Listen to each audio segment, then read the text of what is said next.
Let's gay. Let's go. Let's lo. Well, yesterday, we just got done conversing with this dude, trying to just get to the other area over here. And god dang, is this game not just longer than I thought? Like, each case, I swear, is like 6 hours long. I'm just like, were they always that long? Is it just because I'm saying them out loud? I don't know.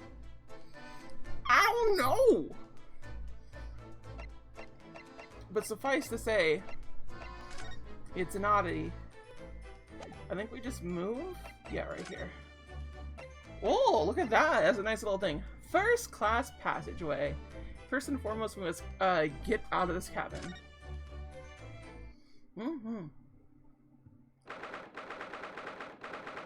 9th January, 7:48 a.m.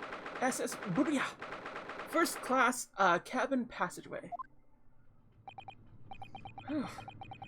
Finally out of the cabin. I have to admit, this isn't quite what I was expecting. It's less spacious out here than I thought it would be. This is the most luxurious accommodation? Yes, indeed. Kazuma-sama was being sent on this study tour by the government.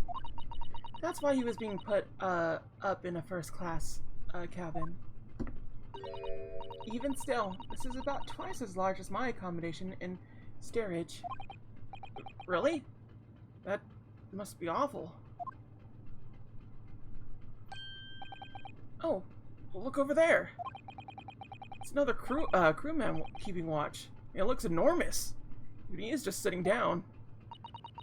The door next to him leads to second-class accommodation. I suppose he's making sure that no one comes in here who shouldn't. I suppose. Like people in handcuffs. Naruhodo-san, you look like a little boy visiting a toy shop for the first time. I would have thought you'd be used to the ship by now. We've been at sea for 2 weeks already. Well, yes, I know, but the thing is, I was inside Kazuma's trunk when I first came aboard. And ever since then, I've been shut up inside that little wardrobe. It must have been a very trying time for you. Please don't give me that pitying look. Honestly, yeah. You kinda needs that pity look. I'm gonna look over here first. There's the door thingy! What do you think this is? It's a very pleasing shape, isn't it? And that's the emergency alarm. It's probably best not to touch it. Oh, an alarm? It says press only in times of emergency. It looks as though it sets alarm bells ringing all over the ship and brings the vessel to the complete stop. Oh, guess I have to... What are you doing, Naruhodo-san? You mustn't touch it. But this is an emergency situation. Just look at these handcuffs. You know full well that's not what the alarm is for. If you were to bring this vessel to a standstill for no good reason, you'd be in an even worse situation. I wish everything would just stop. This ship included. If you have to do something foolish, at least make it something that doesn't affect anyone else. No can do.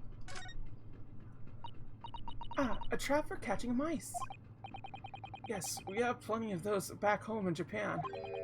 Although they seem to be using a lump of chalk or something as bait. Let me see. Yes! I think that's what it's called. Cheese. It's made from the milk of cows. Cheese?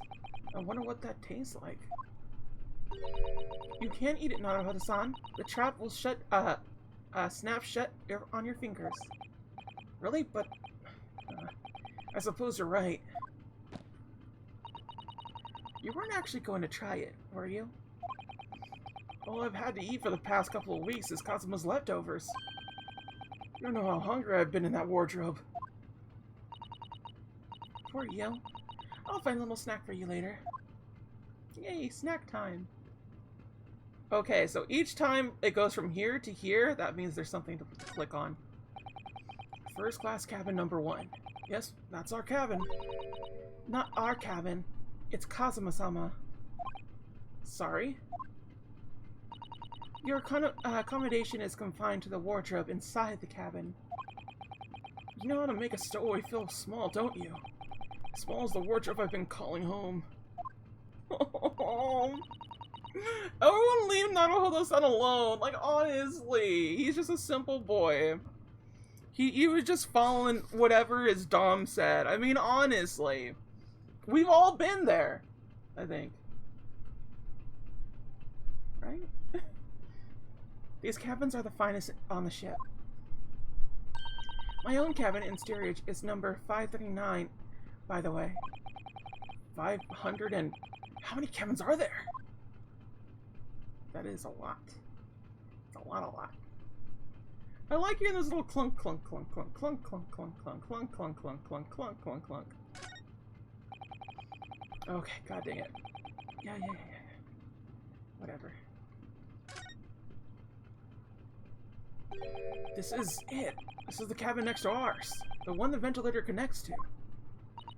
Yes, the ventilator from which Kazuma-sama wrote that he saw a speckled band emerging. Maybe whoever's in this cabin can help solve that particular mystery. Let's ask.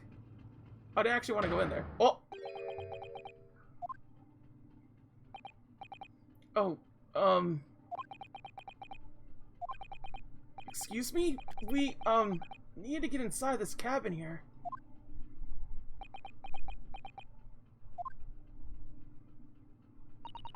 The sailor's eyes speak volumes. They're clearly saying, keep out. That's what I wrote on the sign when we put over the wardrobe doors. Oh, what up, Grandpa's ghost? I am doing much better. I will say that much. It's been a bit, but like, I feel like playing these games again is really helping my mood. So yeah. I did see you stream a little bit earlier. I was there for a bit. I didn't say anything though. I just tend to lurk. Well, this man's version is definitely more effective. It doesn't look like he's going to let us pass. That's a problem. Okay, so no passe, no impansan. Okay. This looks like a plan of the SS Burya. It shows each deck, how each deck look. The Burya is a large-scale steamship with a triple skinned hull. What a marvel of engineering! Well, it's been playing on my mind for a while now, actually, but how is it that such a huge lump of metal doesn't just sink to the bottom of the ocean? Thank you, I appreciate it. I'll probably be streaming a horror game later. I can't do horror games, so I will not be there for that. Horror games scare me. I am a full scaredy cat of horror games. I cannot. But yeah, for sure. Always here to lurk. Well, that's really quite simple, Naruhodo-san. It is? Well, consider the Japanese archipelago. The islands of old Japan? Yes, they're not metal, but they are enormous lumps of earth. Many times larger than the ship. And they don't sink, do they? They've been floating happily on the sea since the gods created them. Well, I suppose so. Do the archipelago, like, does it... Is there islands that just straight up float? Are there islands that straight up just float? Because that sounds like some, like, turtle nonsense. Yeah, I don't like to play them during the day, so I can't really get into... That was the only time I would play them. I need to, like, lower the scare factor immensely in order to, like, even play one. The only horror game that I think I played, to be honest, that I liked was Resident Evil 4. But yeah. Many small islands do... I had no clue on that. I did not know islands just, like... were just, like... floating around in the ocean. Like, what? What? That's so crazy to me. There's a huge book on top of the table there. There's a pen next to it. Yes, that looks like the ship's log. Shall we have a little look through it? The writing is so neat and precise. Every detail about the voyage has been meticulously recorded. You wouldn't expect a rough and ready sailor to have such beautiful handwriting. And nothing. No reaction at all? Then I might appreciate the compliment. Some politicians of Guam was worried it was going to flip over a few years ago. Really now? That's crazy! I can see that happening too, just like, whoop. And again, you can just build a whole new town on it again. Balance it out, I guess. That's crazy though. I genuinely did not know that there were some islands that straight up were just floating around. I know there's like a quote-unquote garbage island in the Pacific Ocean, but like, that was like the closest I could get to it.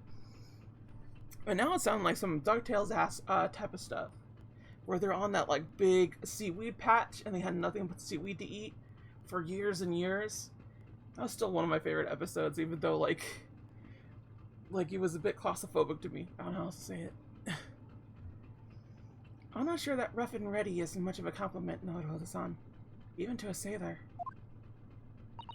Anyway, last night's log is mostly blank. Presumably that means there was nothing to report. Right? This doesn't sound right. That's the way to the second class area of the ship. Is something wrong? I was thinking about making a run for it. Just for a moment. Hello, Odd Ruby. How you doing? Glad to see that you're here. It's always good to see a fresh face. For a minute, I had mistaken DuckTales for Tailspin. Okay, but like, I want a Tailspin like reboot or like remake or whatever, like the same way they did DuckTales, because the new DuckTales has it to where they have Tailspin reference, they have a Rescue Rangers reference, and they have a Darkwing Duck reference, and I believe it's been confirmed that we're getting a Darkwing Duck cartoon.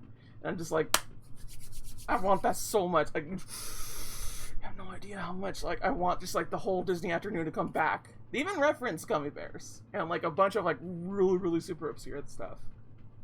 Honestly, I'm just the new DuckTales is so good. It's so good. Things aren't exactly going well for me. I might be wrong, but I imagine the moment you reach for the handle on the door, that burly seaman would surely shoot you dead.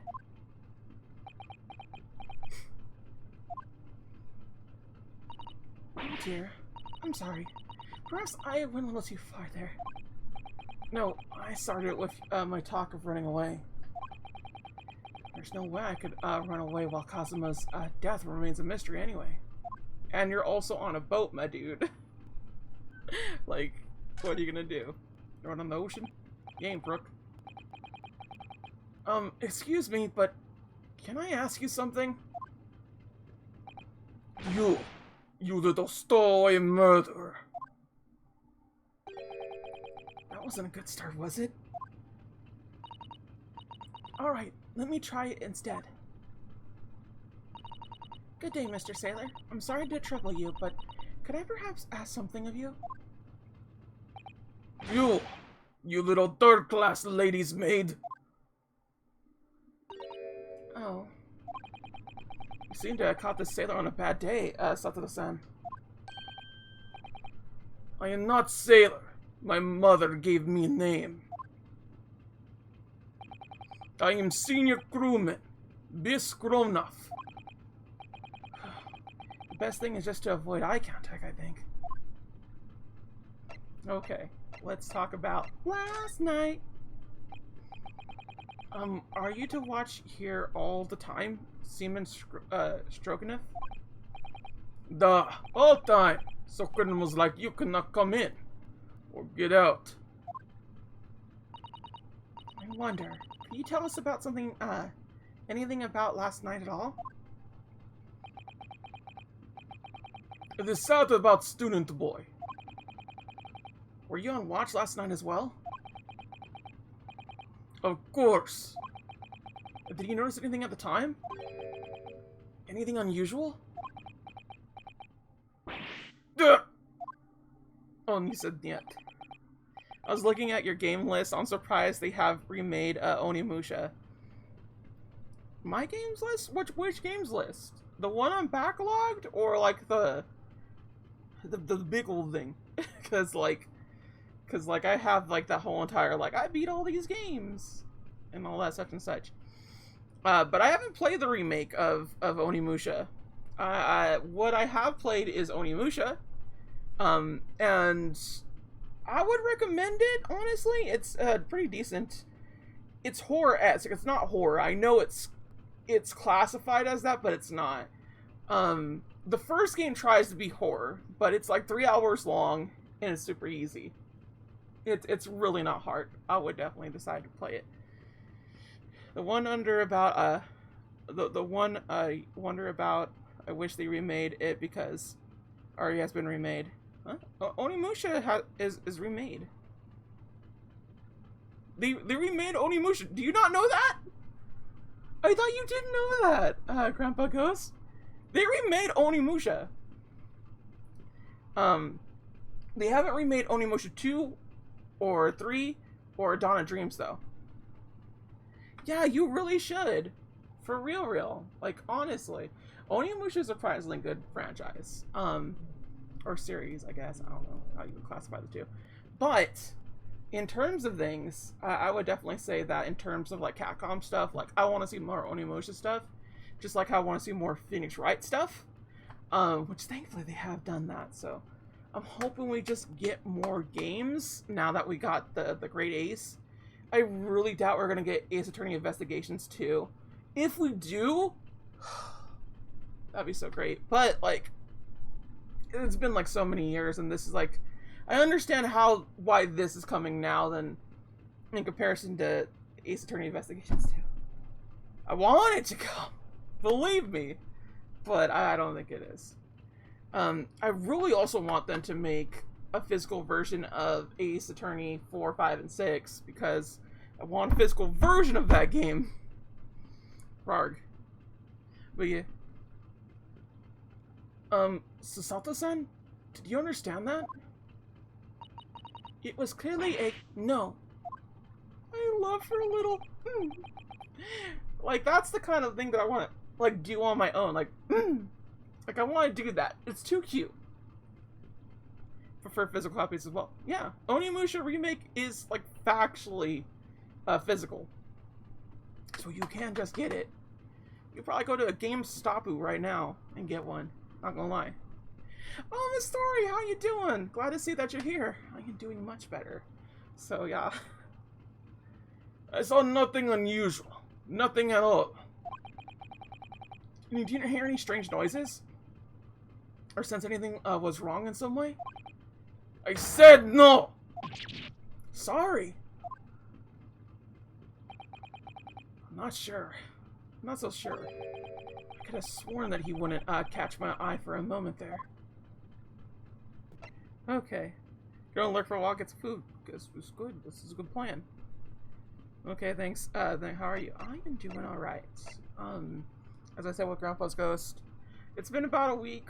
But like streaming games have definitely helped my mental fortitude, I suppose. Also go to lurk and eat. That's fine. That's fair enough. Lurking is important. I appreciate lurkers all day, every day. Okay. Mr. Stroganoff? About this first class cabin area.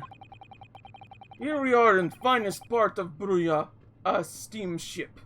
For very important persons. What sort of very important persons?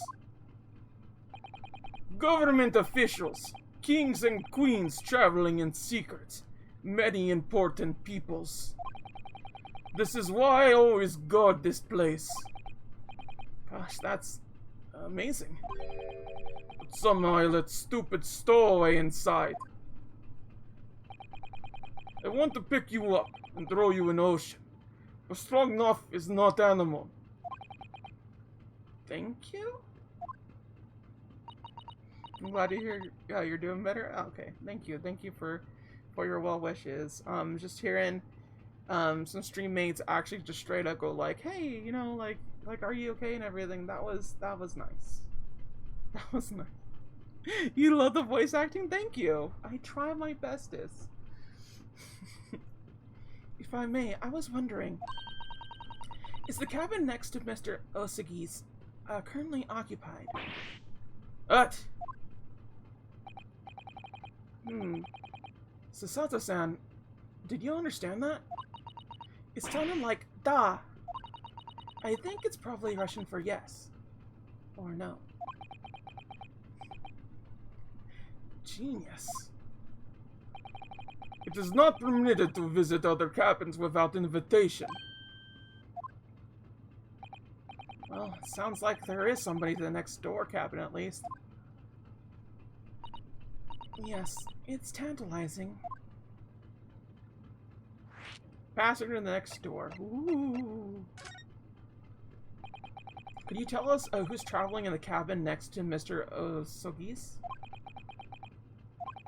His name is Mr. Grimsby Roylott. He is very important Western gentleman. Western gentleman? I do not think about it. He has nothing to do with murder of student boy.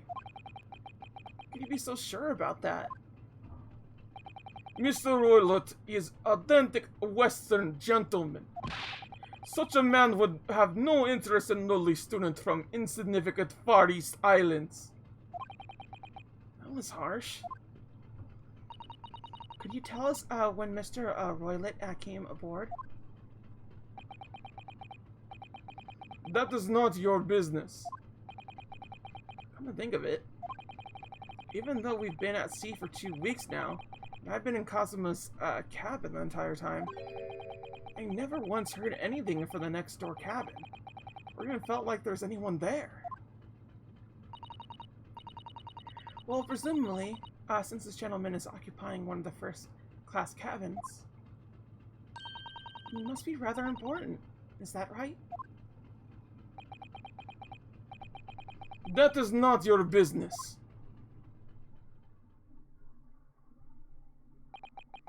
This is enough. I cannot say more, no. Oh. It is time for me to report to Captain. You must return to cabin. Yes, alright. Bulkhead to second-class area, staying locked at all times. You escape when the lobster whistles on top of the mountain. Or as English say, when the pigs fly. Yes, I understand. Good. Now we can investigate this area properly, shall we?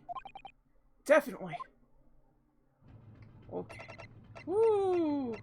Let's examine more. I want to examine more things. Oh, we could do this. That's nothing. Okay, but we could do this one. Top of the table there is really huge. There's a pen with it too. Yes, I'm sure that's the ship's log. Shall we have a little look through it? The writing is so neat and precise. Every detail about the voyage has been meticulously recorded. You wouldn't expect a rough and ready sailor to have such beautiful handwriting. Anyway, look here. Last night's log is mostly blank. Presumably that means there was nothing to report. Oh, nothing to report. Aha. Shisho. Shisho, shisho. Shisho, shisho. Okay. I guess we could just look at this again. This is it. This is the cabin next to ours. The one the ventilator connects to.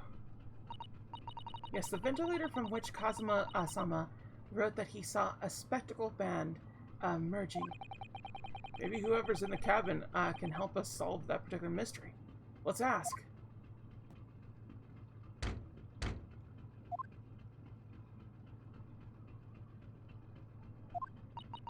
No answer. I say, who is it? No answer! You're not saying anything!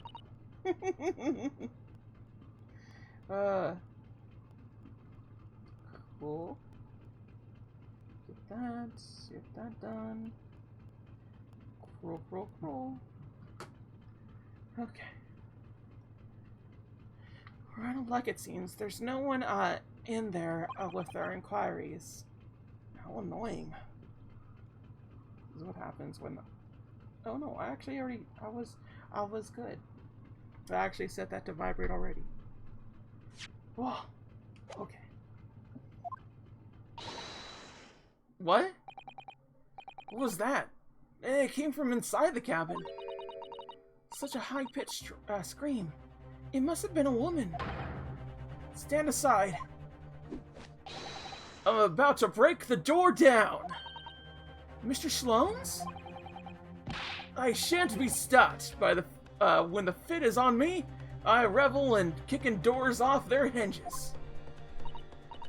Please wait, Mr. Sloane's. The door doesn't appear to be bolted. It doesn't? Then how the deuce can I dispatch this muscular urge? What prey can I kick? I think we should just go in. There's no time to think about stress relief. Mr. Sloane's up in here. 9th January.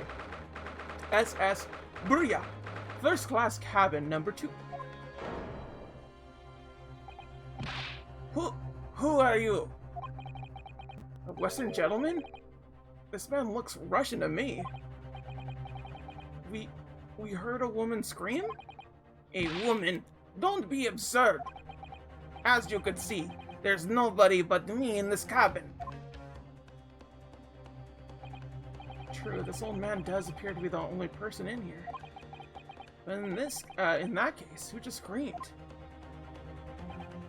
Get out, all of you, now! Please excuse the intrusion, but you're Mr. Grimsby Roylott, I believe? Yes, that's me. And you are? I am the one and only, the actual Herlocked Sloanes. You've heard of me, no doubt. No. I am a great detective among great detectives. One who adores the covers of popular magazines, no less. So I assure you, you may trust me completely. The man uses the magazine like a business card.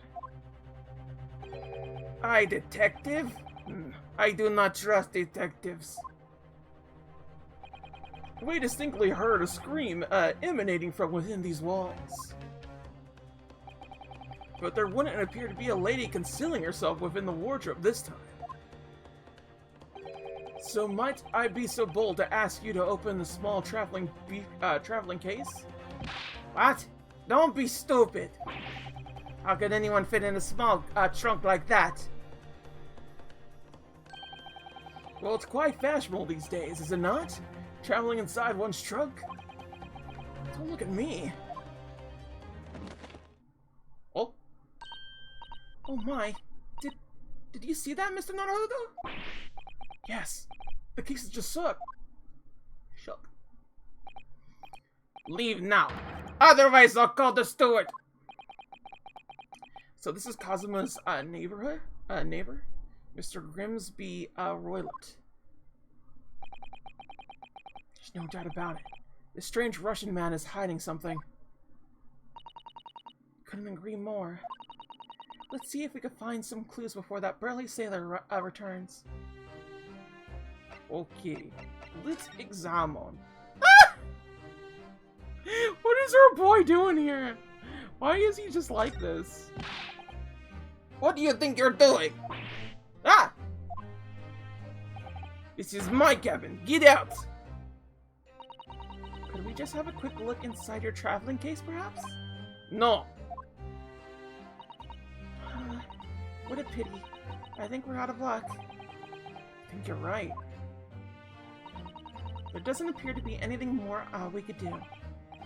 I agree. But there may be someone else who could help. Perhaps the great detective could get somewhere with Mr. Roylott.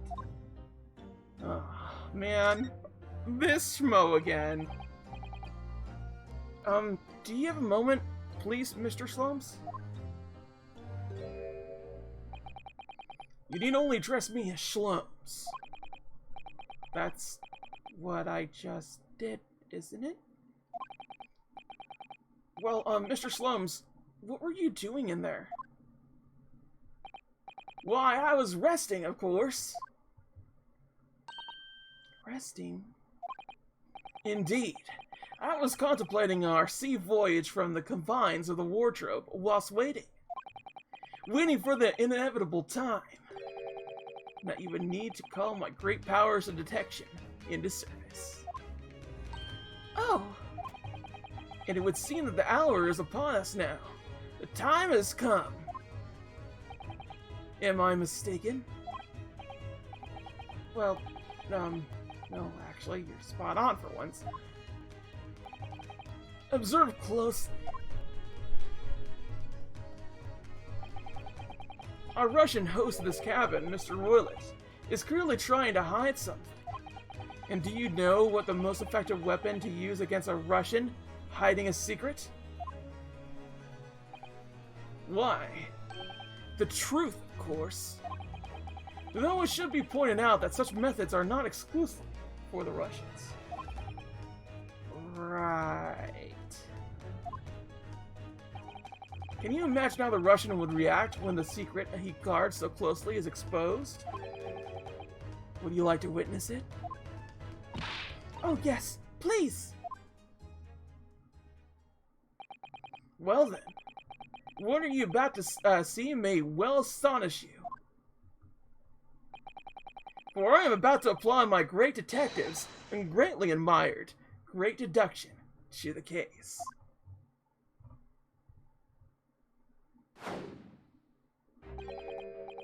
Could this man be a more hackneyed portrayal of a dubious Russian, I ask you?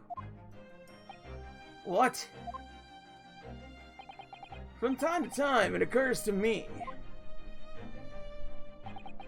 Is the fellow dubious on account of his Russianness, or Russia on account of his dubiousness? I really don't think either of those things should be according to you, or anyone.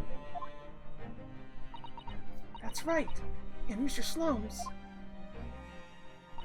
I know this man's spirit and dark glasses are hard to ignore, especially on first meeting, but I once read, it is a capital mistake to theorize before you have all the evidence. It biases the judgment. Gruen, is the attorney dead? No, the attorney is not dead. But we are currently deducting things, Gruen. We're ready for deduction time. I must have complete silence.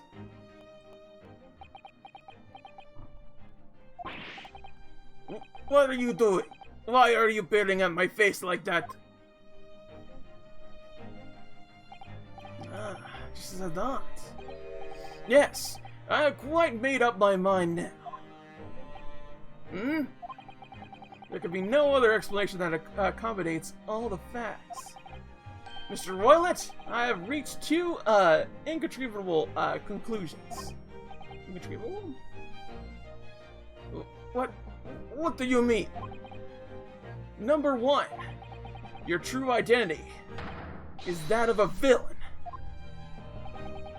Using those shears, you're about to end the existence of something most dear. Are you not? And number two, the other conclusion I have drawn. You are, at this very moment no less, in the midst of committing a most grievous crime. Beneath that beard, your mouth quivers with nervous tension as you realize you have been discovered.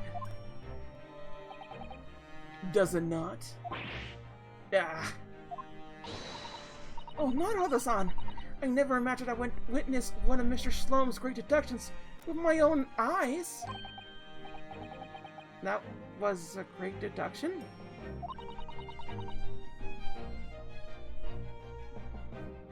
Nothing could deceive Mr. Sloanes. In a single glance, he could deduce all there is to know about a person. What? What inevitable twat. Ah, yes. I've read about it countless times in The Adventures of Herlocked.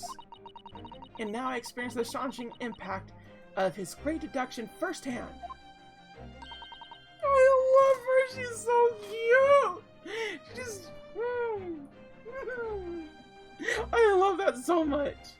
She's just so cute. I love her. Just like Perplexus Sasato, honestly. This is like a dream come true. I can hardly believe it, but all the color has drained from Mr. Roylet's face. Looks like somehow Mr. Shlom's conclusions were right. How could you? How could I possibly know such things? You wish to say? Very well then. I shall elucidate. I shall explain how it was that I arrived at this pair of conclusions. So do I cordially invite you upon a journey of logical discovery. Let us aboard the train of reasoning. Put plainly, let us work through my deductions together.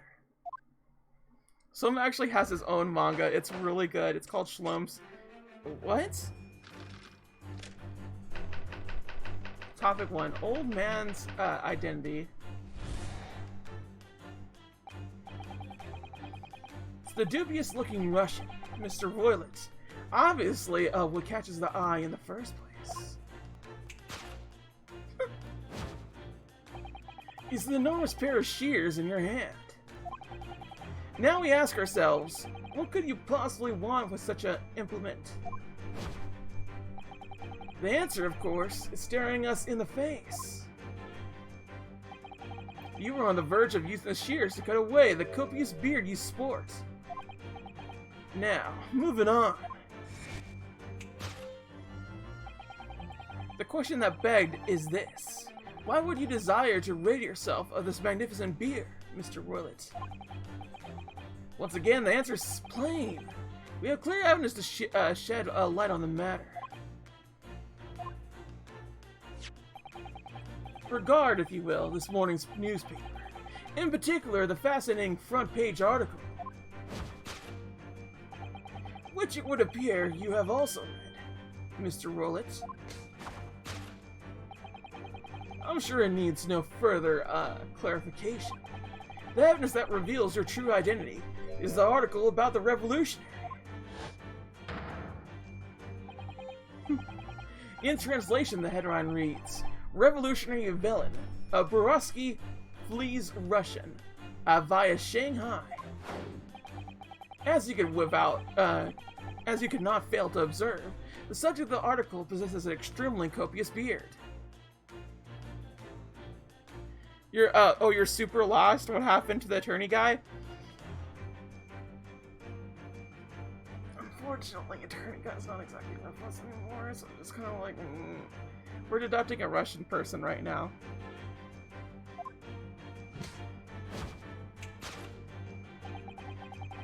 Having noted the article yourself, you decided to remove your incriminating facial hair before it gave you away. In short, your true identity is beyond doubt. I've been here and I still don't understand. Jeez, Cactar, thanks for the fate. You're the fearsome Russian revolutionary himself, Violin Brosatsky. Not that I've heard of you myself, you understand. Old man's identity. A revolutionary on the run. Topic 2. Wrong to. He's just so proud about himself. Now as for my second conclusion.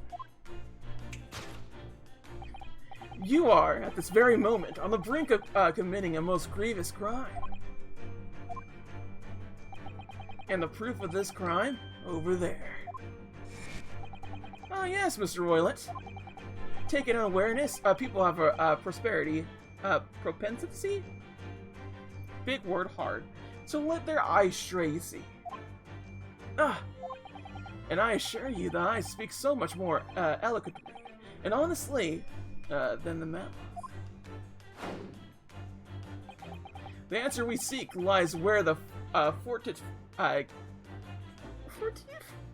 Furtive? I hate big word. No. Bad. The glance falls. The proof of your crime sits before our very eyes. Yes, that traveling case. It is time, I think, that the case can be opened, and its contents laid bare. No, I refuse. What could you possibly be concealing inside, we ask? By my estimation, a young lady, perhaps? One slight enough to fit therein. Don't be absurd. And what, pray, would that identity of this young lady in the traveling case? Dear me. We are not well suited to the life of crime, are we? Your careless, coup d'etat, portrays you. Once again, we need our your frenzied gaze, your frenzied glance, to find the answer. Yes, the reason you refuse to open your traveling case can be equally found in the page of the newspaper. For there is another, most stimulating article. If we return, turn for the fleeing revolutionary to the back of the page. Renowned prima ballerina of the Novinch Ballet disappears from Shanghai. Such a headline could lead us to but one conclusion. Your crime is that of abduction. According to the article, the young lady's name is Nikolina Bovlova.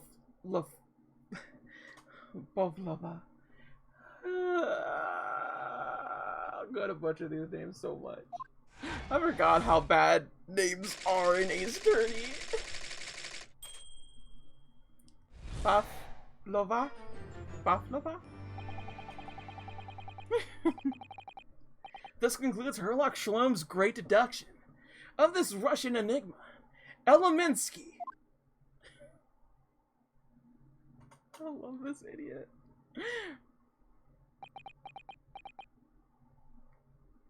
Pave. The A is short. Lova. Loevo. I'm not gonna learn it. I'm just gonna tell you right now. It's just gonna be butchered. Sorry, Cacti. Them's the rules. Sasato-san, that wasn't one of the great deductions I've been hearing so much about, was it? Just call me and I'll say it? No.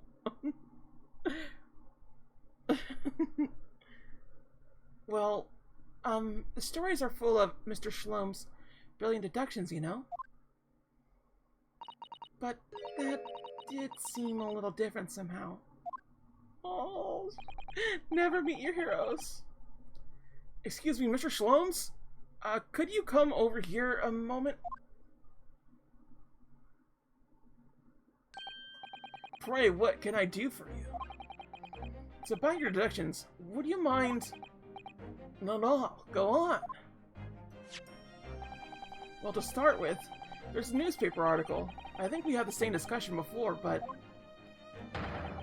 these two men look nothing like each other. Oh yes, I recall our discussion earlier. At the time, I believe I told you that the man is revolutionary, well able to revolutionize his own appearance. In fairness, Mr. Shloms, Mr. Roylet does look more like this man than you do. That's not the point. And another thing, the part about him abducting the ballerina. Indeed, a truly startling revelation. At first glance, the case would appear too small to accommodate a young woman. Not just at first glance, it is too small, clearly. You'd be lucky to fit a 5-year-old child in that case, even if you push really hard. I don't suppose the missing ballerina is a 5-year-old child, is she? You mean you don't know? No, the young lady is 15. No, I didn't know. How could I? Well, if she's 15, then 10 years worth of her would be poking out of the case. Some years ago, I read something prescient, I believe. A troupe of men consuming vinegar daily in order to promote certain lengthiness in their bodies. Vinegar? No. The new thing is that he is just gonna say things wrong, because that is his character. He is just wrong. Okay? We're keeping it that way. This is the new headcanon. Also, I don't have to say things properly.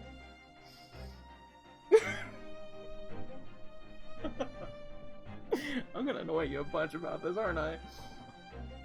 I've never been good with that kind of stuff. So it's best not to bother.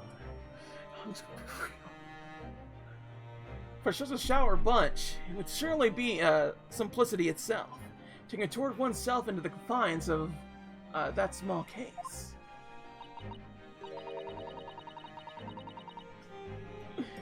Oh dear, you might be thinking of a contortionist in the circus, Mr. Shlomes. This whole thing is turning into a circus. Mr. Naruto, though, some things occurred to me about Mr. Shlomes' seduction just now. I think his powers of observation are, well, magical. His eyes cut to the heart of the matter almost instantly. I believe in you, just sounded out. Thank you, Gurun, for having more faith than I would, because I don't. It's just where he directs his attention and his logic that seem a little off. Your idea of a little may be a little off itself, Miss Sasato. It's just one or two key words in his seduction that seem to let him down. So I was wondering if we might perhaps tactfully switch them for alternatives. What do you think? Switch some key words in his deductions? Yes, but very tactfully. I feel sure if we could do that, we'd unlock the true genius of Sherlock Shlom, Mr. Shlomes. Great deduction. Precisely the thought that was going through my own mind. This man is a lot of work. He is. At times I wonder how anyone puts up with me. It's not that funny. On you, my good fellow. Sorry? Take a moment to look at your wrists. My wrists? What? Where are your handcuffs? Huh? How did... I felt they may hinder your ability to follow me in our dance of deduction. I don't believe it. Mr. Shlomes, you are a marvel! And don't worry, I shall restore the shackles to your wrists when we are finished. I'm not worried. In fact, I'd rather stay like this. So, let us begin. Herlocked Shlomes is proud to present his Logic and Reasoning Spectacular. This dude is a lot. Ooh. Hold it, Holmes! Old man's identity, a revolutionary on their own. So the dubious-looking Russian, Mr. Roylett, obviously what catches my eye in the first place is the enormous pair of shears in your hand. The Russian is as the attorney. Something like that. This was claimed to be attorney, the Russian. Now we must ask ourselves, what could you possibly want with such a implement? The answer, of course, is staring us in the face. You were on the verge of using the shears to cut away the copious beard you sport. Yep. I'm not sure. Would you really use shears like that to cut off a beard? Well, that's something I ever have to worry about. Doesn't quite sit right with me, though.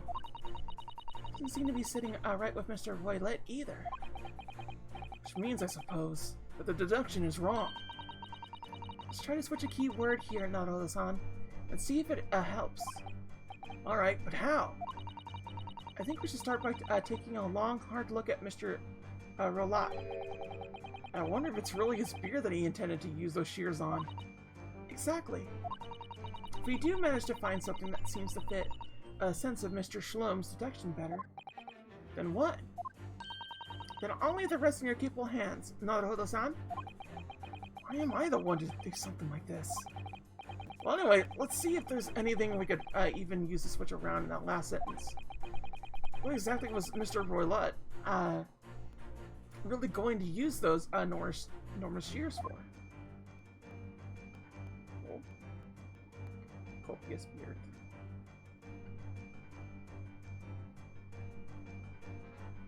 Oh, right there, baby. It's the golden locks. What the? What's this? It looks like a cascade of stunning golden locks. No. The color is not the point. The point is, what's it doing in the back of Mr. Roylett's head? And how's it growing out from underneath his thick black hair? Well, yes, that's true. So it's stunningly beautiful, and so it's stunningly surprising. Something's definitely not right here.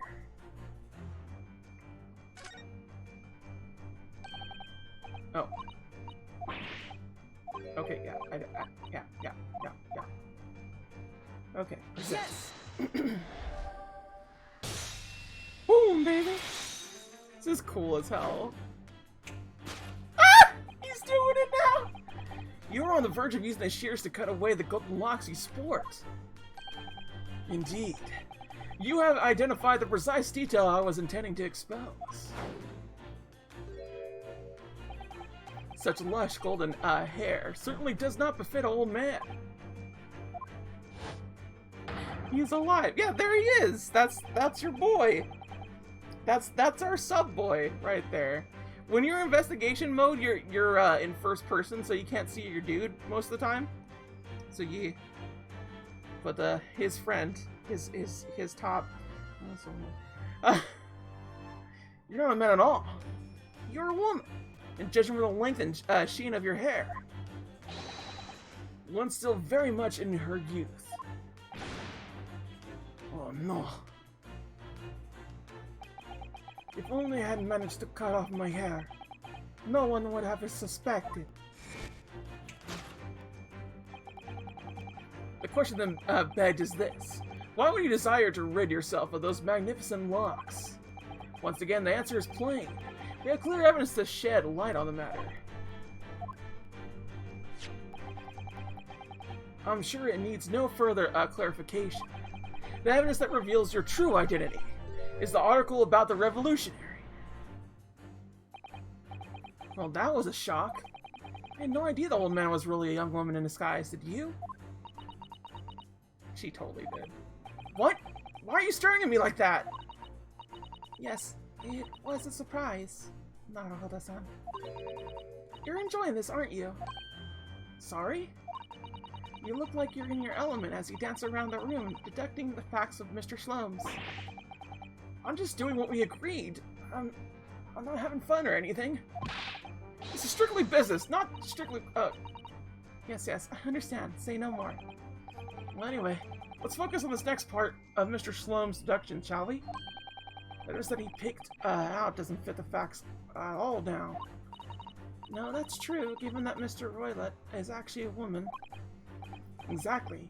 He, or rather she, couldn't possibly be in this merciless revolutionary. Especially because the deduction as a whole has taken a different direction now. Yes. Let's switch the evidence for something else. Something that fits the facts as we now understand them. For some reason, this woman needed to try to hide her true identity. I feel as though I've either read or heard about a young woman in a situation like that recently. Alright, I'll do my best. Okay. Yes. There you go. Got him, baby. The evidence that reveals your true identity is, of course, the article about the ballerina. That's right. You hit the nail on the head. Renowned prima ballerina of the Novovich Ballet disappears from Shanghai. It would appear we are finally able to address you by your true name. Yes, because your true identity is that of the Novovich Ballet. I don't know why I can't say ballets or ballerina. No, the ballerina is that. Ballets, prima ballerina. Thank you for saying I got it. I don't feel like I got it. Miss Nikolina Pavlova. Pavlova? Just freaking call me. I don't actually have your number, Cactar. I'll explain how to talk English. No. This isn't even English! This is Russian! This is Russian! Ah!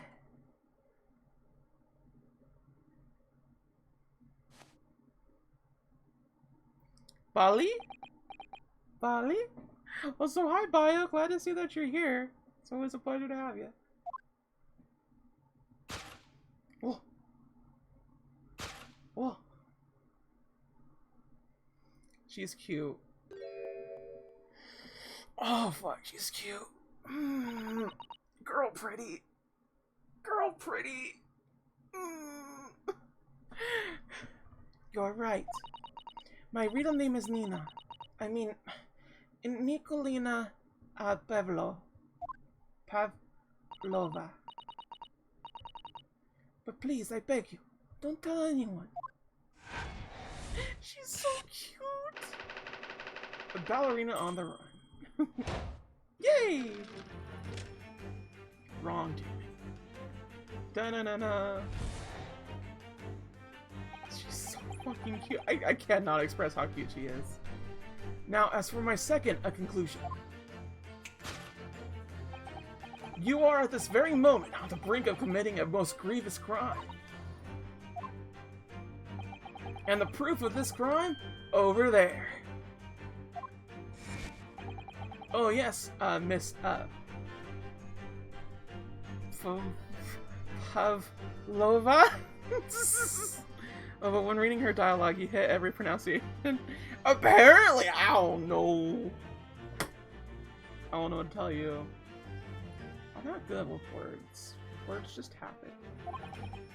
Taken unawares. People have a propensity. Why with big words? Propensity. Propensity. Propensity. Yes, I did say it. To let their eyes stray, you see. And I assure you the eyes speak so much more eloquently and honestly than the mouth. The answer we seek lies where the furtive glance falls. The proof of your crime sits before our very eyes. Yes, the traveling case. This woman is the ballerina, and she's right in front of our eyes. So clearly she can't be inside the traveling case as well. No, that's right. It seems she wasn't abducted at all. In which case, what is the crime this young woman is apparently committing? I can see I'm going to have to step in and face the great detective's mistake again. You seem to look pleased, Naruto-san. Do you really, do you like the idea of another chance to dance around Mr. Sloane's? Stop it. Anyway, there must be something else here that shows what this woman is up to.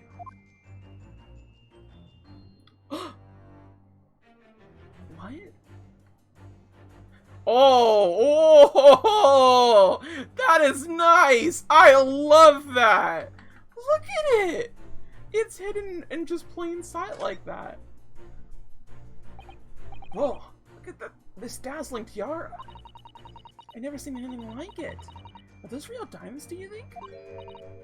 Oh, Naruto-san, try it on! What? Me? Isn't it usually girls who wear tiaras? Wouldn't you like to try it on? Oh no, I couldn't possibly. It's far too beautiful. Ah, she pegs him! She pegs him! You're a pretty girl, Naruhodo-san. You're pretty. Fucking. Look, you cannot convince me. This is what happens. This is the whole situation. That's what it is.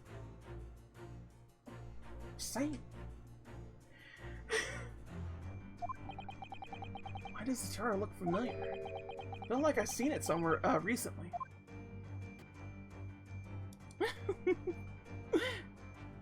Okay. Yes! Event. Tiara. The proof of your crime. Surely this tiara. Ah! I believe this tiara is worn on stage by dancers in the Novinch ballet. Ballet, is it not?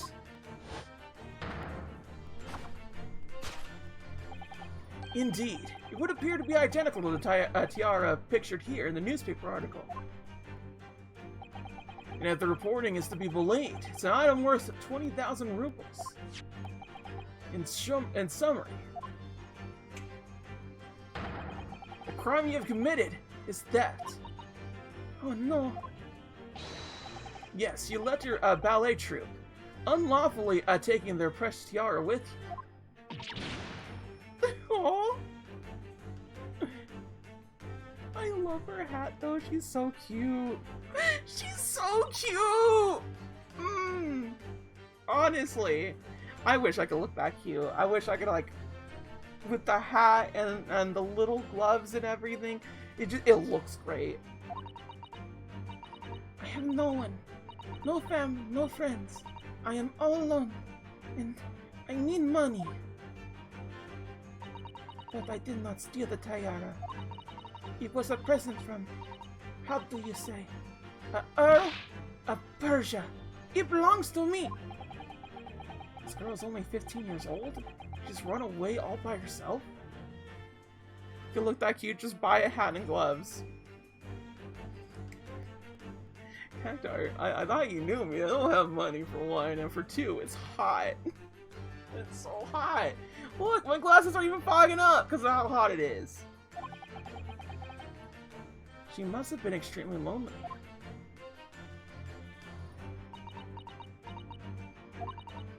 Alright, I will tell you everything. There's no point in hiding it now. Come, let us not be hasty. What? There remains one unsolved mystery about you. Mystery? What do you mean? You have staunchly refused to open this traveling case of yours in our presence.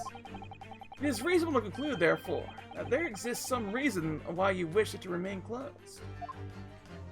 Finish eating? How's the game going? The game's going fine. We're looking at this cutie right now and accusing her of things. Winter is on the horizon? Maybe Horizon Zero Dawn, but no. not me. Not here, not now.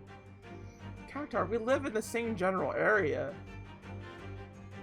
It doesn't snow. If it snowed, it would be nice. And I could wear those clothes because those clothes are cute. But no.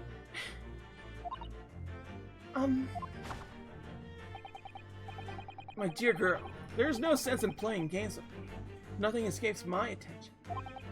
Indeed, I have a very good idea of the contents of your case. Even before I have ever laid eyes on them. Dear me. We are now not well suited for a life of crime, are we? Your cause, Coutelon, betrays you. Once again, we need only follow your furtive glance to find the answer. Yes, the reason why you refuse to open your case is written in the book, in the books on the shelf. Shut up and suck it up for the cuteness. Yes, ma'am.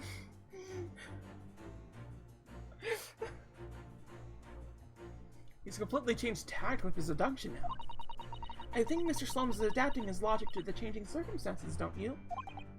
Maybe, but why has he suddenly brought the bookshelf into all this? It's just a wild guess, surely. Oh, do you think so? Well, it doesn't seem likely the reason why this young woman doesn't want to open her case. It would have been written in a book that doesn't even belong to her. Yes, that's true, but still. Miss Povlova certainly did cast her eyes in that direction. I noticed it myself. Then there has to be another reason why she won't open her case. And it must be somewhere in the same area, if that's where her gaze was involuntarily drawn. Pavlova. I like how everyone's just straight up just fooling me about pronouncing things. I don't know what to tell you. Me word no good. I don't know. It's, good luck on that. I appreciate the getting of it, but it's like sometimes you just need to accept I'm gonna say the word wrong. Okay, that's all I'm saying. You come here for that. I agree. That's the only answer. Where she was hidden inside that case should be revealed by following her gaze in the direction of that bookcase. Okay, bookshelf. Ooh, what is this? Rules of passage. Ooh, I think it's the rules of passage. There's a small picture here. What is this? This is a charming little picture, isn't it? What is it? Someone climbing a steep mountain? Or descending one, it seems to me. When you've been on a flat sea for a while, maybe you start seeing hills and mountains and everything. Perhaps. So it wasn't that. It could be the cabin door that she's looking at. It's a metal door, same as Kazuma's cabin. Yes, and the rather slim bolt is the same as well. Well, if Miss Pavlova, and yes, I literally looked at your thing bio just to get this correct.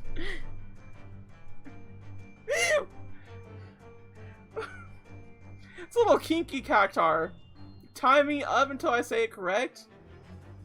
I'm gonna have to mention this to my girlfriend, because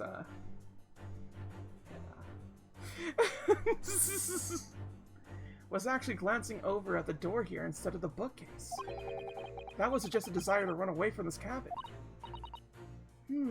Maybe. I don't think it's that though. Like it's about this much. These are the rules of the passage for travel aboard the SS Buria. Passengers must not keep weapons or other dangerous objects in their cabin. Pets are also strictly forbidden. It's a pet! It's a pet! We're gonna see a petty pet! It's a pet, it's a pet, it's a pet, it's a pet, it's a pet, it's a pet, it's a pet, it's a pet, it's a pet, it's a little cuddly pet. There was exactly the same notice in our cabin too. I wonder what happens if you break the rules. Oh dear, I'm sure the punishment would be severe not all this on.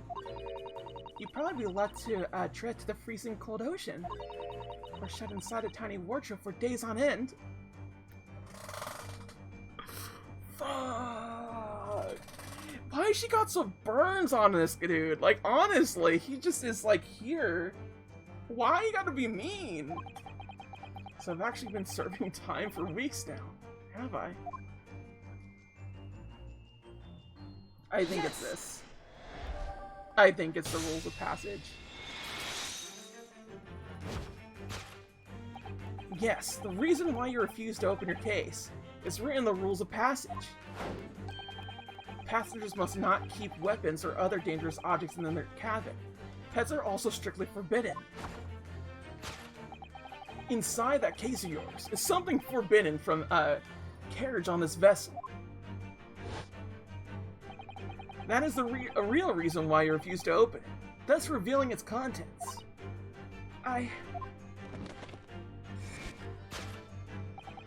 As we've seen, the trunk wobbles from time to time. but no weapon or other dangerous item would move of its own accord. Which leaves but one possibility, Miss Pavlova. Like how I just... This didn't click through all the way, like how... I need that. Inside your traveling case.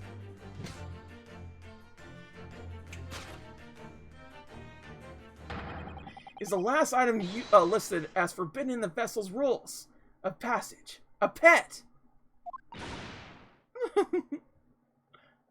It's a petty pet, petty pet, pet, pet, pet, pet, pet, pet, pet, pet, pet, pet, pet. Wrongdoing? Possession of a prohibited animal. But what animal? Elementary. Oh, this is so cute. I love this seduction thing. It's so good. It's so good.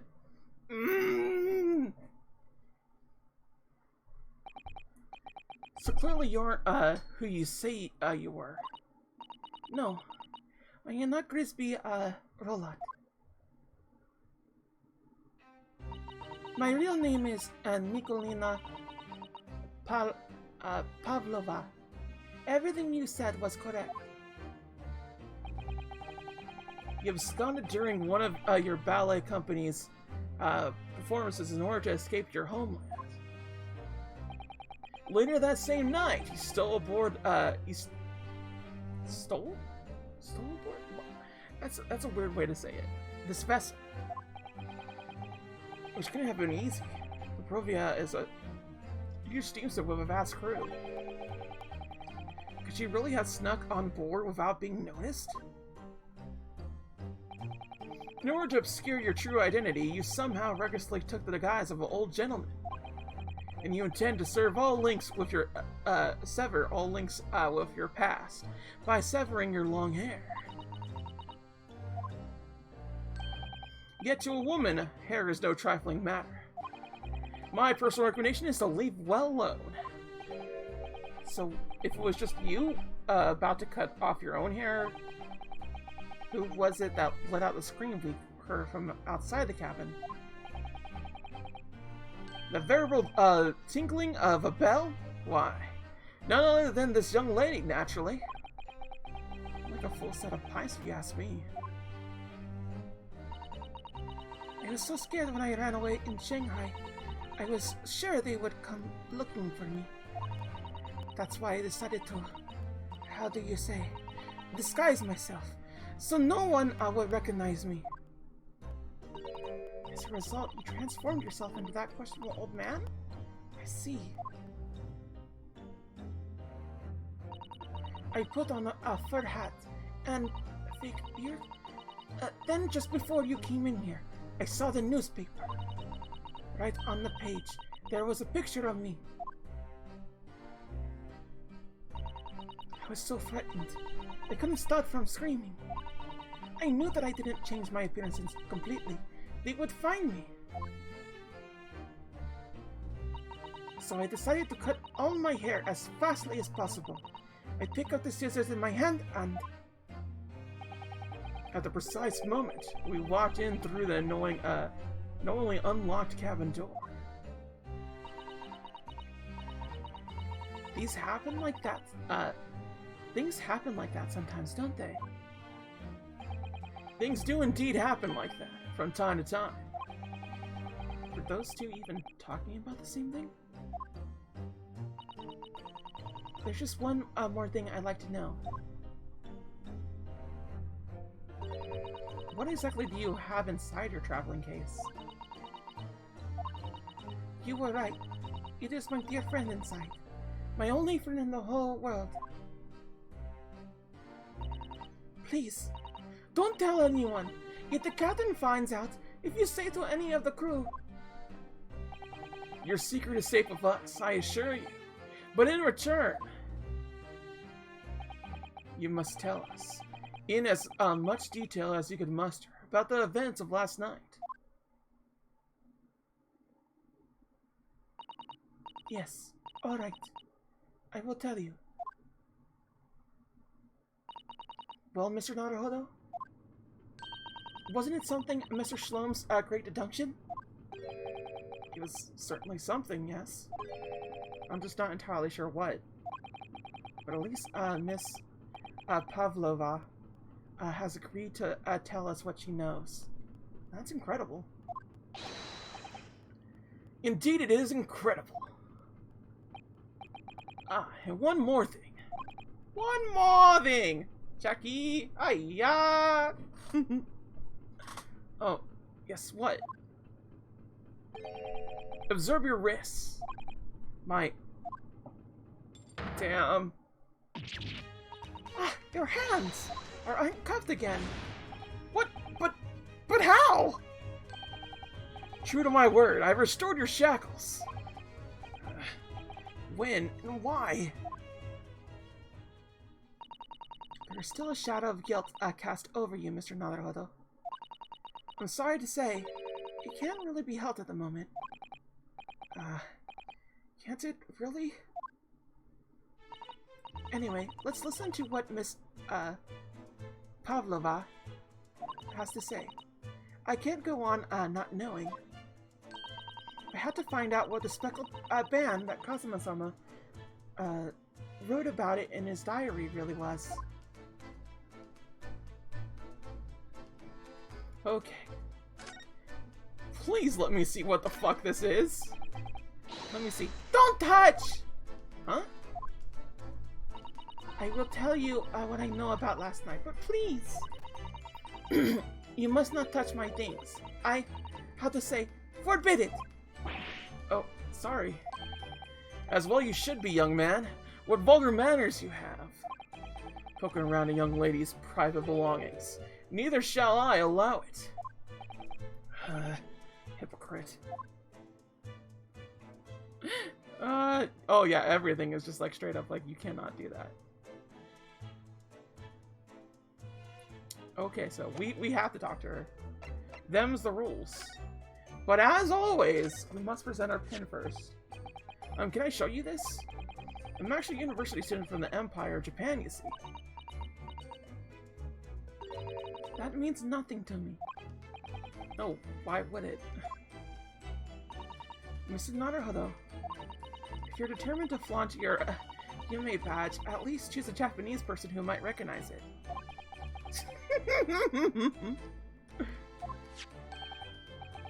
Mrs. Sato, can I show you this? Maybe later. No, I could show Inspector Hosonaga too.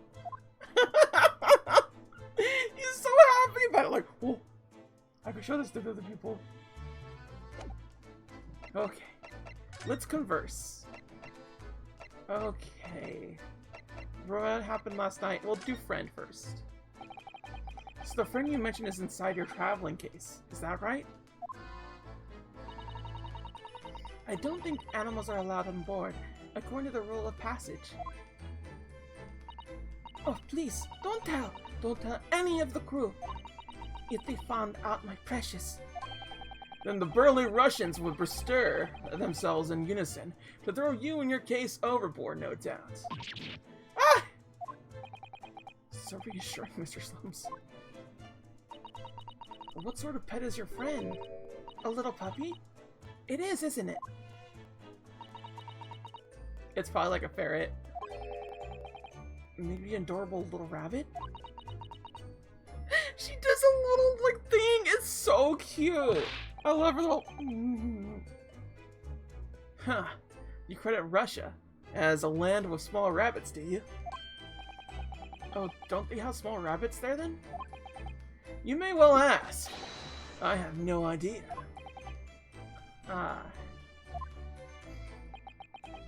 You two are miserable bunglers when it comes to understanding the nature of young ballerinas' friends.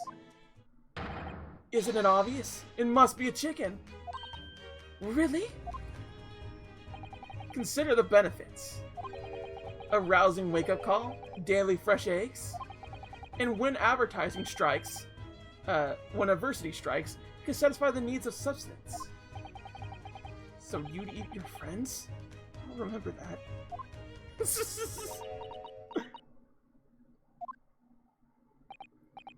Well, it would appear this friend's identity is closely guarded secret, not to be revealed.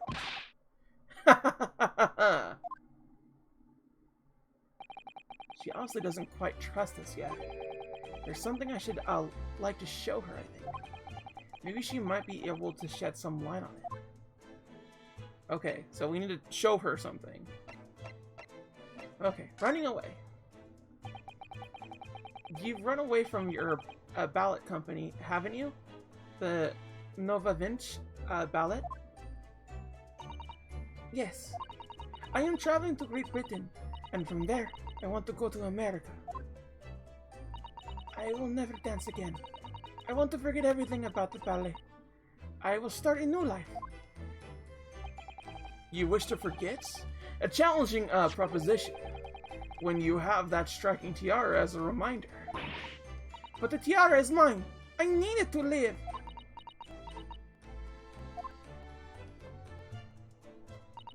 I have no money of my own. The Nova Vinch ballet gives us only a little food and water, and we must dance all over the world. I had to run away. I had no choice. If I stayed, it would have killed me. So you ran away to protect yourself? Yes, and the crew of the ship, they have all been kind to me. They let me come on board, and they said I could hide in this cabin. This is indeed the truth, Miss, Pavlova. It creates the most intriguing conundrum. She either looks like she's about to freeze to death or knock someone the fuck out. Yeah. That's the great thing about Ace Attorney characters. They're exactly that. They're 0 to 100. It's great. Yes, it does. What do you think about it, Mr. Naruhodo? Me? Oh, well, yes, of course. I think we should hear Miss, Pavlova's explanation. To what conundrum? I'm not sure, but... Ooh, conundrum. Miss, Pavlova, allow me to, pose you a riddle.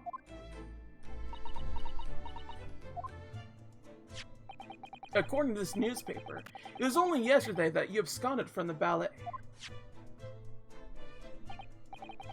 Now that being the case, it must have been last night that you boarded this vessel. However, the SS Abruya stopped by no port last night. Ah, that's it, of course! So how is it, pray, that you come to be aboard?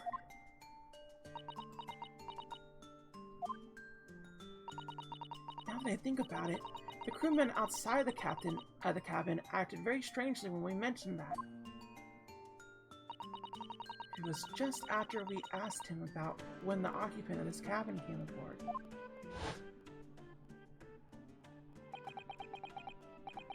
That is not your business. Yes, you're right. He did seem to be hiding something.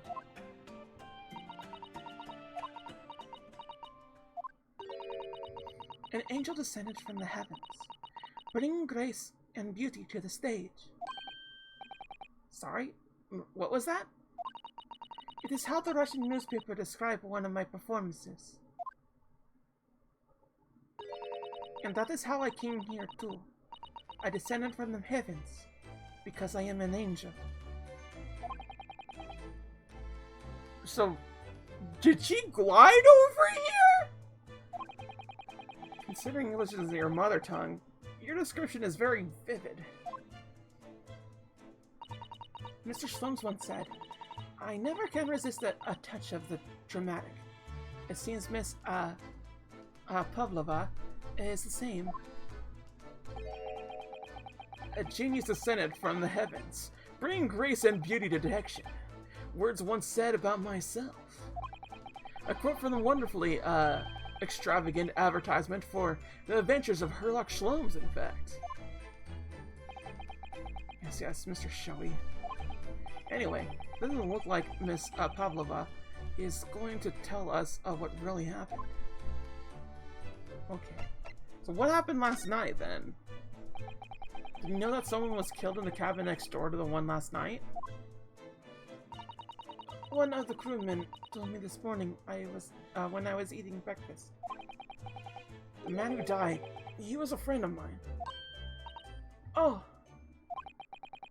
That's why we're trying to find out what happened. Did you notice anything unusual last night? Perhaps you heard a strange sound, for example? Perhaps people talking? Perhaps the ship was absorbed in the wild tempest. Perhaps the steam engine exploded. Perhaps everyone on board would have noticed that that had happened. Miss Pavlova? Is there anything you could tell us? I don't know. I'm sorry, but all I could think about last night was when I had done and whether they could have found me. I didn't notice anything that was happening around me. Oh, I see. Okay, so we need to give her something. We need to present her with something.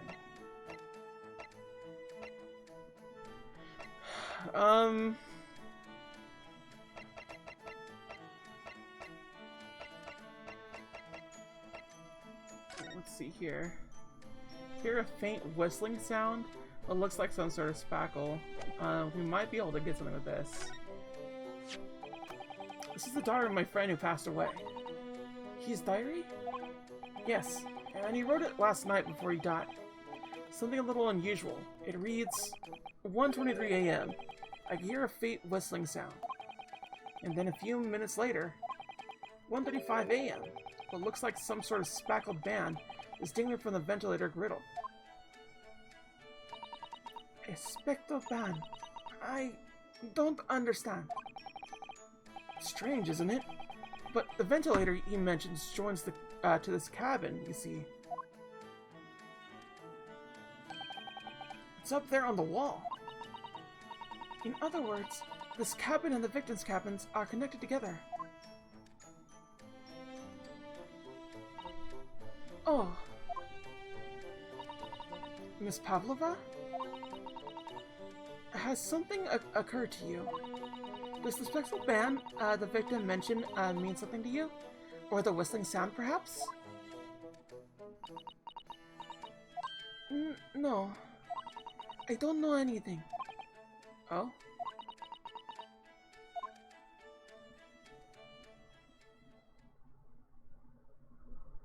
Oh? There was a sparkle on that bag. Excuse me, Mr. Herlocked. Yes, what? Wow, she's fast. Captain would like to speak with you. You must come to Captain's quarters at once. Please. Alright, I will come now.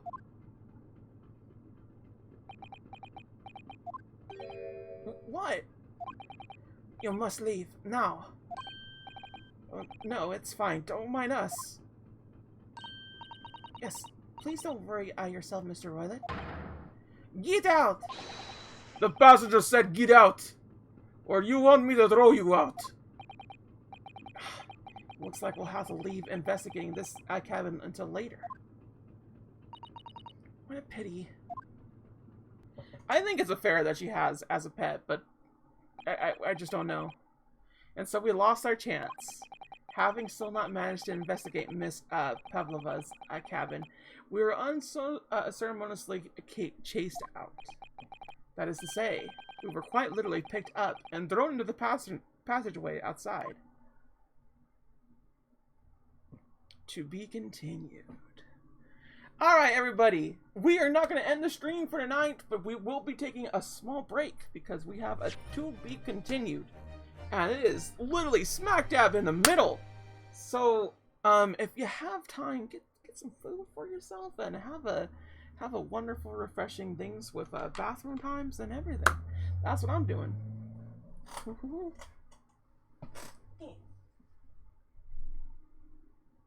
me just get this off. There we go.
There we go. Ah. I think I sat a little bit wrong. Could I? Should be fine. There we go. Okay. Roar! Ohio! Glad to see that you're here. You came during break. And yes, I'm back to a break. It's just a small one as per the usual. Let's do more investigating, I guess. 9th January. SS Booyah! First class cabin, passageway. I wish we hadn't been thrown out like that. I wish we managed to find some clue as to what a speckled band might be.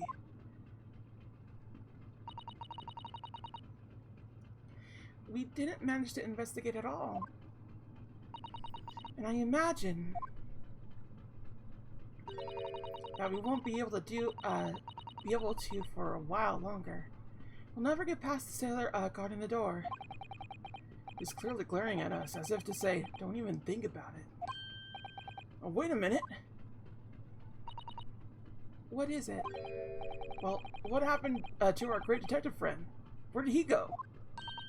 Oh yes, he's completely disappeared. And when did he do that?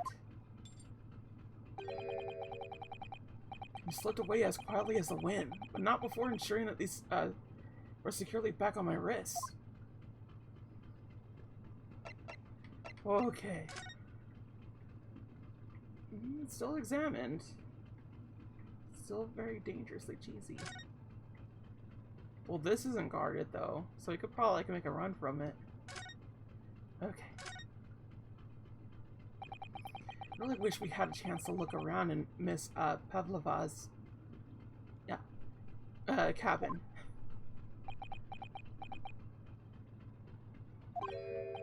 What? Why you look like that? You want something?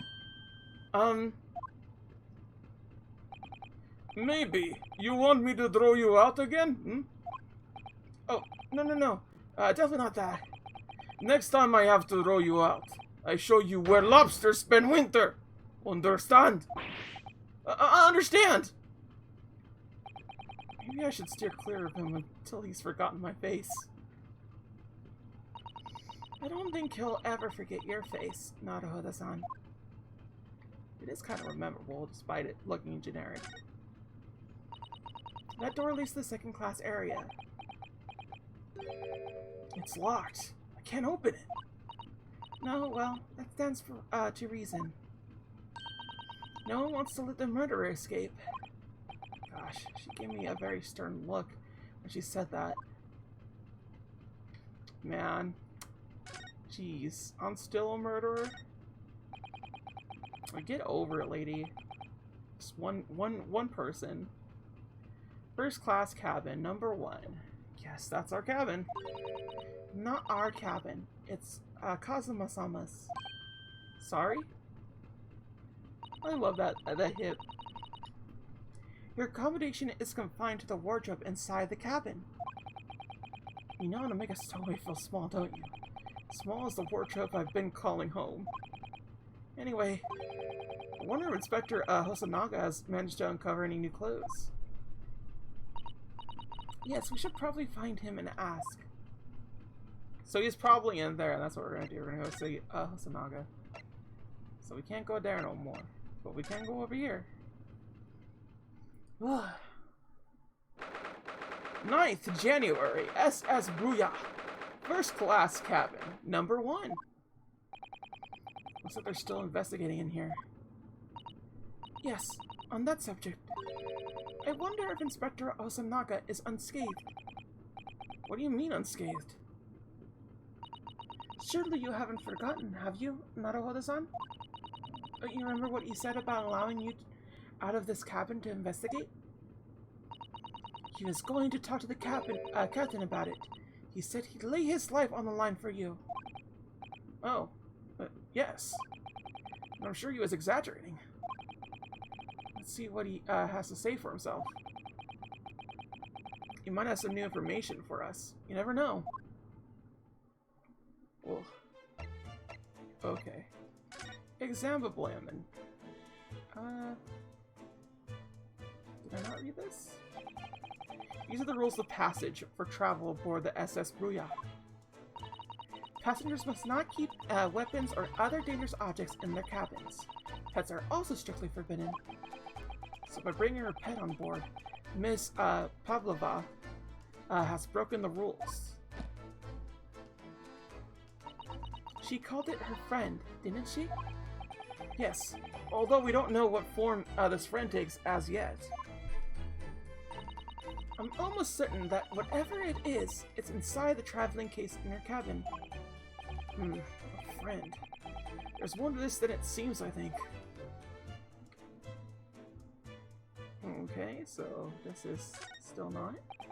This is where Kazuma spent his final moments running his diary. 1:23 a.m. I can hear a faint whistling sound. 1:35 a.m. What looks like some sort of speckled band is dangling from the ventilator grill. Looking at his writing here on the page, it's almost impossible to believe that he's gone. Kazuma-sama left us a valuable clue in these words. I'm sure of it. You have to solve this mystery, Naruhodo-san. We will. Okay. Holobooks provided for passengers accompanying the cabin, neatly arranged on the shelf. They were all over the place when we first looked around, if you remember. Oh, that was her. Oh yes, and you tidied them up, didn't you? You had to look after the ships properly. Unruly behavior in the cabins leads to damage. But it really wasn't me who knocked them over. Well, anyway, I feel much better now that they're neatly lined up. I can't relax when things are untidy. That's fair. I know a number of people like that. Mainly my men. She's very much like that. Okay, so those were all good. Do we get this again? There's new information. So it clears that these letters were written in with the ink that was somehow spilt on the floor. And they spelled the Russian word for wardrobe.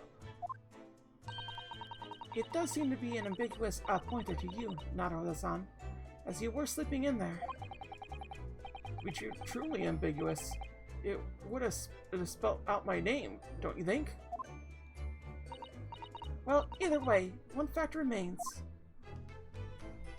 It's hard to imagine that Kazuma-sama would have written his last words, or word, in Russian. Which begs the question of who did write it. I don't know. Okay. Oh, there he is. He's right over here. Okay. That's fair. Oh. So this ventilator joins the Miss Pavlova's cabin. Yes, that's right. And just a few minutes before he died, Kazuma saw something emerging from it. The speckled band, as he described it. If only Miss Pavlova had been able to shed some light on it, but she seemed as baffled as we are. Yes, I wonder if she's telling us everything, though. I'm not sure. I know most people aboard would say the same about me, but there was something about that woman that didn't sit right with me. I don't think Miss Pavlova did it. I do think that she's holding information that, like, is key to everything. But yeah.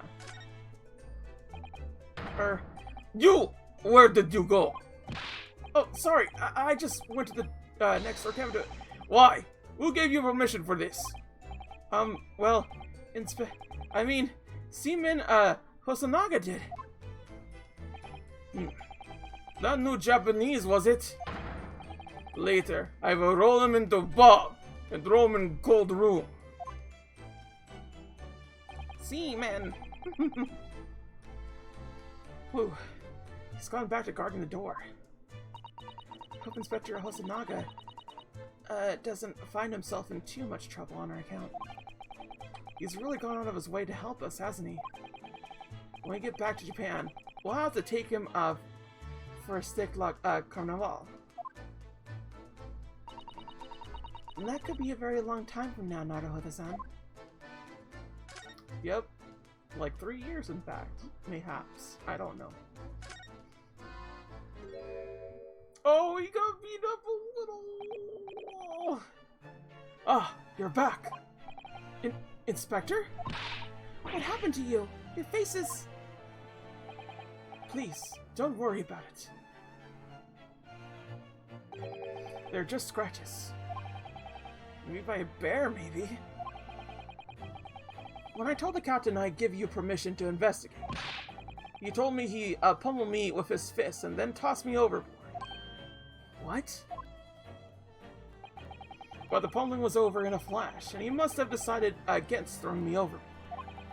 So it was nothing, really. It looks like he wasn't joking when he said he'd lay his life on the line if he had to. Well, thanks to your efforts, we now know a little bit about the neighboring cabin. Yes, so I understand. Oh?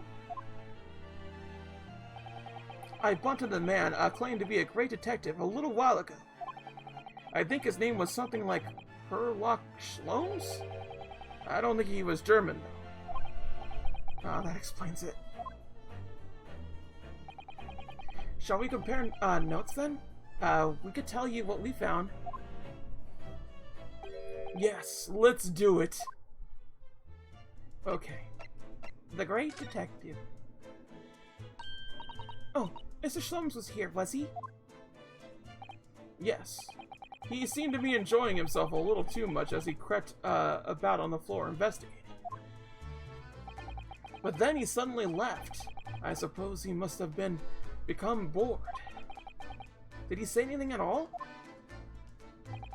Actually, now you mention it, yes. Just one thing, but he practically shouted it. It's shoe polish! Was all he said. Shoe polish? I wonder what he meant. It was when... It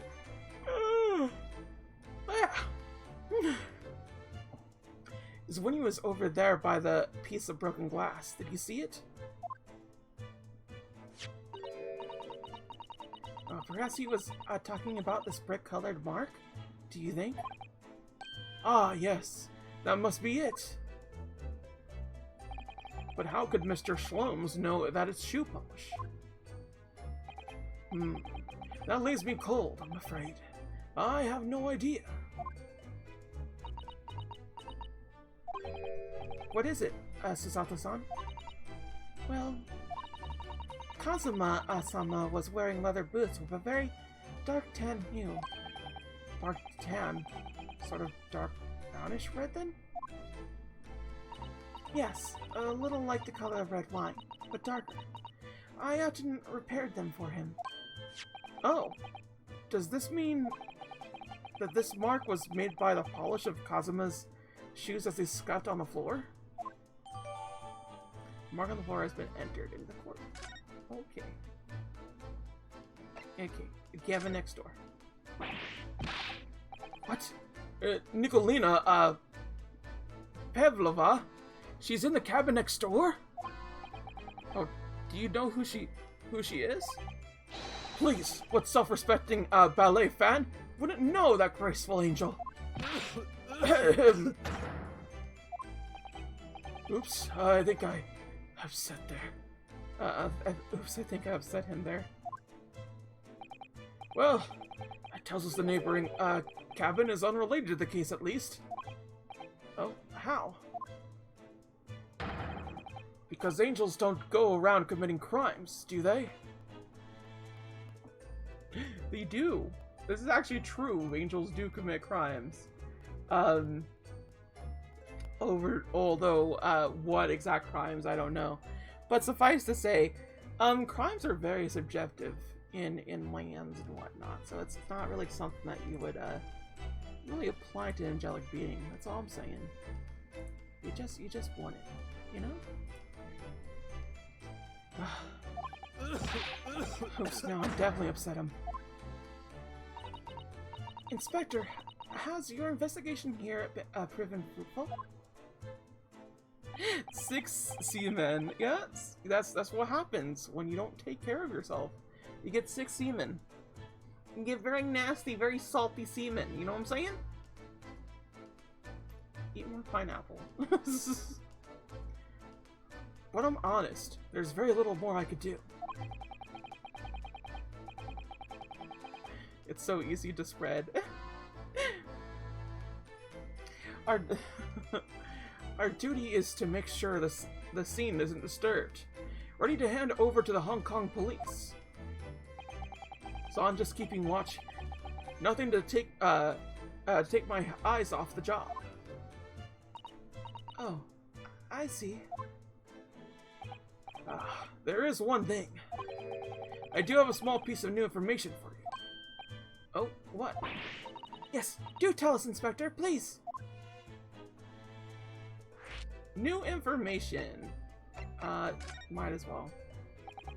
What is the new information you have, Inspector? It's this. The Bruya's medical officer has finished his examination of the body. I managed to obtain the report. Oh, Kazuma's post-mortem report? Kazuma-sama.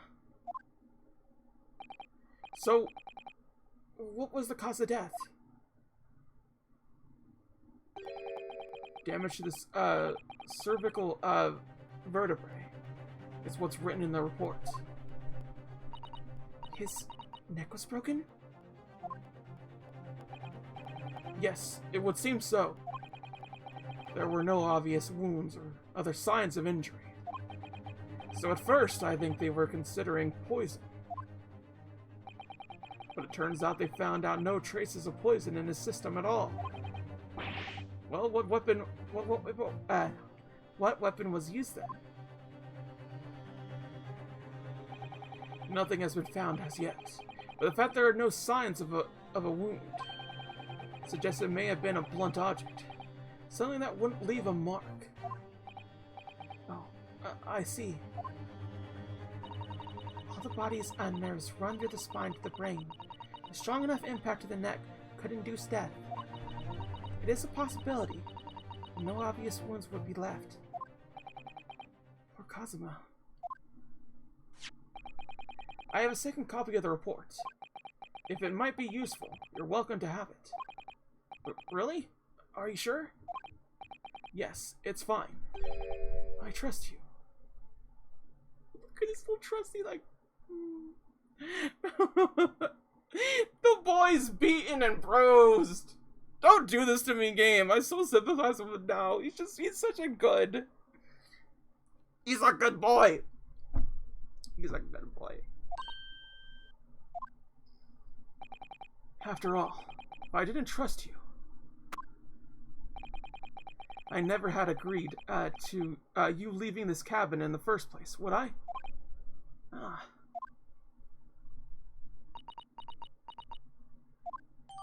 The post-mortem report has been entered into the court record. Ooh. That's really all I could tell you at this stage. I should return to my post. My fellow crewsmen eyes are boring into the back of my head. Guess that might be for the best. Thank you. He looks so beaten and bruised.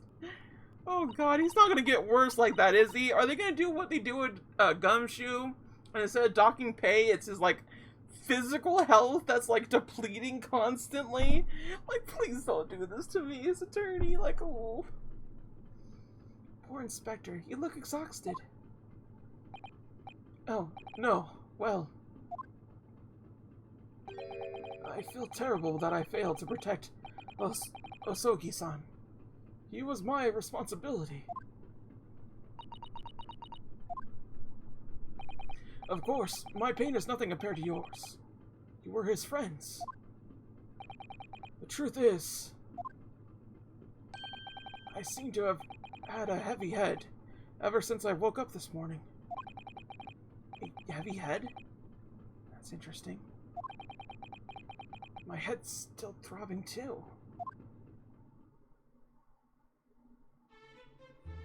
Oh? So we're gonna go back to him real quick. Can I not present him things? I guess I can't present him things. Okay, fine, that's fine. Not happy about it, but I could deal with it. So I can't do any of that. I could just move.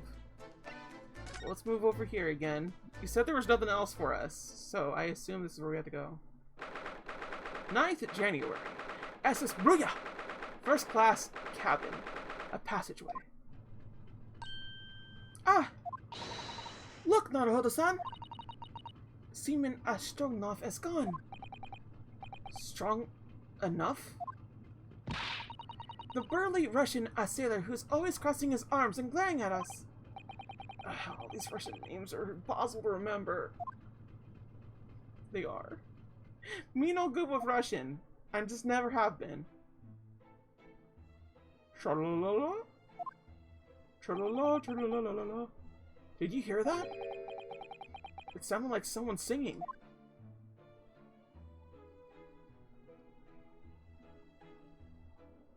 You did it the great detective way. It's caroling. I know that Lucky-like voice. Well, never mind that now. This is a golden opportunity for us. Yes, you're right. We must seize it. Let's go and get inside Miss Pavlova's cabin while we can and investigate. Definitely. Before that, Stringy Knot crewman comes back. It's strong enough, not string knots. Okay. I guess examine? Oh! Oh no. Oh no, he's back! Oh, it's Mr. Slums, look! Wow, you never know where he's gonna turn up next, do you? He seems to be stealing a look at something as he sings to himself.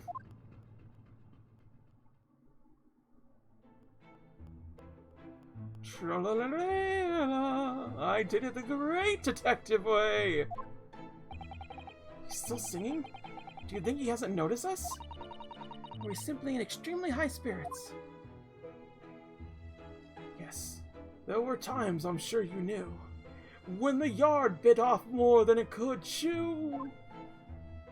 And through it all, when there was doubt, it's lucky Herlocked was about. Excuse me? I solved it all, and I stood tall. I did it the great detective way. Just the I did it my way. It's parroting. Mr. Schlums! Ah! What is it? You want to fight, hmm? Honestly, interrupting a fellow when he's singing what I was just about to reach the climatic finish! Sorry, I thought you were never going to stop, so I figured now is a good time as any. I very nearly dropped you to the floor with one of my famous right hooks! Alright, I get the picture. Now, could you just put those fists away?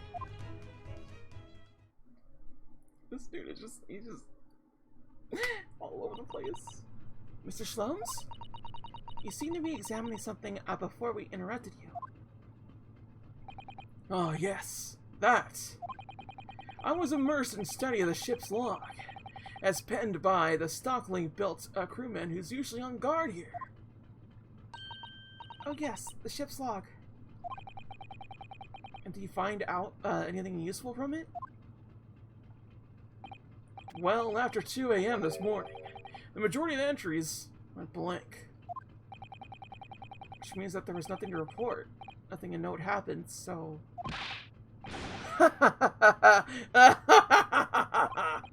You truly are a student for the land of the rising sun. You've been utterly blinded by it. Sorry? Your logic, my boy, is inverted. Whatever do you mean, Mr. Holmes? Observe the other pages and all shall become clear. It would seem the same crewman often stands sentry in this very class passageway. And he has almost religious practice of recording nothing to report every half hour. Oh, he writes that in every 30 minutes? Nothing to report. Precisely. But put simply, the seaman writes nothing to report, when there is just that. And yet, the ship's log from last night is largely blank. Do you mean? Yes, there were circumstances afoot last night, which led to the seaman being absent from his post. What kind of circumstances? What happened? That remains a mystery for now. We can be sure something significant took place. So significant that it caused the seaman to forget his regular habit of scribbling nothing to report in the log. These are important details. I would stake my life on it. You must log the ship's log in your mental file. Okay. So the ship log is added.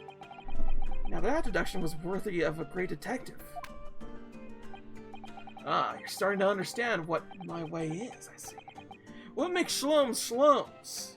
Brilliance.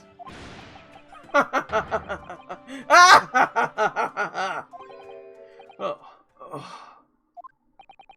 What is it? Are you hurt? Oh, don't worry about yourself. Don't worry yourself. I seem to be afflicted with a throbbing head this morning. For some reason. Nothing more.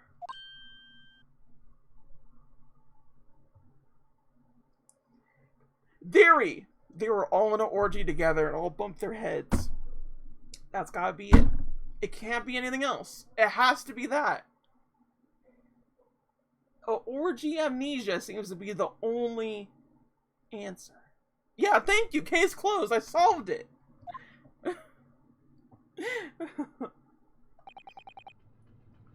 Well, my friends, until our next encounter.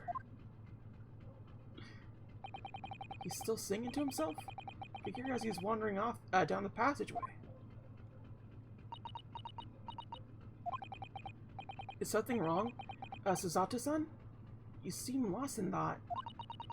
It's just, well, I feel the same. Sorry?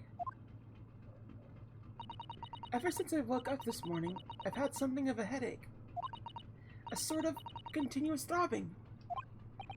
Oh, you too?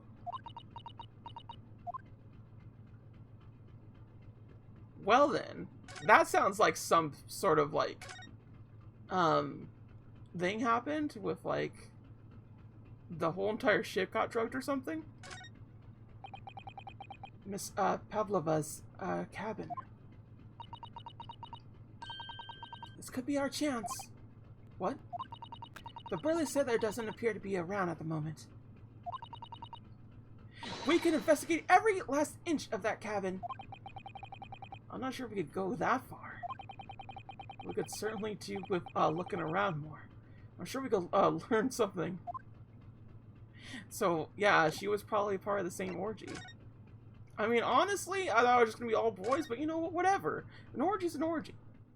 Everyone just out there, not wearing shoes and only socks. Perverts. 9th January, SS Brah! First class cabin, number 2.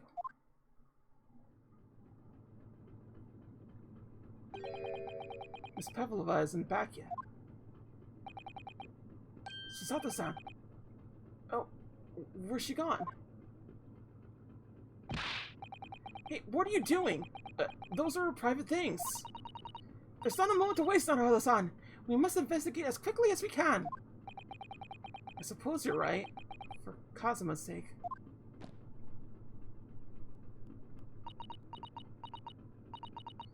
Not just for Kazuma-sama. What do you mean? It can't be long now until we arrive at port. In Hong Kong. I don't want you to be in those handcuffs when we get there. Really? We must solve this case, Naruhodo-san. By ourselves if we have to. Yes, we will. Okay. Time to examine. This cabin door is the same simple sort of bolt latch that our cabin door has. The bolt's drawn across. There's no way anybody could enter the cabin from outside. Yes, it's not a particularly heavy-duty bolt, is it? But still, it wouldn't slide across on its own accord, would it? No, the door was made of metal, so there's no chance of trickery using magnets to unbolt it from the outside. Oh, I didn't even think about magnets. And it's sealed up perfectly, too, to stop any seawater coming in.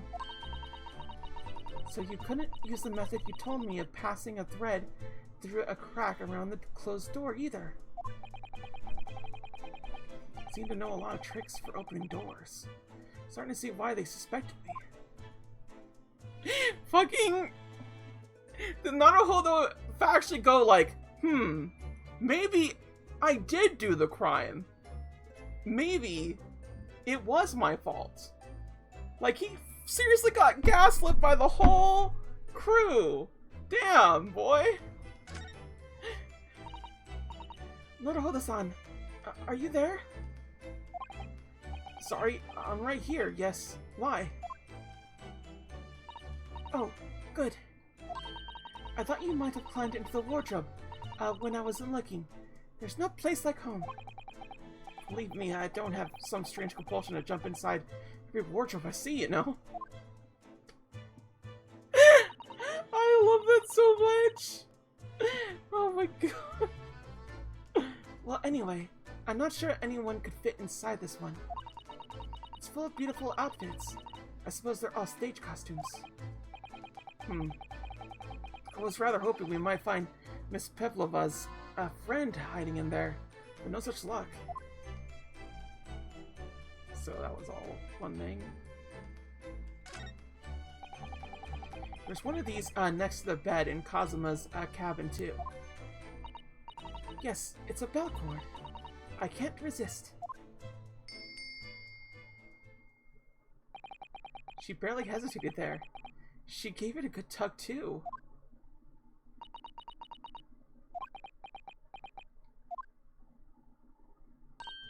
No, I didn't actually expect anyone to come. We don't want them to! We're trying to investigate in secret!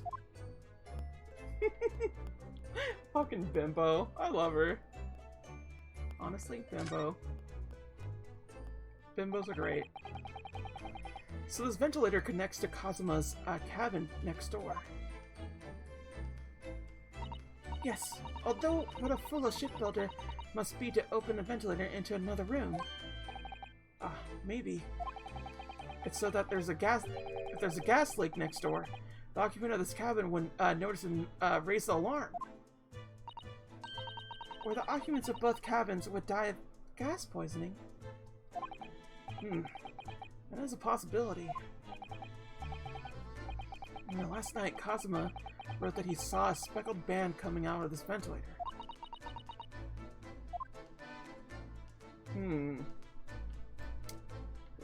Well, that's something. Well, I guess we can look at this then. Ah, yes, they're displayed in this cabin too. Look, the SS Brujas rules of passage. Passengers must not keep weapons or other dangerous objects in their cabins. Pets are also strictly forbidden. I suppose Miss Pavlova's realized that she needed to keep the contents of her case a secret after she read this. Her special friend, I mean. I wonder where her friend has disappeared to now. Probably having fun exploring the ship, I imagine. I just hope Seaman Astronov doesn't find it and throw it overboard. Oh yes, so do I. Okay. All the books have toppled over together. Look, every single one. Do you think That's a god of the sea, perhaps? He's toppled too, though. Is that the same as the bookcase next door? In Kazuma's cabin. Perhaps Miss Pavlova was practicing a difficult ballet pose and fell against the bookcase? I don't know. Would she really be practicing ballet at the same night she ran away from a ballet company? Alright then.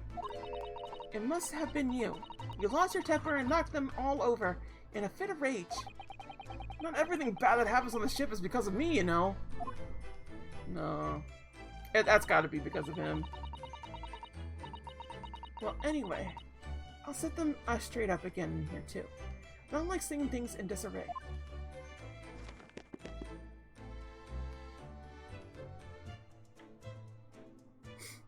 I like how she just cleans it every time. I'm investigating it thoroughly, but I can't find anything out of place. Or can't you? Oh my! Miss Pavlova's case is open. It's completely empty inside, but according to the great detective's great deduction, she was hiding her special friend in there. Yes, a friend that she had to keep secret. What if it was a dildo? That's why it was vibrating inside. Nah. It obviously wasn't. This is like in like the not 1800s, but like a little bit more than that, 1900s, I guess to say. It was like 50 something. I don't know. But yeah, friend. I mean, wouldn't you call someone that helps you get off a friend? Just saying. That's what friends do. Yes, a friend that she had to keep secret. So you're not allowed to bring animals aboard the SS Bruja. Wonder what kind of animals she had in there. And more to the point, where is it now? Oh. Ah! What's that?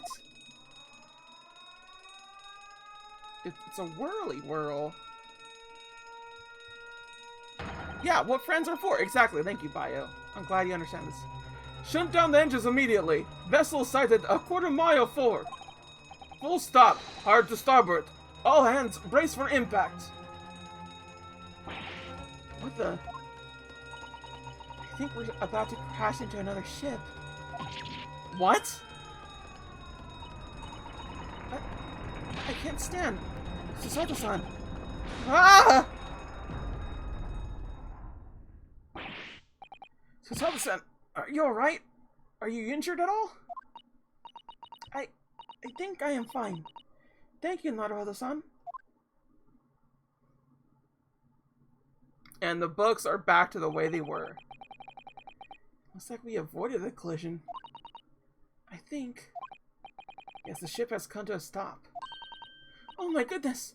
What about you, Naruhodo-san? Are you hurt? No, I'm fine.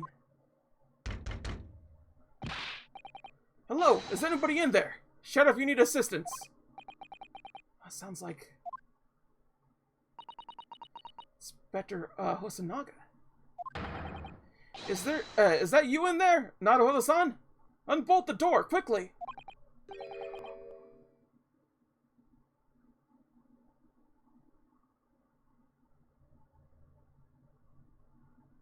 Oh. Well then, I think I know who did it. I think I know who did it. That bolt-in door and everything speaks for a lot of crap. I think it's the captain. I think it's the captain, because the captain's the only one that is able to steer the ship and do that. So it would make sense. That's how you would bolt the door. What, the bolt? Look at that. The door's bolted? Did you do that, Susato-san? No, I didn't touch it. Well, that's strange. How did... And look at all the books. They're just like they were before again. Naruhodo-san, Aren't you going to open the door and let the inspector in?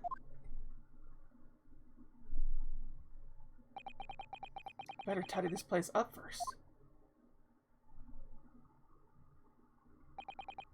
Our finally emergency stop had solved one mystery at least in a very vivid way. But I knew that what awaited us on the other side of the cabin door would not be pleasant. I hurried around tidying up the cabin with a new sense of foreboding in my heart. Ah! Oh, this is not it. Like, how was this so short? But, like, the other part so bloody long. It was so long. Oh my god. Like, for real. We're gonna just do that for fun's sake. We're gonna continue on. We're probably... See, this is the part that sucks about this, is that I don't know how long the trial will last, and I think we're at the trial portion of this thing. 9th January, SS Bruya, Miss Pavlova's cabin. Some of the door to the cabin we were in ended up bolted after we made an emergency stop. Susato-san took a deep breath and gently slid back the bolts.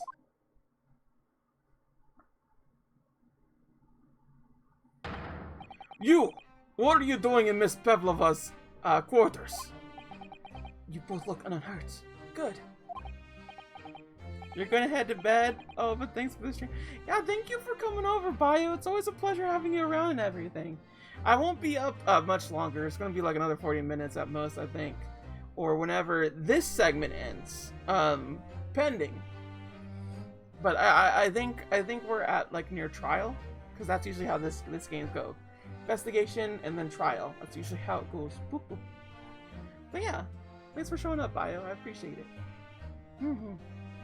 Just like I appreciate everybody else that showed up and everything.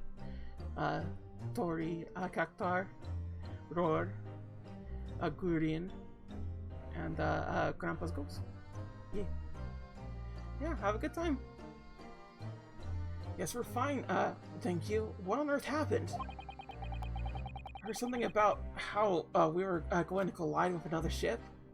Oh! Everyone got hit on the head right here because the ship moved. So there was two things that happened. The door got locked and also people's heads got hurt. Those are that's indication.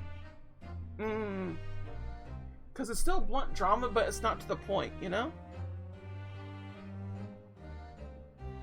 We heard something about how we were going to collide with another ship.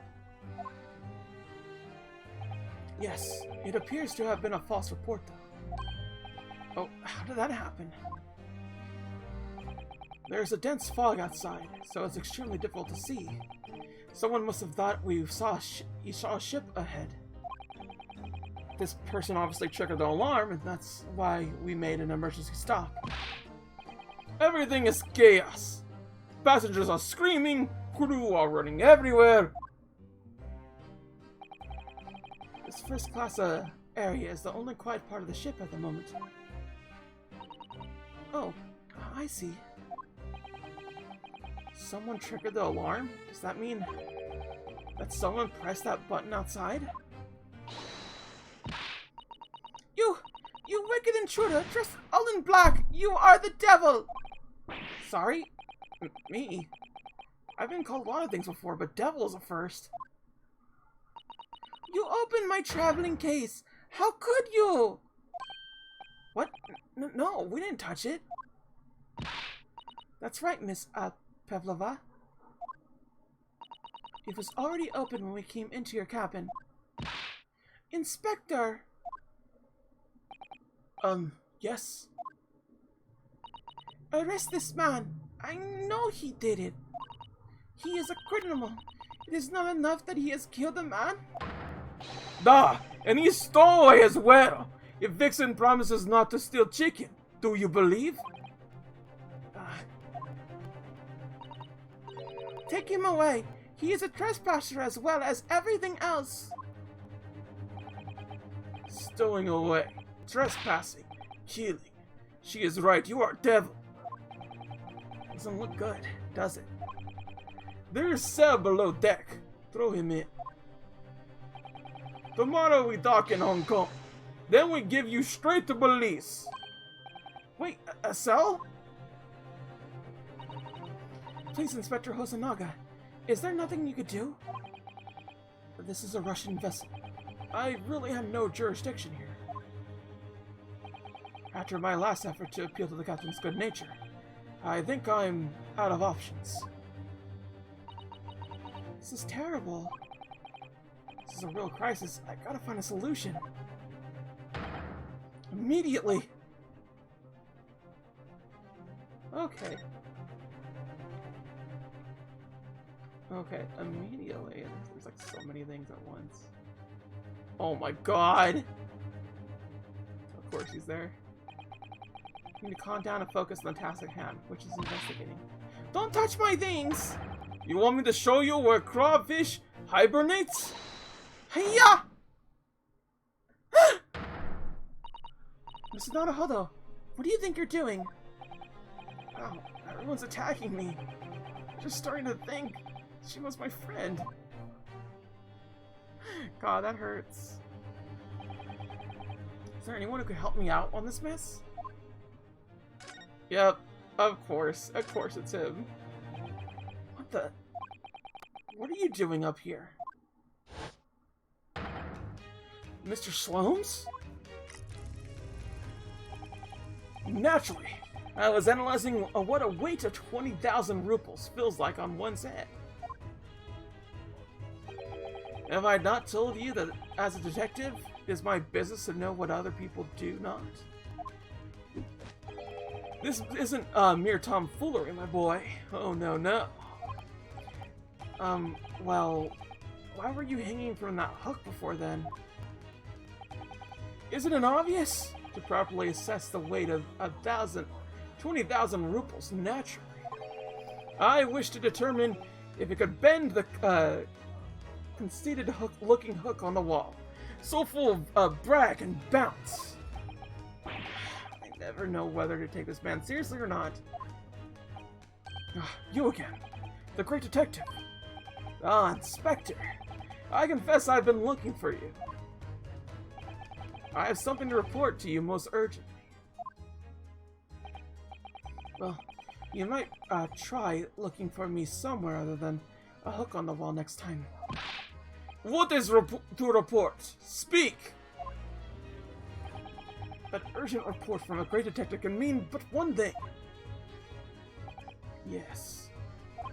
The case of the curious murder that took place last night here on this vessel, the steamship Bruja, has been solved by me, naturally. What? Really? Yes, I've eliminated all other possibilities. No other explanation exists. So allow me to illuminate all your minds.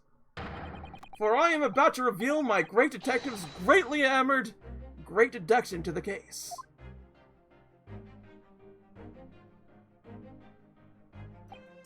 Ah, you have solved it. Even Hedgehog understands this case. We all knew who was responsible for killing a student boy this morning, when we found criminal in wardrobe. It is this stowaway, and he has handcuffs to prove it. I didn't do it! Trouble is, there doesn't appear to be anyone else who could have killed the victim.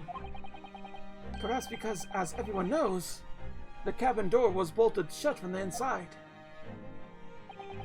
That means the culprit must have been someone who was inside the cabin.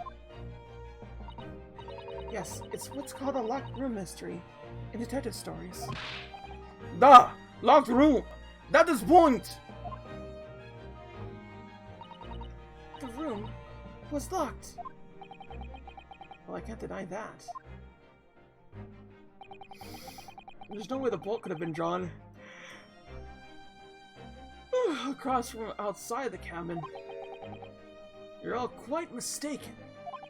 The cabin next door is not a so-called locked room at all. What? Oh yes, there is another entrance. An entrance used last night by the culprit in order to gain access to the cabin despite the bolted door. What other entrance? We never discovered one. Why, it gapes open mouth at you even as we speak. A ventilator, man! The ventilator? Ha ha ha ha! You think this is funny? I cannot even put my arm through that hole. That's because your arms are as thick as tree trunks. You're suggesting that the culprit entered and left the victim's cabin through that tiny opening? It's not possible. But it is. And last night, the victim even witnessed the intruder in the act of passing through the ventilator.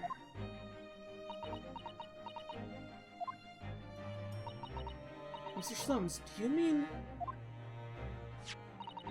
Are you referring to the words Kazuma-sama wrote in his diary? 1:23 a.m. I could hear a faint whistling sound. 1:35 a.m. What looks like some sort of spectral band is dangling from the ventilator grill. So is a ferret the thing that locked it? I don't think that's the case. I think we're close to it. Like the ferret like went in. Precisely, my dear madam. What does it mean? What is a spectral band? The answer to that particular conundrum is in this very cabin.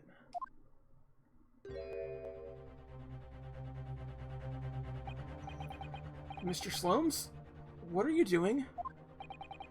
There is a distinct element of danger, but fear not, I am ready. What I am about to expose for all you to see will shock you to your cores. Behold! Oh, what the? Snake! It's a cute Snakey! Oh, look at how cute it is! I love it so much! It's so cute! Allow me to introduce you all to the band, the Spectral Band. A snake? Indubitably.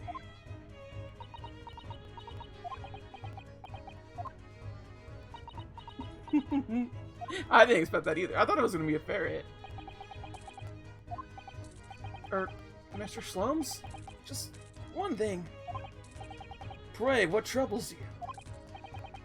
Well, that snake isn't really spectral, is it? It looks more stripy, wouldn't you say? Hmm?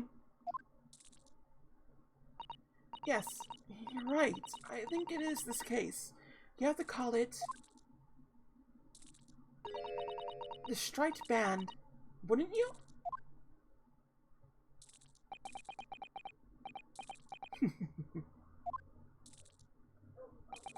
You both see and observe with distinction.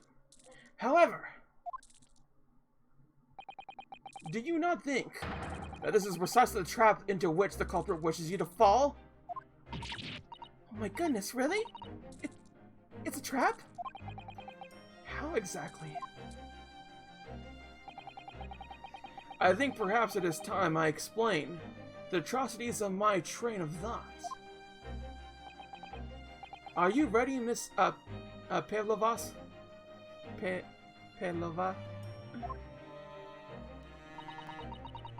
I'm sorry for the young man who died, but that is all. His death has nothing to do with me. This whole thing has nothing to do with me. There are two conclusions I have drawn from the facts. Number one. Last night, your friend infiltrated the victim's cabin. And number two. That same friend was responsible for the victim losing his life. No. She's turned as white as a bowl of rice again. Sholmes must be right. He's hit the nail on the head. This young woman's friend killed Mr. Osogi? No. You know who I think did it was the man with stripes. Because he had stripes on his thing. And I think he kind of framed the girl. Just saying. Oh, the snake. It looks like he can't speak with that snake coiled around his head. I've advised as little movement as possible, Seaman. You wouldn't want the fangs of that long friend in your neck. So everyone, let us begin. Herlocked Sholmes is proud to present his logic and reasoning spectacular. A great deduction. The game is afoot. Intruder's identity. Miss Pavlova, moments ago you claimed the following. His death has nothing to do with me. This whole thing has nothing to do with me. Yet you cannot deceive yourself. Yes, when you recall those horrified events, your aching heart smarts with pain. And is that very pain that evidence your inscrutable link to the victim's death? So we ask, what was the nature of this intruder that stole into the victim's cabin on that portentous night? Why, naturally, it was the friend with which you boarded this vessel, was it not? As I suspect, another telltale glance. Without doubt, your friend is the riding serpent we see before us. And yet that fact leaves us in a quandary. The victim's written observations of the night in question tell of a spectral band, whereas, regrettably, the specimen's markings do not fit the description in any way. What explanation can we then give, pray? What was the sight that fell upon the victim's eyes last night? No, don't tell me. This has nothing to do with any of this. Oh, but it does. You have the answer to this quandary even now, hidden behind your back. Yes, that which you are trying, but failing to conceal, can only be the snake's slogan skin. Evidently, after this subtle and horrible crime, this most deadly friend of yours shed its original skin, no? I don't know what you're talking about. Last night, through the ventilator visible in this cabin, yours then speckled friend slithered next door. Using the bell cord on the other side as a bridge, the serpent silently descended into the victim's quarters. In the dim light, it appeared the young gentleman who was about to lose his life as a spectral band. In summary, the nature of this friend of yours, which last night infiltrated the scene of the crime, is a rare breed of snake, whose markings change each time it slungs its skin. A snake so dreadful, we can only imagine it would be found in the deepest depths of India. A beloved spectral snake. Topic 2. How Mr. Osogi died. I don't think it's her. She's too cute. She's too cute to murder! Damn it! Moving on. We come to the heart of the matter. The grim demise of the victim. How did this young man lose his life? And why? According to the data, of which I had been appraised, it would appear that there are no visible signs of injury.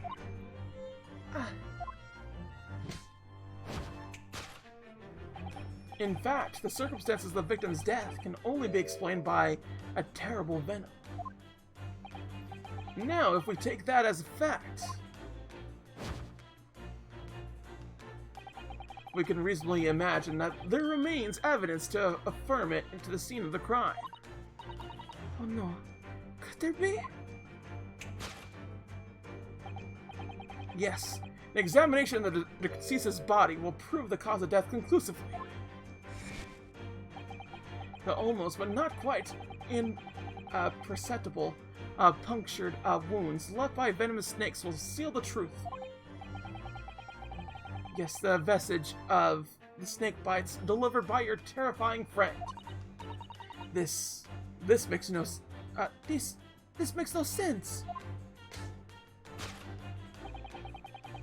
There's no point feigning arrogance, Miss Pavlova. After the incident, you endeavored to hide everything, didn't you? But now your involuntary glance betrays the hiding place you chose. That's right. You hid the evidence that links you to the victim's death in that traveling case. When we first met in this cabin, it came to my attention that your case moved periodically. Your serpent assassin was restless indeed, no doubt. You don't understand. It is telling that the victim made note of a low whistling sound that we heard minutes before his end. That was your signal, was it not? The sound you had used to train your serpent friend. Train? Indeed. You put the serpent through this ventilator and wait. After a period, you summon it back with a whistle. You couldn't know if the animal had done its duty, so you would listen for signs of life next door. The victim appeared not to have been dispatched. You release the snake once more. Do you deny the snake has undergone such training? It's not true. Having slithered through the ventilator and down the bell cord, the creature needed only to seek its fangs in once. And its venom would course through the victim's veins, ending its existence forever. That is the true nature of the spectral band, and took the poor young man's life. There could be no doubt. My logic is unfathomable. That's not what happened at all. Death by venomous snake bite, which we know is not true. Thus concludes Herlock Shlom's great deduction of the spectral band.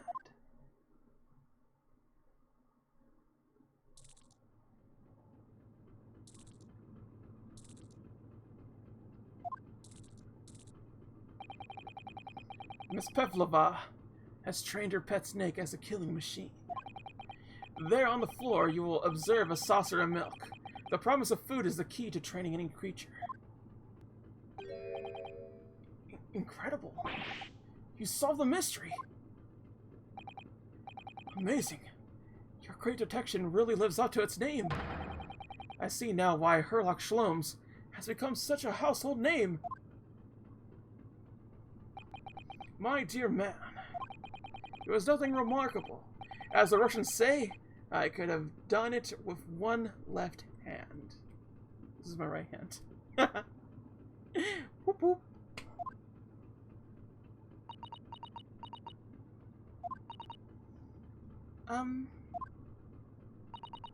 Could I venture an opinion, Mr. Sloms? But of course. What's on your mind? It's just about your deduction before. Some things don't quite make sense to me. I welcome questions as to my method, and will answer both loudly and proudly. Oh, well, good. First of all,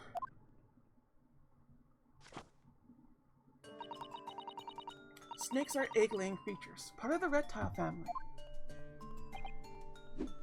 You are well informed, madame. And reptiles, don't drink milk.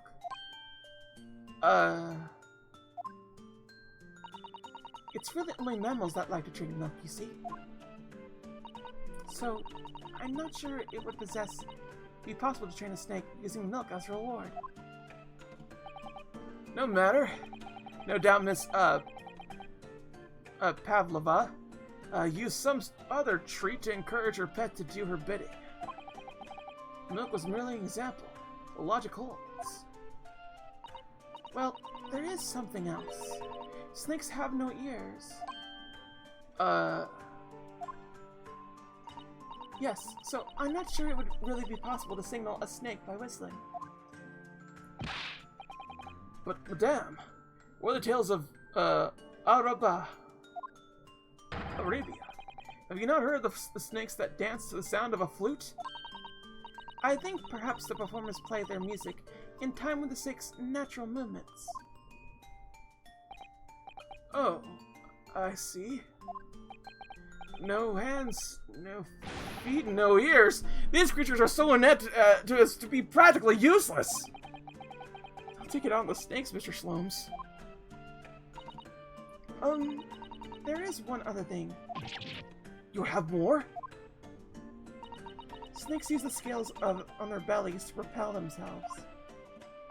So, I'm not really sure that a snake could manage to climb up a flat belt cord like the ones in these cabins.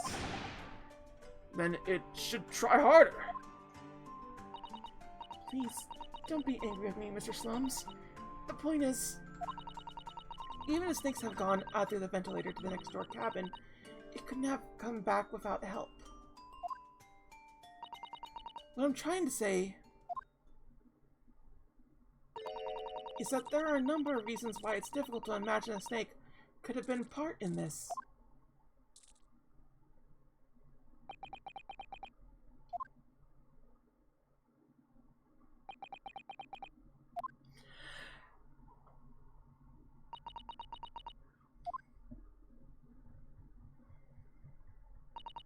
I think we need to step in and help again, Mr. Naruhodo. Oh no, you don't mean... Yes, we need to modify Mr. Schlum's latest deductions and turn them into the great ones we ought to be. I had a feeling that this was coming. Alright, let's give it a try. Just what I was waiting for, Mr. Naruhodo. Yes, right. So cast your eyes down to your wrists again. What? It's on it again! Your handcuffs are gone. Where did they go? Fear not. I shall see they're restored after our work is done. I really wish he'd lead them off. Now, everyone, let us begin. Herlocked Shlomes is proud to present his Logic and Reasoning Spectacular. Here we go again! Course correction! Hold on, Mr. Slomes! Okay. Miss Pavlova, moments ago you claimed the following. His death has nothing to do with me. His whole thing is nothing to do with me. Yet you cannot deceive yourself. Yes, when you recall those horrid events, your aching heart smart with pain. She does have a pain expression on her face. Yes, that's true. She looks as though Kazuma-sama's death is weighing heavily on her mind. But you're not so sure Mr. Shlomes has read her quite correctly, is that it? Could there be some other way to interpret her expression then? Let's take a moment and really look very closely at Miss Pavlova. Usually when someone does this, they hold their hand like this, it's more so a sign of regret or anxiousness, or basically just like, I don't want to be here. That's what it's for. I know this because I use this whenever I act and I need to like be a little bit more how to say more anxious about things and whatnot, I'll do that every now and again to kind of like get in the groove of things. It's a weird thing that bodies do, honestly. I don't know how else to phrase it, because just kind of like when you act, you do need to do body movement on top of a number of other things in order to make sure things work very well. I don't know all bits of it, but I do know that's how you perform better effectively. You get into those kind of motions. Okay.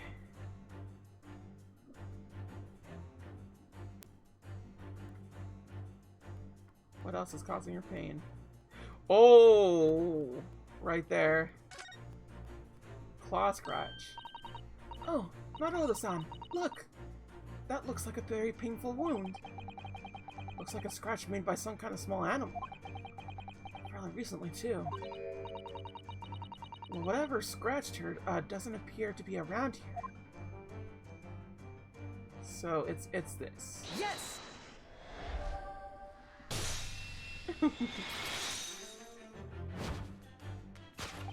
Yes, when you recall those horrid events, that claw scratch smarts with pain. Indeed. And simple observation reveals that the wound is fresh.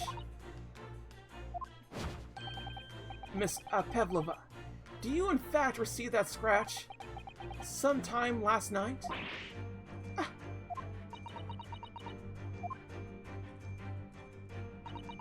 When I think about the young man who died next door, I feel so sad. And when I am sad, the pain from this wound is worse.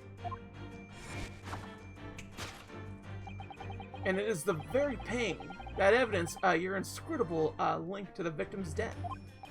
So we ask, what was the nature of this intruder that stole the victim's cabin on that portentous night? Well, naturally, it was the friend with which you boarded with this vessel, was it not? As I suspected. Another telltale glance. Without a doubt, your friend is the writing serpent we see before us. It seems likely that the scratch mark on the back of Miss Pavlova's hand was made by this friend of hers, doesn't it? Except, snakes don't have claws, do they? No, they don't. They don't even have hands or feet on which claws might grow. Well then, if that snake isn't her pet, what is? What's the true identity of this friend of hers? We should follow her gaze, Naruto-san. That's where we'll find the answer. It's the teapot. Photo frame. It's Kitty! The kitty! Look at the photograph in this frame. This must be something Miss Pavlova brought with her when she ran away. She's exceptionally beautiful, isn't she? Yes, that's true. Personally, it's the light black creature she's holding that's caught my eye. We better take a closer look at this. It's a little kitty. Look at the little cat Miss Pavlova is cuddling here. Oh, what a cute little kitty. It could stay with you, couldn't it, Naruto-san? For the blackest outfit. A blackened kitty. In the look of this picture, at least, Miss Pavlova seems very attached to it. Yes!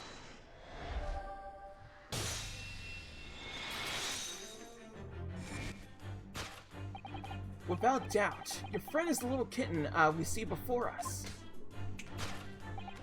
Yes, the scratch on your back of your hand makes that abundantly clear. Oh no. The whereabouts of this black kitten isn't clear. But what is clear is that you brought the animal with you when you ran away, didn't you? Oof. Darka is my best friend. I couldn't leave her behind. Darka would appear to be a Russian blue. And yet, that fact leaves us in a quandary. The victim's written observations of the night in question tell us of a spectral band. Where's regrettably,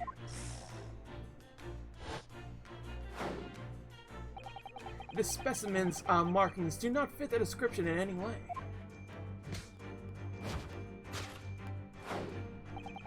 What explanation can we give them, pray? What was the sight that fell upon the victim's eyes last night? No, don't look at me. This has nothing to do with any of this. Oh, but it does. You have to answer this quandary even now, hidden behind your back. Yes, that which you are trying but failing to conceal can only be the snake's slogan skin. Do you see that? She just took something out of her pocket and hid behind her back. If she just left it in her pocket, no one would have ever known. Oh yes, plays like that are Mr. Slum's specialty. He's ever so cleverly forced her to reveal something. I thought deduction was his specialty. Maybe making me believe that was a ploy too. Anyway, I find it hard to believe that the skin of the snake. In which case, just what is Miss Pavlova hiding behind her back? Ooh. She's really cute. Like, I cannot express enough just how cute she is. I'm trying to see it from, like, over here. It's really hard to see Snake's slogan skin. Ah. Oh, there. Oh, I almost had it. No? What is she hiding? What is this? It's like this little thing right here. I don't know what that is. Is it a weapon?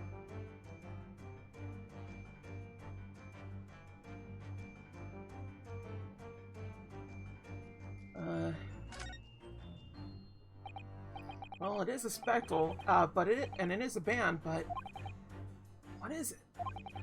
It seems to be soft and fluffy, a long piece of clothing of some sort. It looks like a handle at one end.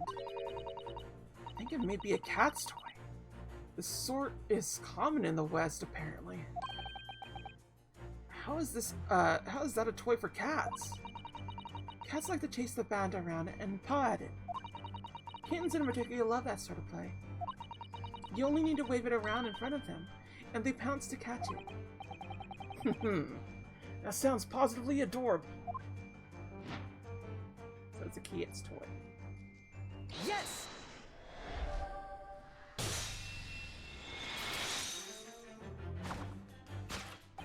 Yes, the thing you were trying but failing to conceal is, a cat's toy. Precisely, the true nature of the now infamous spectral band. And it was, this toy that you dangled, through the ventilator. You waited around, I presume. Naturally. The victim could, not fail to notice it. Why? For what reason? My dear boy, there can only be one answer to that. After her feline friend disappeared through the ventilator into the neighboring cabin, Miss Pavlova attempted to use the spectral cat's toy to incite the creature to return.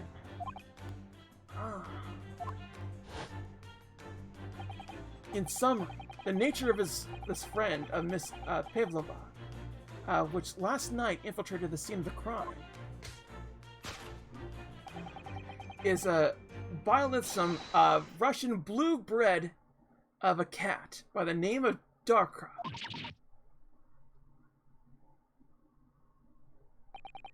A truly troublesome feline. Young Darka is proving to be. You must be caged once. She must be caged once found.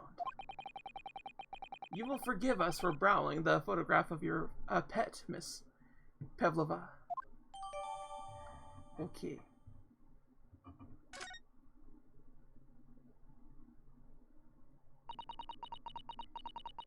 It was after I gave her food last night. That's when it happened.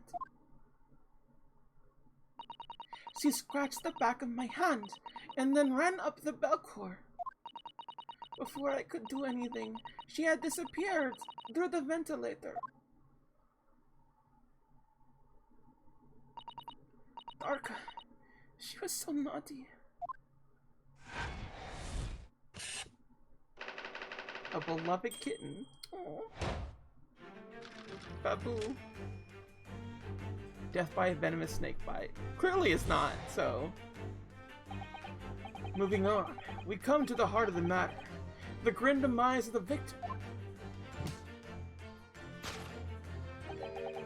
How did this young man lose his life, and why? According to the data of which I have been apprised, it would appear there are no visible signs of injury.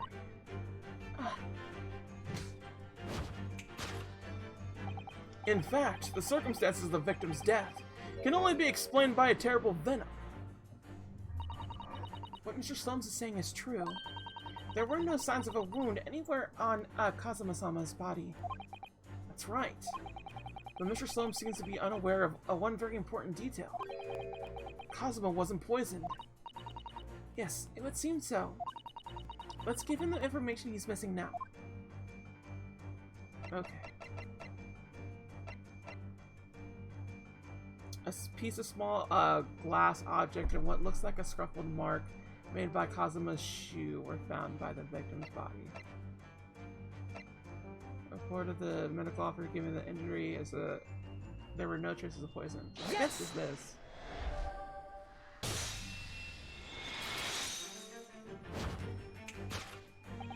In fact, the circumstances of the victim's death can only be explained by the post-mortem report. Ah, yes. I knew it was one or the other. His neck was... Indeed. The breaking of the cervical vertebrae is fatal. Only that Goliath would be strong enough to survive that. Seaman Stroganoff isn't some immortal freak, you know. The jury is out. Anyway, we have on good authority that the victim's neck was broken. Now we take that as fact. We can reasonably imagine that there remains evidence to affirm it at the scene of the crime. No. Could there be? Yes. Examination of the dead deceased bodies will prove the cause of death conclusively. Kazuma died because his neck broke. In other words, he was probably struck by something, or someone. Yes, that's a distinct possibility. As of yet, no weapon has been found, though. Presumably, Darka didn't silently creep up behind Kazuma and deal him a fatal blow. I suppose. It's possible that he had a fall and hit the ground awkwardly.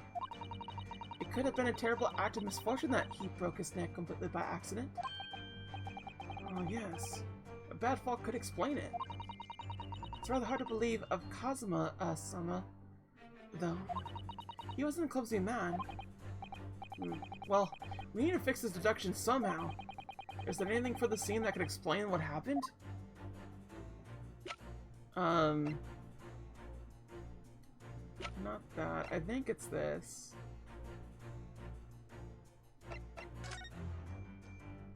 There is a bell. There's scruffled marks here. I think it's this. Because these two aren't really things that are needed. That's just showing that it wouldn't really, like, make sense. So I'm gonna say it's this. Yes! Mark on the floor. Yes, an examination of the mark on the floor will prove the cause of death conclusively.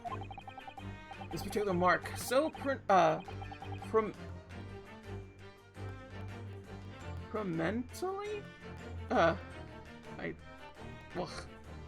visible next to the victim's body is a deposit of shoe polish. shoe polish? Indeed. Possibly identified by a little analysis device I constructed, which I carry now as a matter of course. Beeswax, towel, and dye were my results. The undeniable ingredients of shoe polish.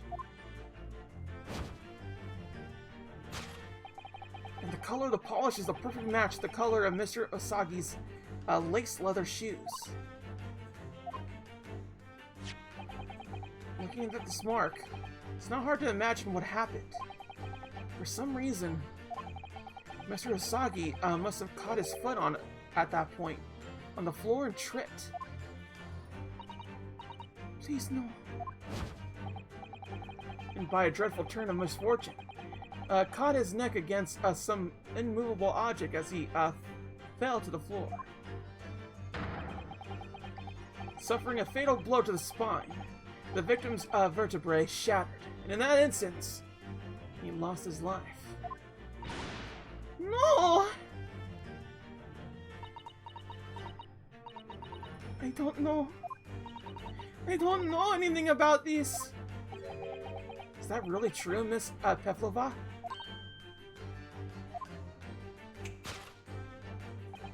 What about the evidence left at the scene where Mr. Osagi lost his life? Yes, the facts are as clear as day to me. You did all you could to conceal the incriminating evidence. But now your involuntary glance betrays the hiding place you chose. That's right. You have the evidence that links to you the victim's death in that traveling case. I don't believe it. Kazuma-sama merely tripped over and now he's no more? Can't be true. I refuse to accept it. I know it's hard to believe, but the mark on the floor does seem to suggest that's what happened. And if that part of Mr. Shalom's deduction is right, Miss Pavlova is trying to hide some evidence that would prove it. Here in this cabin, somewhere in the direction that she just cast her eyes. Where, I wonder? Let's have a good look around. The answer must be here somewhere. It can't be the tiara again, can it?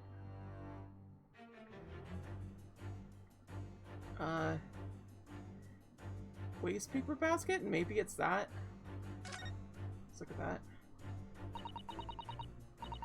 This is a waste paper basket. Perhaps all the first class cabins have them. But Miss Pavlova only started occupying this cabin last night. Presumably there's not much rubbish in it yet. Oh!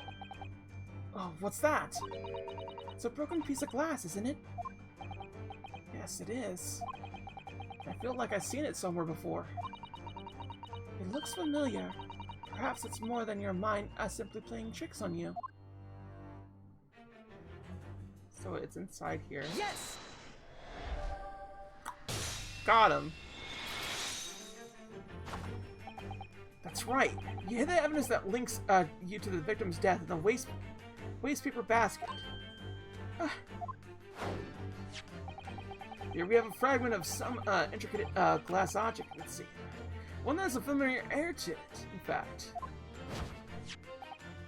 Precisely. We found another piece of broken glass on the floor in Mr. Osagi's cabin. And as you can see, the two pieces fit together perfectly. Oh no. So, Miss Pavlova, shall we consider what this tells us? Why would it be that part of this glass object was evidently broken in the scene of the victim's death? Should be found in the waste paper basket in your cabin? This poor girl. She's been through a lot. You're well acquainted with this glass bell, are you not? I don't know, in that hushed Russian accent of yours. Won't save you this time, dear girl. Why? Because we now have conclusive evidence linking you to the bell in question. What? Take it away, Mr. Naruhodo. Yes. The evidence linking to Miss Pavlova, the little glass bell, that would be... It should be this. Yo, it's the little bell. It's the belly bell. It's the belly bell. Yes! If you look at this photograph, you can clearly see, hanging from Darka's collar, the very glass bell in question.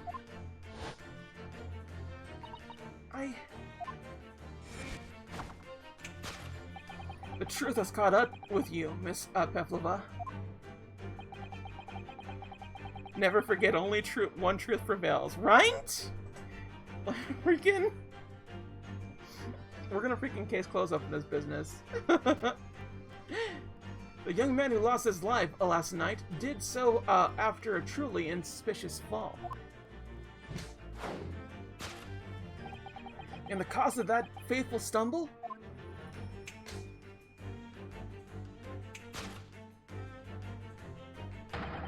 Your absent feline friend, Darka!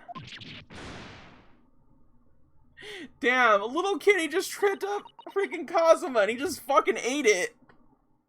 And that's how he died. Fuck. Damn. Maybe that happens to you, but I'm built different.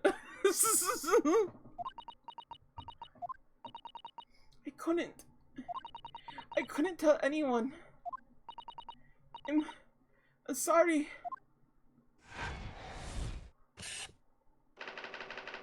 Death by tripping over a cat. Damn! Right? You're built different too, Gordon? Thank you. Yeah, honestly, same.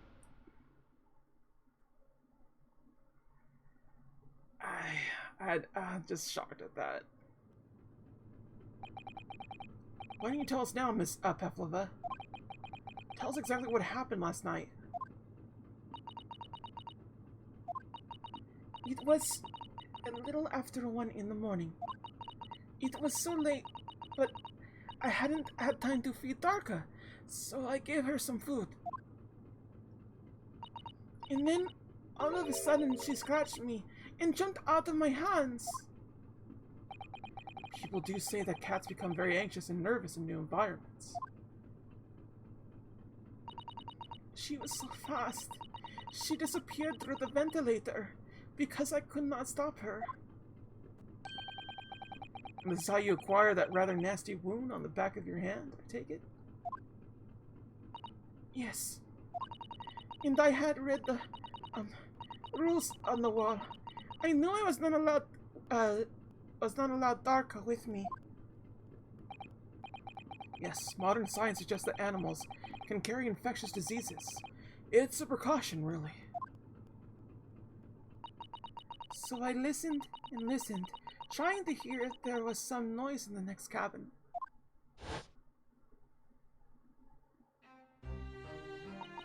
It was very quiet. I was sure if someone was there, he must be sleeping. So at that point, you thought it safe to try to allure the kitten back again? By dangling the end of the toy through the ventilator and into the adjoining cabin. Dark always loves this toy, but it didn't work. Nothing worked. I tried using her favorite toy. I tried whistling to her softly, but nothing. She didn't return.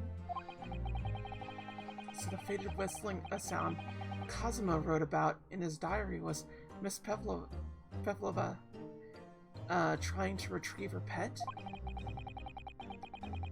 Cats have a propensity to remain hidden in the shadows when frightened. Yes, so there was nothing else I could do. I just had to wait until she had come down. But then...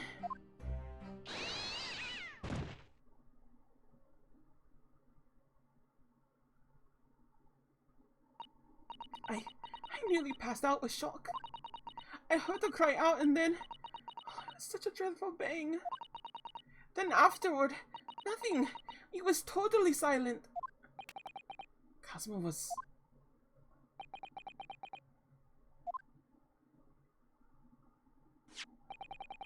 for the appearance of the brown mark on the floor.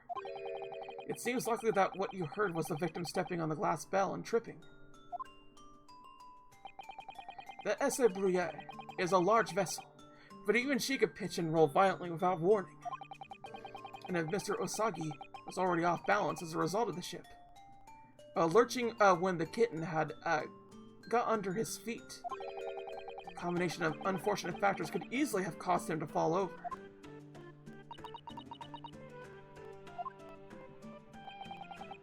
Well, what became of the kitten afterwards?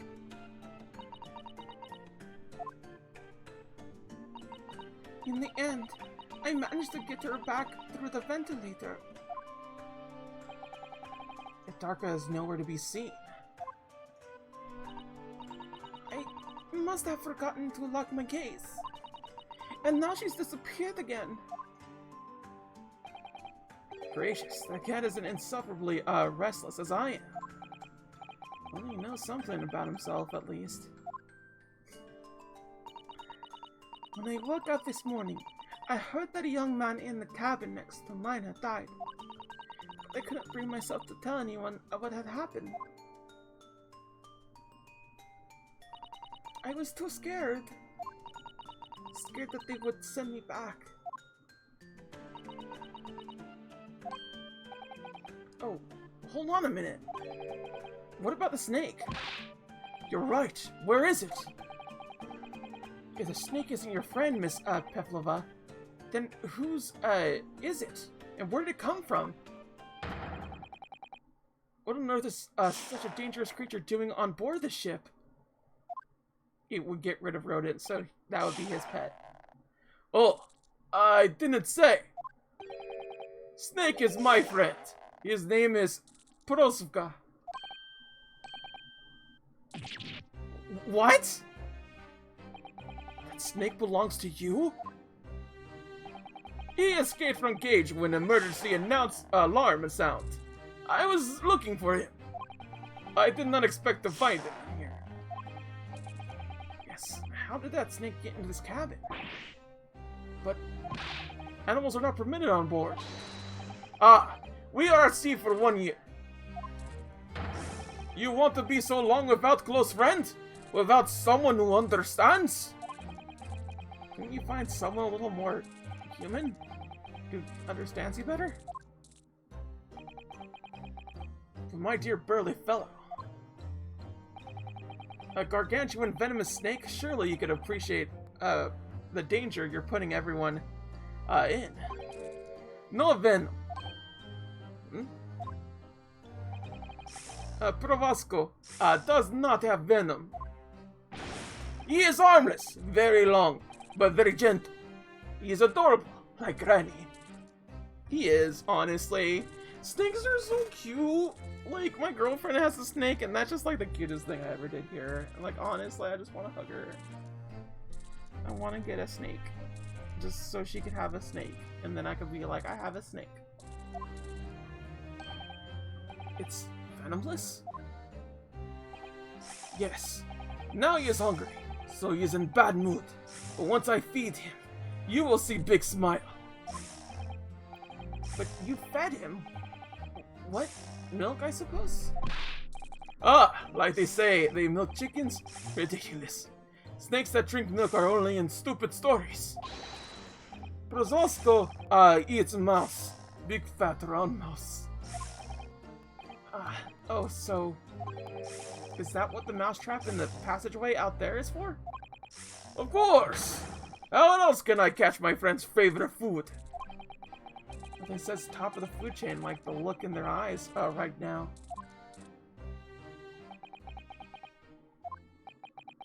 It refuses to drink milk. It can't hear a whistle. It can't climb up a bell cord. It's not even venomous. How the deuce did something so inept land a starring role? It is not my fault. I did not make up stories. My Provosko has nothing to do with this incident.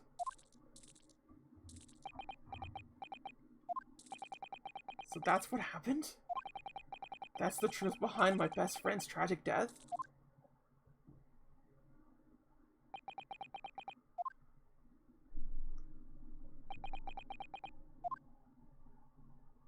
But the whole entire, the name written in Russian thing, why was that?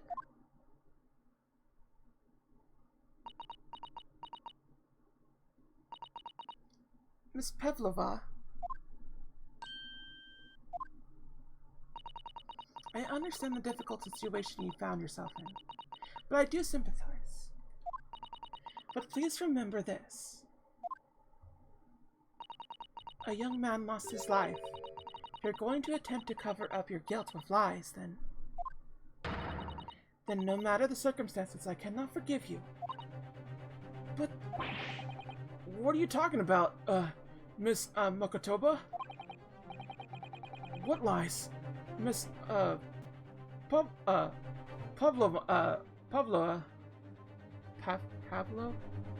I lost it. I lost how it sounds. Pavlova. Ugh. Just confessed everything. Which is a series of unfortunate events. An accident.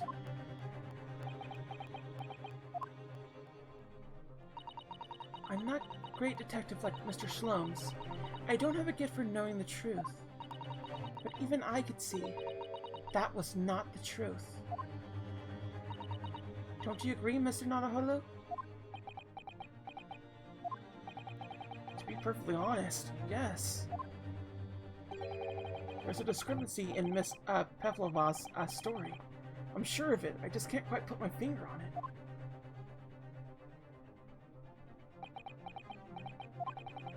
I confess, I was intending to let Scotland Yard deal with any outstanding issues on this matter. Oh?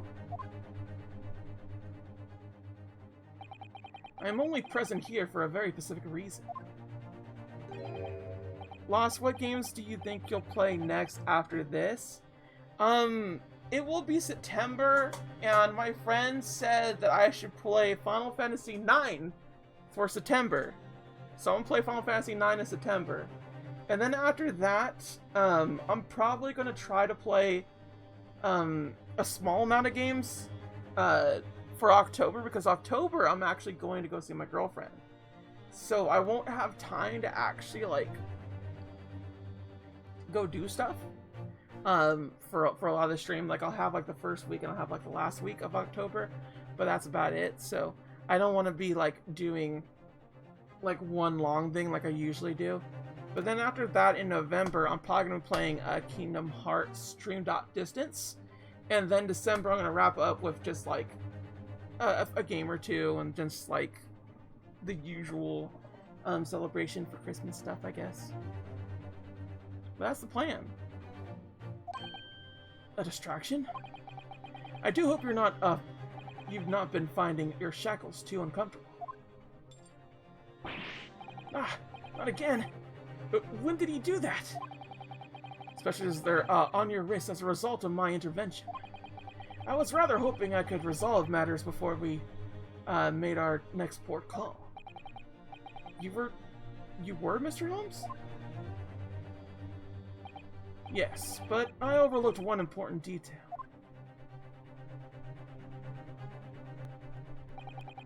The deceased young man was a very close companion of yours.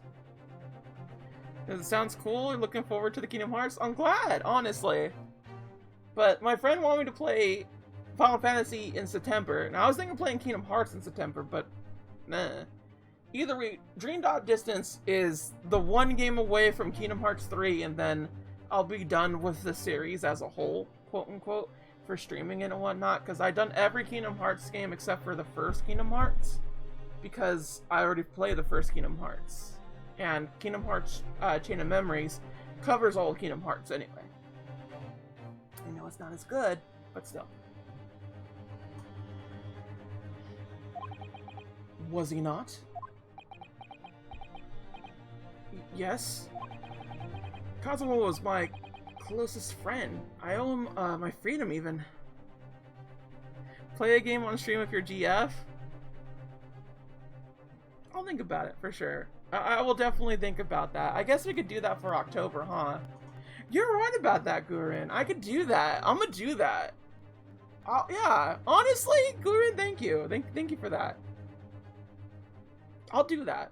In October, I'll do the thing. Oh, what can we play?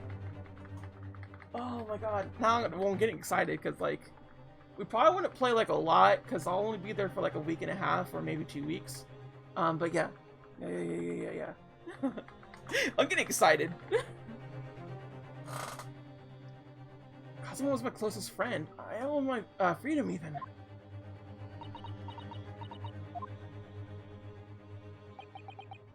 In that case, we must follow this to its conclusion. No further distractions. You must uncover the real truth here, Mr. Naruhodo. Yes, whatever that may be. The key to this is the discrepancy in Miss Peklova's story, I'm sure. If I could chase that down, maybe the truth will become clear. The truth about how you really died. About how the scene in your cabin really came to be.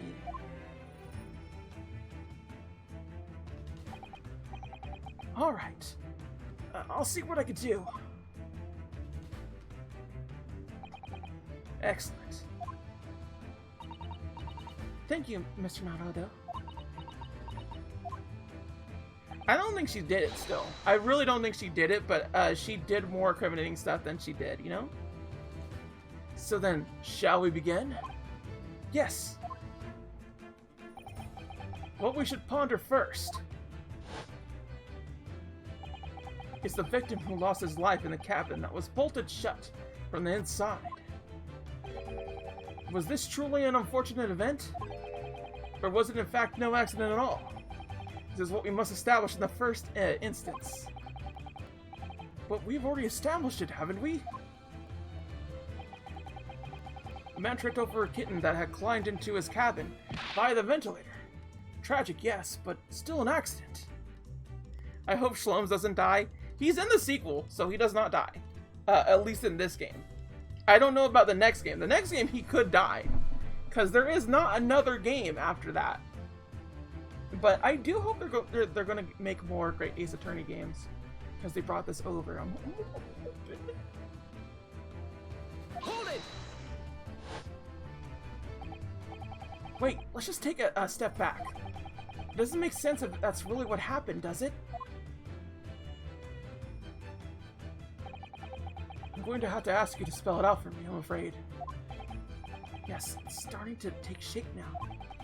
There's a clear contradiction between the facts and Miss Pavlova's story here. The evidence is right there in Kazuma's cabin. It's undeniable. His death couldn't possibly have been a mere accident. Really? Let us show our hand, Mr. Naruto. Time to present the evidence. The evidence that proves unequivocally that the victim's death was no mere accident. Oh! That it wasn't an accident? I think it's this because, like, it shows this as, like a thing. But I don't know. Spider speckled band. It might be the speckled band though. That's the thing that sucks about this. Like, god dang it. But I want to finish this because, like, we're so bloody close to, like, the ending of this. It's just like, why not? Okay. So, I'm gonna say it's this. Yes! The truth is clearly recorded in this photographic print. There's no way that Mr. Osagi could have left this message on the floor. That script. It's Russian, isn't it? Indeed it is. The word written means wardrobe. I see what you mean. Most people would leave a dying message in their native language. Japanese in this case. But he was studying Russian. It is a simple language. He could have picked it up very fast. That doesn't seem likely. It's actually not the point. It makes no difference whether he knew Russian or not. Sorry, what do you mean? Exactly what I said before. There's no way that Mr. Osagi could have left this message on the floor. And the reason why is clearly explained in here. Damage to the cervical vertebrae, resulting in instant death. Instant death! Ugh. Which means, after the victim fell to the floor, he couldn't possibly have written anything. Because he was already dead. That's not the only reason either. There's something else we found in Mr. Osagi's cabin. A remnant of something that couldn't possibly have been there. If what Miss Pevloff told us was true. But what? So Susato-san has noticed it too, then. Putting this message on the floor aside, there's something else that gives the truth away. Another piece of evidence that proves there was no accident. In other words... the scuffle mark?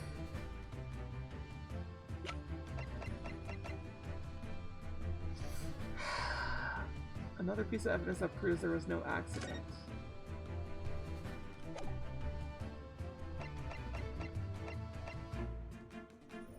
This would be for motive. It could be this, because it was found by the victim's body. But the scuff mark was put there. But she didn't... She grabbed a piece of the evidence. And that's the thing that gets me in terms of, like, it could. And this has already been brought up. I don't think they would make you choose this if they already brought it up naturally. And the only other thing I could think of is this. But can I look at this? No, this is as far as I could go. And nothing to report, and then a whole lot of nothing. I think it's this.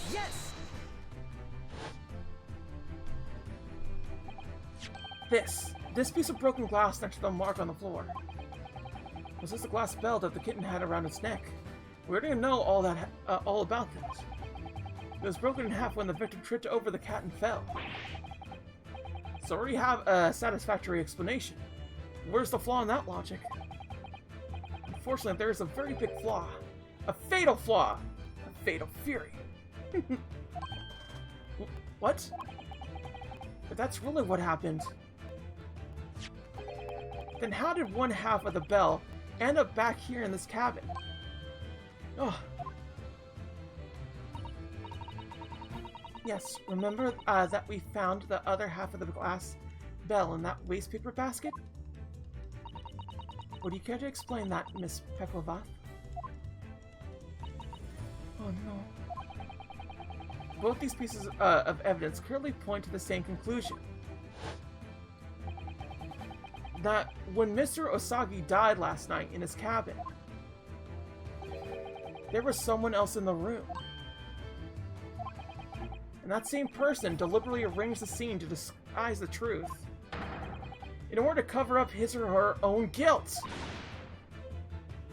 I don't think she killed him still. I think it did happen that way, and she just didn't know how to explain it. Yes, there was someone else present in Mr. Osagi's... Hold it!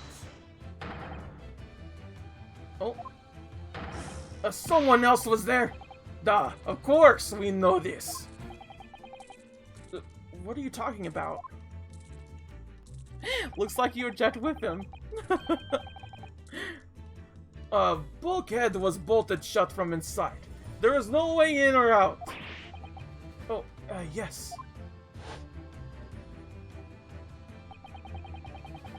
The only other person in cabin when a young student died was you. Yes! It's true. I was in the cabin when it happened. You were shut inside the cabin wardrobe. To be precise about the details. But I don't know Russian, and there's no way I could have left that message. No, not would have. There's no way you could have left that message. To be precise about the details. Would you mind? Forgive me, my dear fellow. As I was saying, person in question wrote the word wardrobe and rushed it on the floor. In an attempt to incriminate me for the crime, even though I've been asleep in there the entire time. And then, the same person picked up the broken glass bell that had fallen on the floor, for fear of becoming evidence that would show how Mr. Osagi died. But why wouldn't this person have taken all the pieces of the bell away? Leaving half behind was only going to raise questions. Yes, well, it was past 1 o'clock in the early hours of the morning. The cabin would have been quite dark. The single, small, lamp suspended from the ceiling would barely have cast any light on the floor there. Little wonder then that the culprit failed to notice the fragment of a tiny item. You all suspect me, don't you? Hold it! Oh? Seaman Stroganoff? Nina is a woman of sea. She is daughter of strong sailor. 2 years ago, they noticed her dancing skills, and she went away to join ballet company. But before, she was a dancer on this ship, a member of ship's band. You do not accuse ship's angel of being criminal. So that's it. You say that when young student died, Nino was there in his cabin. But that is not possible. I give my tooth. Well, this is almost interesting. And why would you give your tooth, pray? How could you be so sure? You're a great detective. You should know. Look truth in eyes. Cabin bulkhead was bolted shut from inside. Nobody could go into cabin. Not Nina, not anyone. Or you want to tell me that killer could walk through all doors? Yet, it is impossible. He's right. But wait, I read about this in detective stories. People often tie thread around door latches so they can open and close them from the outside. Thread? Are you stupid? Those bulkheads are not barn doors. Certainly not. These are watertight doors, as one would expect to find on any modern steamship. Constructed of heavy steel, with not a gap in sight. No threads or needles or magnets could have been used. No, of course not. I thought so too. But Mr. Naruto suggested it earlier, so... Susato-san, how could you shift it onto me like that? So Seaman Stroganoff has a valid point. The cabin door couldn't have been bolted shut from the outside. Not necessarily. What? I put it to you that I could bolt this cabin door without laying a finger on it. And in this very cabin, we could see the traces of the method I have in mind. Having been used before. I don't believe it. Well, Mr. Naruto, I believe you know what I mean, don't you? A way to shut the bolt of the cabin door from the outside? One way does spring to mind, yes. Do you really know what Mr. Slums means, Mr. Naruto? Yes, and so should you. Because we've seen it happen. Indeed we have. So would you care to do the honors, Mr. Naruto? Point out the signs of the method that was used to slide the cabin door on the outside. I genuinely do not know. It kind of just slid. Yes! No, it doesn't. It doesn't show. Like, okay, but like, please. What am I supposed to like get on there?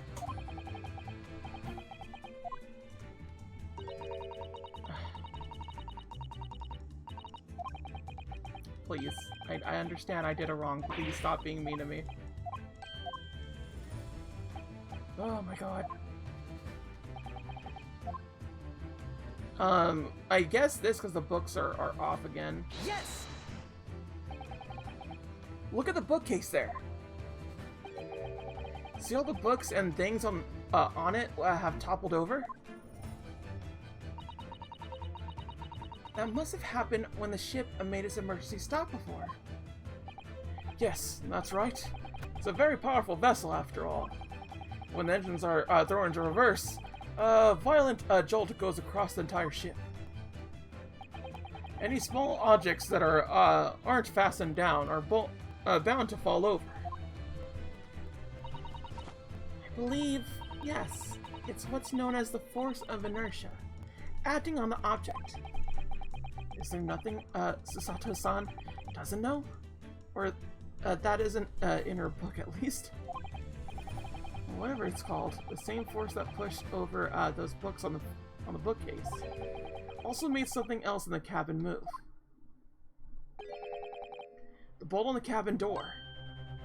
It was a very obvious just after the emergency stop that the ship made earlier.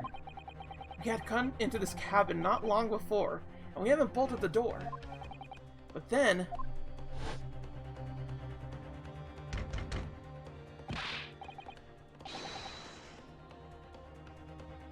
Hello, is there anybody in there?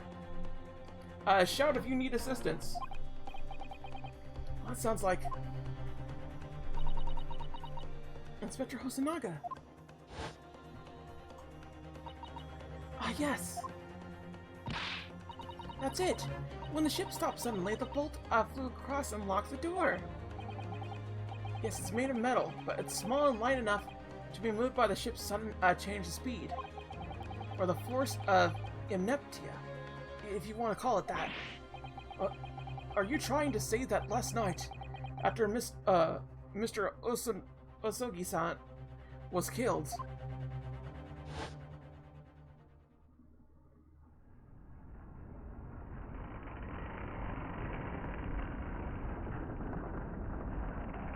Yepers. I still don't think that she killed him, but she definitely, like, implicated, like, murder otherwise. Because, like, how the fuck do you explain shit? The SS, Bruya, made another emergency stop? When I woke up this morning and looked around the cabin, I thought it looked a little odd. All the books on the shelves had toppled over, and all the ornaments. It was almost as if someone had run through their hands across the shelves and deliberately knocked everything over. Yes, I remember that. I stood them all up again, didn't I? And then when we came into this cabin, we were surprised to see the same thing in here. All the books and everything had toppled over, just like Mr. Osagi's cabin. Oh my! Do you have anything to say about this, Miss Pavlova?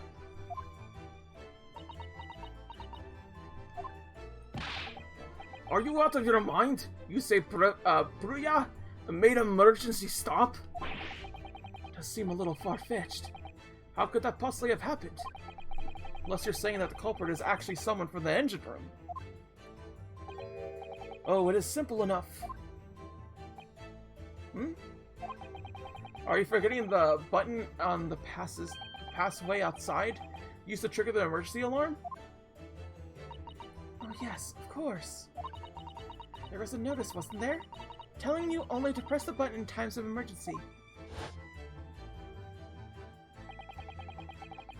On dark nights when the fog is dense, Captain cannot afford to rely on his eyes of his lookout alone. Hence the placement of a number of buttons around the vessel to allow any crewmen to raise the alarm. The sort of button one is almost compelled to press to satisfy one's curiosity. Wait! It was you? When the button is pressed, two things happen in the interest of safety. The emergency alarm bell rings and the vessel comes to a complete stop. As indeed it did a little earlier today.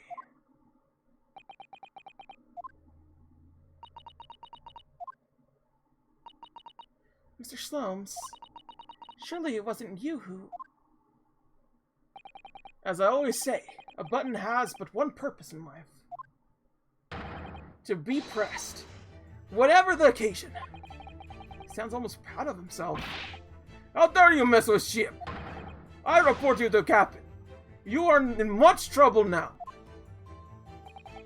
Now. I'm sure all you can wait until later. Let us not overlook the fact that we had learned a valuable lesson. When the vessel makes an emergency stop, the bolts on the cabin door slide close. So, what we must now consider. Yes, it all comes down to one thing now. Last night, after what happened to Mr. Osagi, did this ship make an emergency stop, or did it not? You are idiots! Bruya is a huge ship with many passengers. If we make an emergency stop, even in the middle of night, there would be chaos everywhere. What are your thoughts, Mr. Naruhodo? Well, it's certainly possible that some kind of emergency happened last night. We have evidence to support that idea. Really? What evidence, Mr. Naruhodo? Fascinating. Do show us, my good man. For most of the theory that some emergency gripped this vessel last night.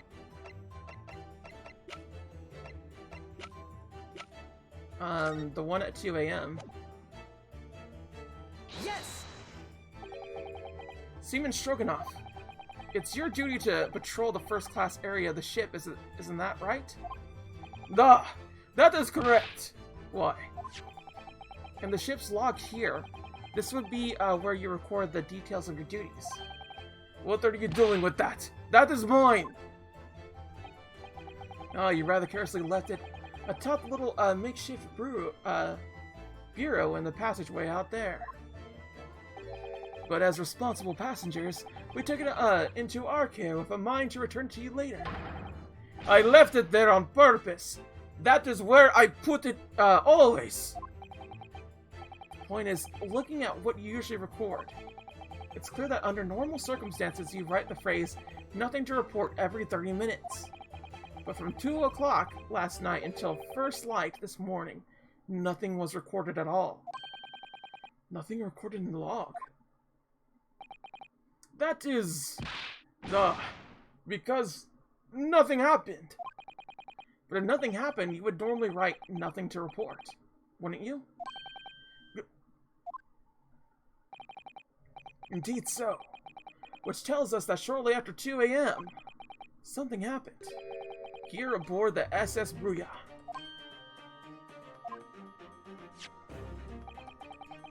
Something significantly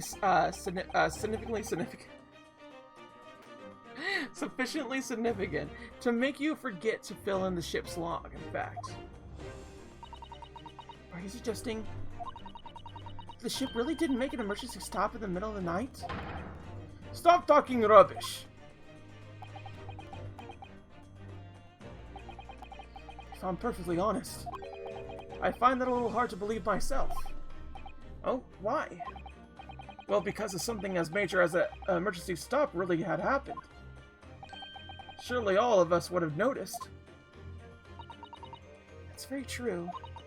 Thanks to the emergency stop we experienced earlier, we all know what it feels like now.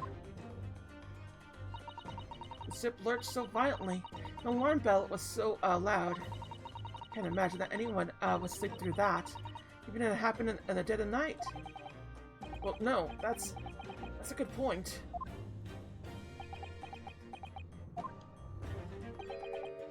What of the throbbing? Sorry? What do you mean? Your head, man. The throbbing of your head since this morning. We've all suffered with it. Ah, yes. I have a headache. You're right. In fact, I haven't been feeling myself since I woke up today. Nor have I. My head has been feeling heavy ever since dawn. Yes, you're all been afflicted, haven't you? Just as I suspected. He's right, my head's been throbbing today too. And since eating dinner yesterday evening, everything has felt sort of hazy. I can't really remember anything that happened after I climbed back inside the wardrobe.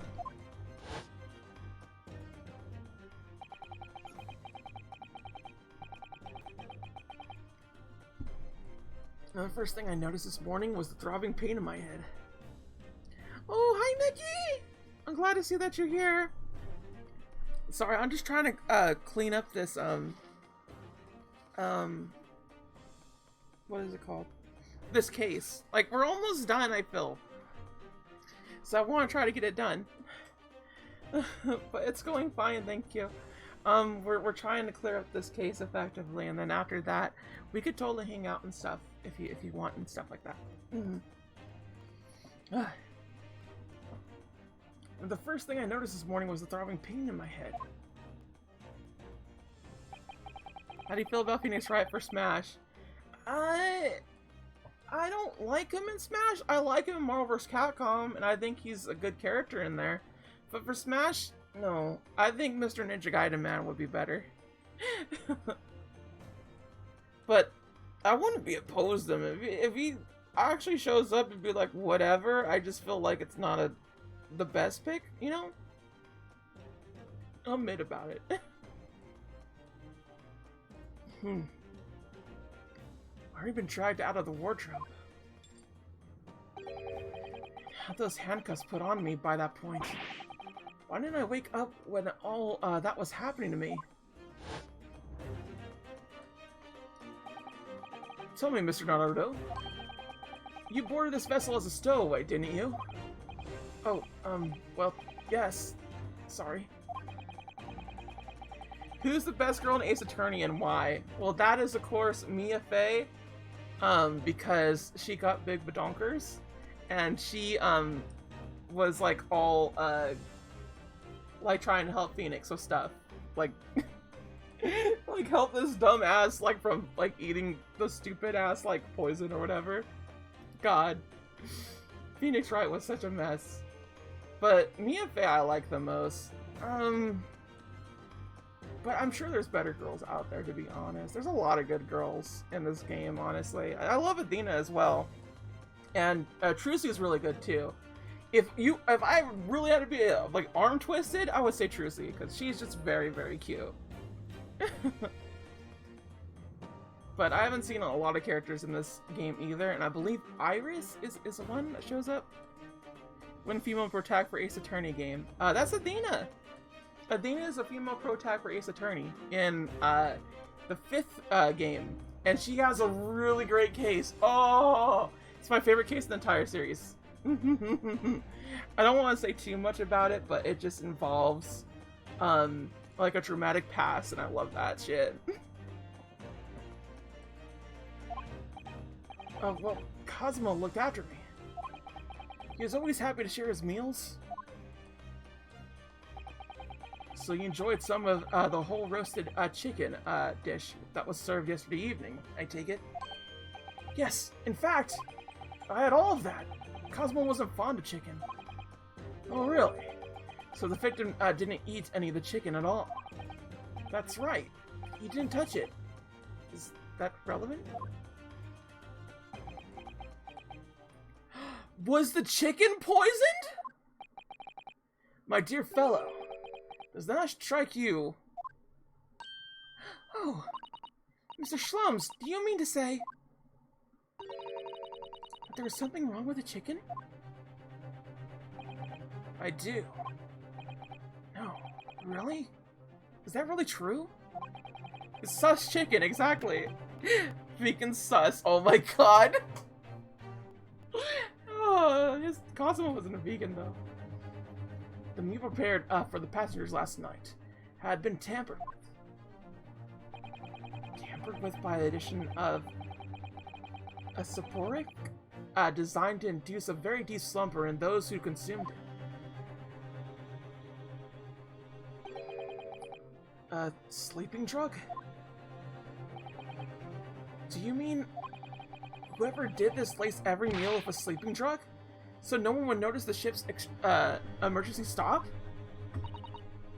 Mr. Nara, though, of course that's not what Mr. Slumps means. What a far-fetched idea. What kind of meat eater doesn't like chicken? Oh my god. I'm not gonna be like so up on people's business that if they don't eat chicken, I'm gonna be like, are you vegan? I feel like that's pulling on strings, to be honest. I think you're pulling a little too hard, Nikki. Using every meal of every passenger on board with a soporific drug would certainly be impossible. Unless, that is, every single member of the crew was a conspirator. What? Mr. Shlomes? Well, Seaman?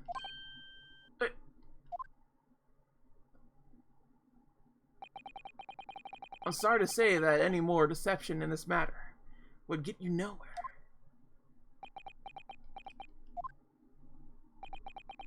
If you refuse to talk, then, there would have been an inquiry, made about the shipping company, of course.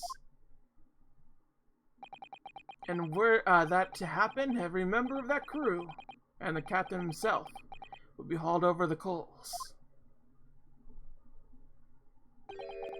For aiding and abetting a renegade.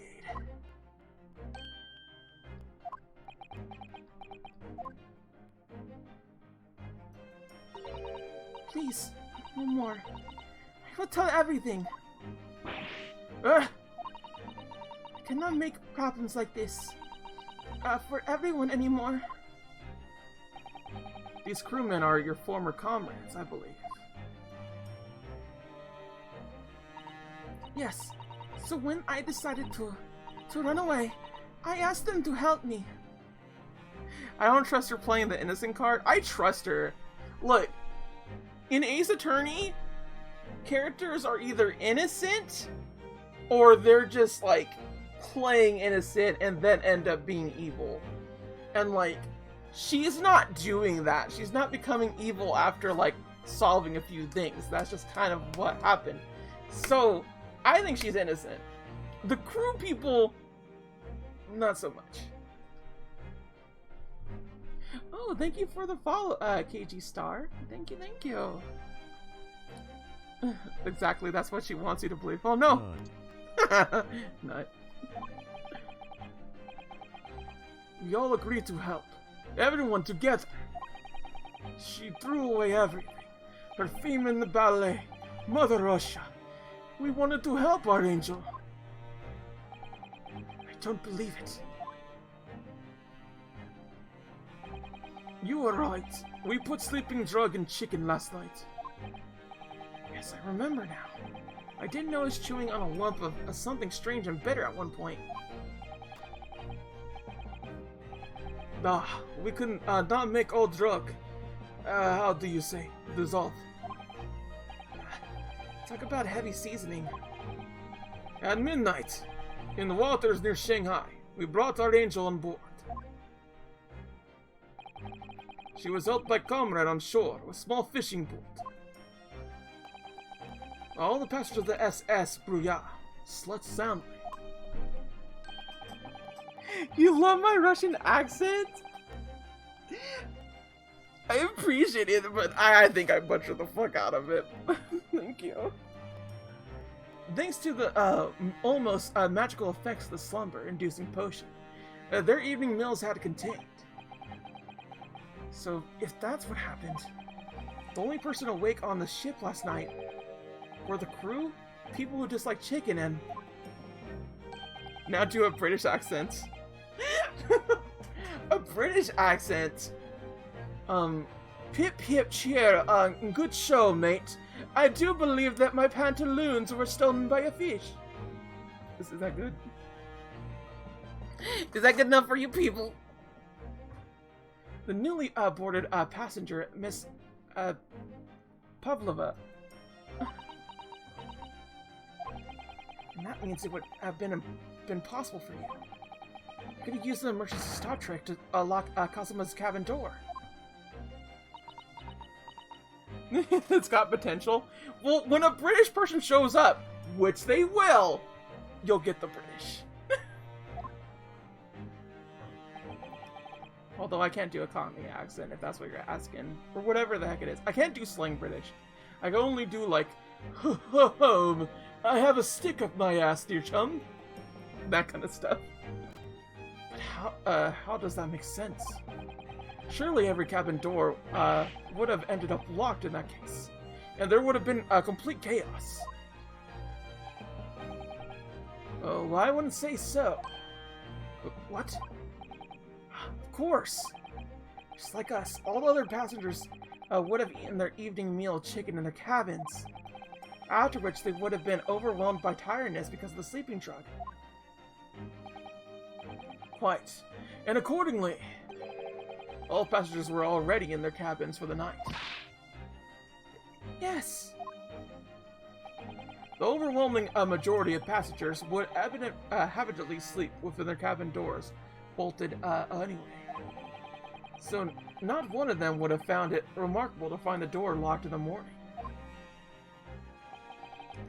In summary, in order to fasten the bolt of a single cabin door on the ship, the culprit brought the entire vessel to an emergency stop in the early hours of the morning.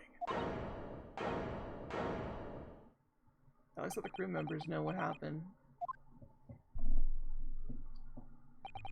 I have talked a long time and said many things.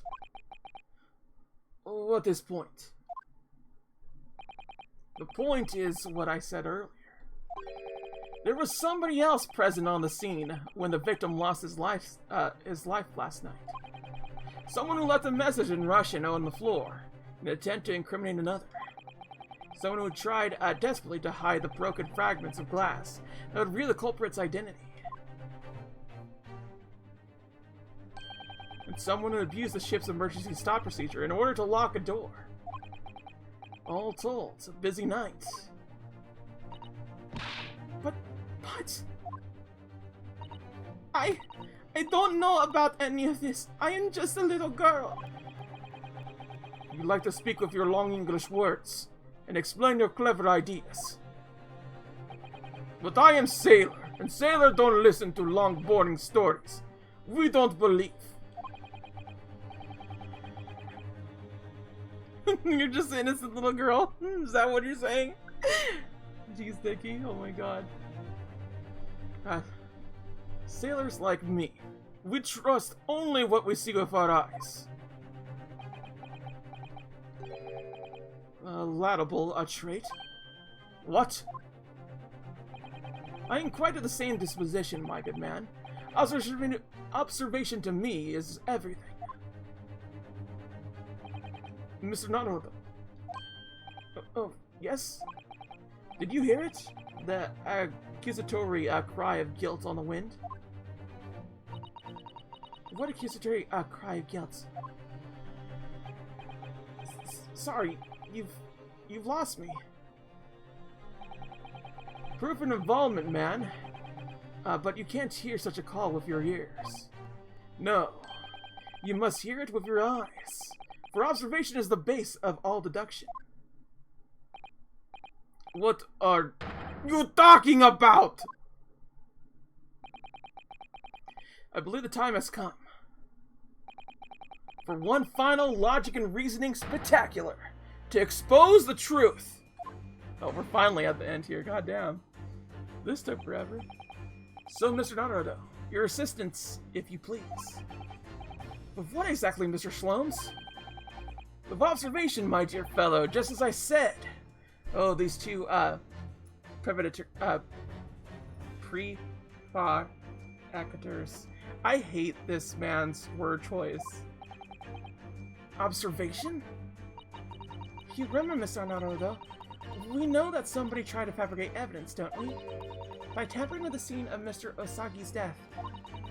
What we're looking for is some trace of evidence that one of these two was there when it happened.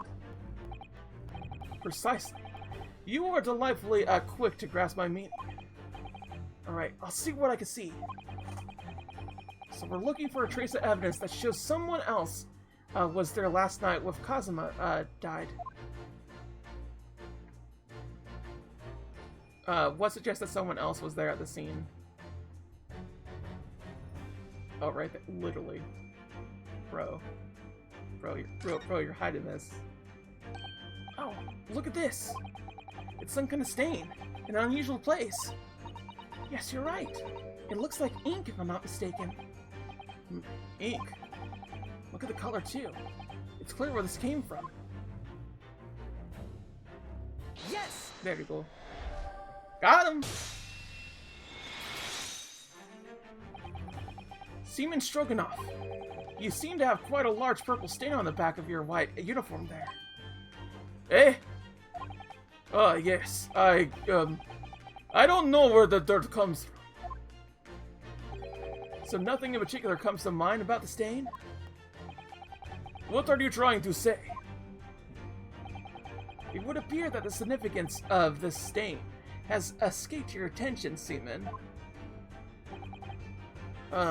Allow me to make it plain.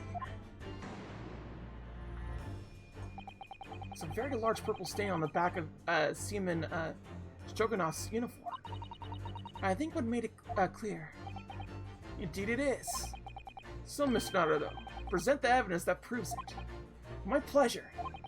Alright then. The evidence that proves what that stain on the back of Seaman Stroganoff's uniform really is. It should be like... Oh, do we not see it? No, it's not that. Crap, do we not have like a thing of it? I guess we don't. It would just be this, huh? Okay. Yeah, it would have to like, yes! be that. We did it. Yes, it's this photograph, and the ink it shows. That's what caused the stain on your uniform. Ink? A rather unusual color of ink, purple. Ah! The penny drops. And last. Now you see the significance. The Russian word on the floor next to the victim's body was written in purple ink. And the stain on the back of your uniform is ink of exactly the same color. If the ink had been dry, it couldn't possibly have stained your uniform in that way. Which means... you must have been present in the cabin, in the moments immediately after the ink was spilled. Alright, yes. It was me. I did it. Everything.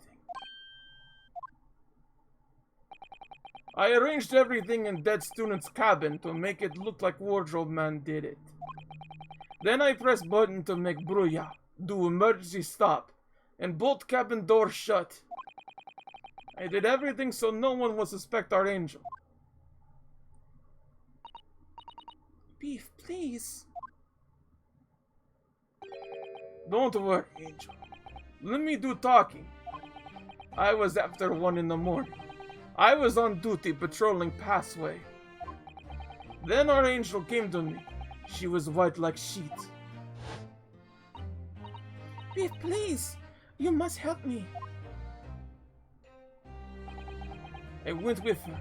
The door to cabin number 1 was open. When I looked inside, I saw student boy on floor. What happened here?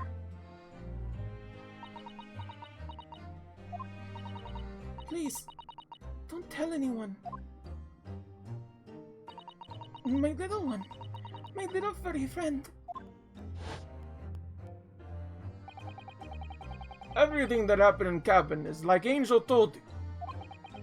The kitten escaped through the ventilator into Mr. Usagi's cabin, and then he tripped over it and broke his neck when he fell to the floor. Yes, that is right. So after the incident when the cat ran away, Miss Pavlova then visited the cabin next to hers, only to find its occupants lying lifeless on the floor. She said she was worried when she heard sound of something falling on floor. That's when she went to look. No, Angel?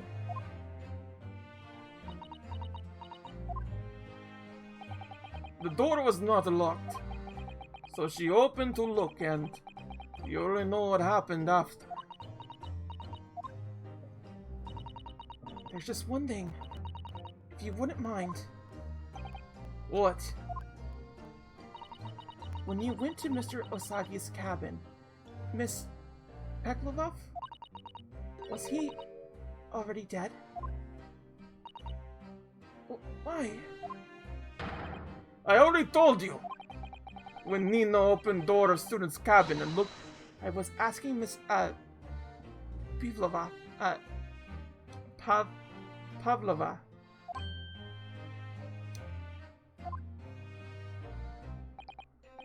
Well, Miss Pavlova?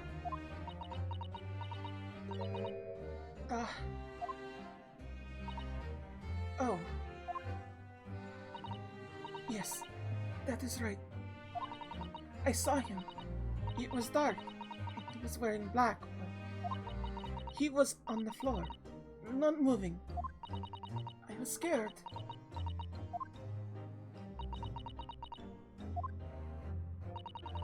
I understand, and I believe you. So is that finally it now? Have we discovered the real truth about Kazuma's death at last? Ah, something very nearly slipped my mind. Oh, Mr. Slomes? This photograph. Yes, I took this myself, you know. The cause of death was a broken neck, therefore the victim died instantly.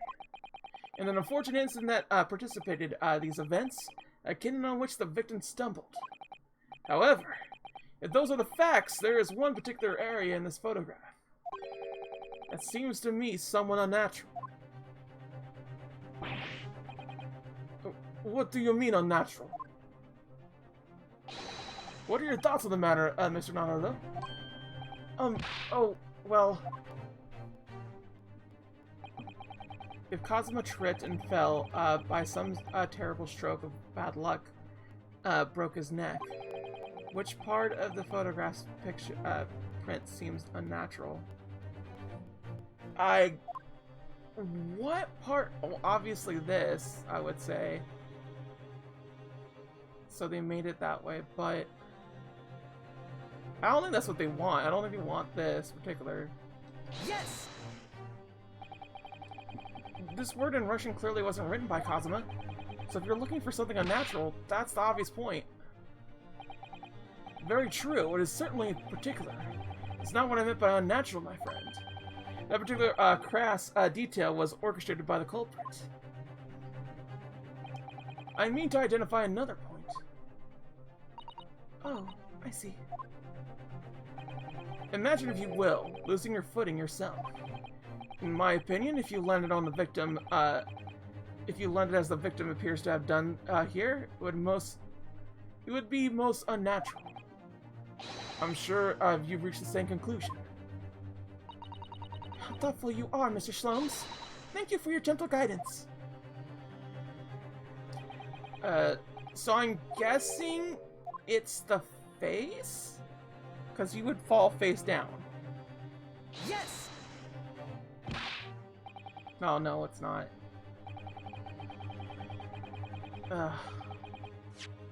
God, why can't I just go faster, please? Oh my god. This is suffering. God, I know I did something wrong. God damn. 5,000 years. Holy shit, please. God. I'm gonna save here, just in case, like, I use up all my things. So what usually happens with Ace Attorney games with me is that, like, I get one little solid thing wrong. Oh, God, just hurry the fuck up. Let me just retry.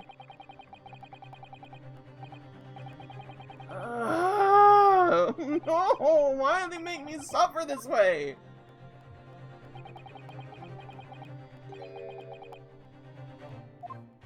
Oh, he's gripping onto something. You look like the sort of fellow who stumbles with some regulatory. That should be an easy task. Why do I...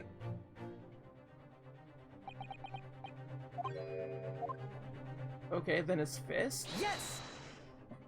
Okay, it's his fist.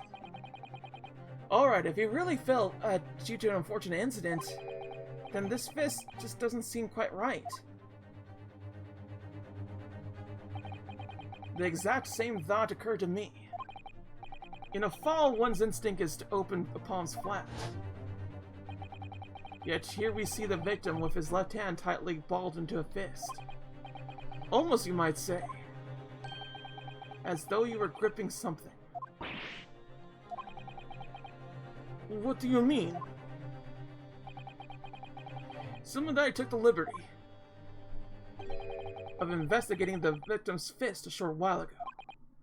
You did?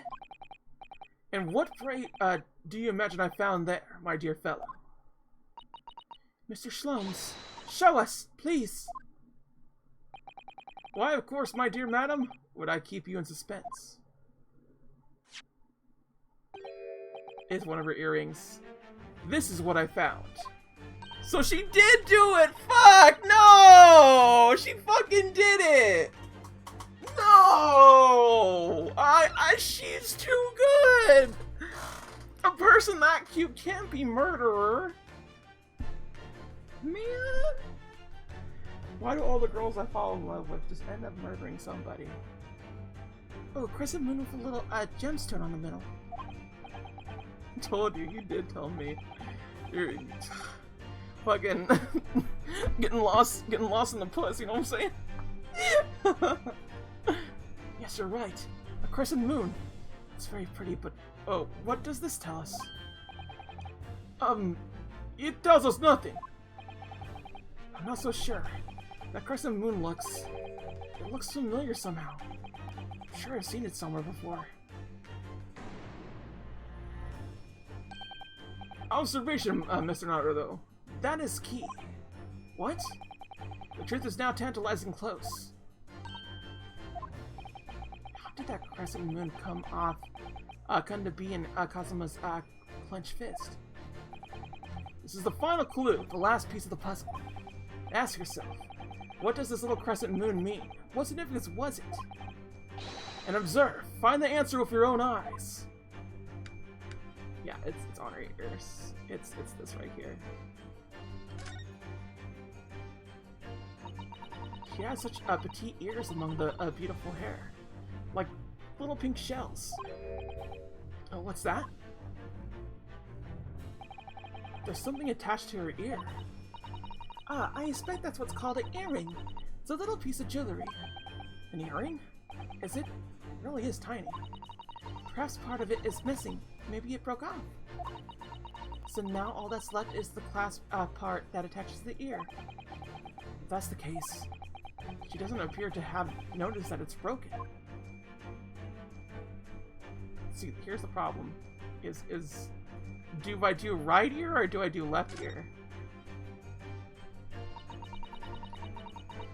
She has such petite ears among, okay, this is, oh, what's that? There's something dangling down from her ear. Yes, that's an earring. Wait, look, it's a crescent moon. Ah, there can be no doubt, surely. So let's present the left ear since it actually has more info. One truth prevails, I know, right? The truth, you can't trust hoes. Damn. It's true, you shouldn't trust me. Miss, Pavlova. On your ear there. I see you have a crescent moon as well. What? And on your other, ear, there seems to be a crescent moon missing. The little link linking holding on it must have broken, I suppose. Now the missing crescent moon was found in the victim's clenched fist. Clearly there is only one logical conclusion. Wouldn't you agree, Mr. Naruto? Yes. Miss Pavlova. Mr. Usagi must have grasped that crescent moon and pulled it from your ear. Perhaps just moments before he fell to the floor. In other words, last night in Mr. Usagi's cabin, you witnessed the moment when the victim fell with your own eyes. In fact, you were quite literally at arm's length from him.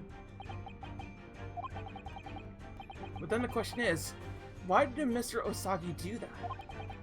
Why did he pull your earrings from your ears and hold it in his clenched fist during his final moments? Oh no. Angel! No one can protect you now. Please, Miss Pavlova, tell us the truth. Last night, what did you do to Kazuma?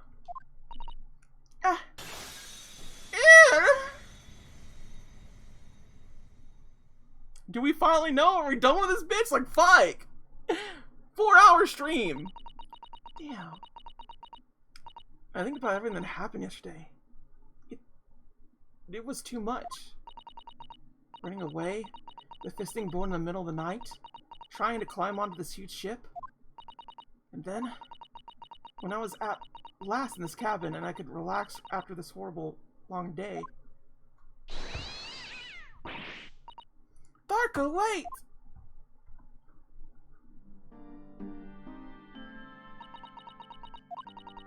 I couldn't believe it when she disappeared out through the ventilator. I tried to call her with a little whistle.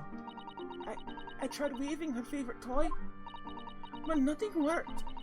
Darko would not come back.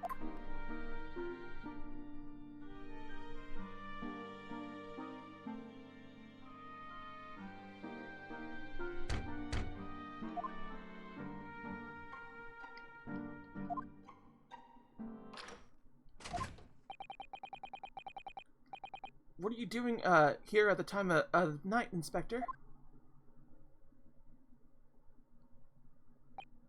Oh. I'm sorry. I thought it was a friend of mine.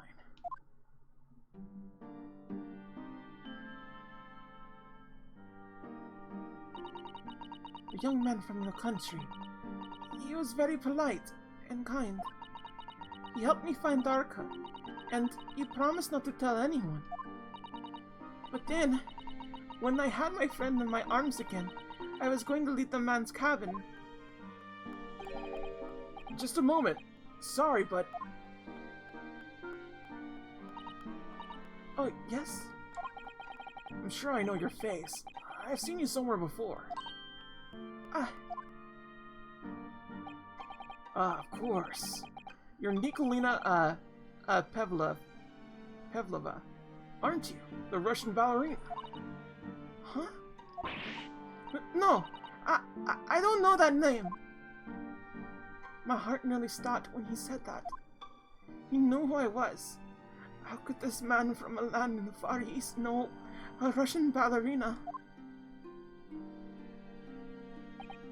Yes, I saw your performance in Japan. The beauty of a ballet made a deep impression on me. But, what are you doing on the ship? I'm sure I read that your ballet company was performing in Shanghai at the moment. I can't fool him. I had to tell him the truth, and hope he doesn't tell anyone. I have no other choice. I see. So you've run away.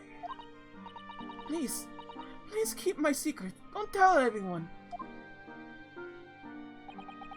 Give me a moment. I could use another opinion here.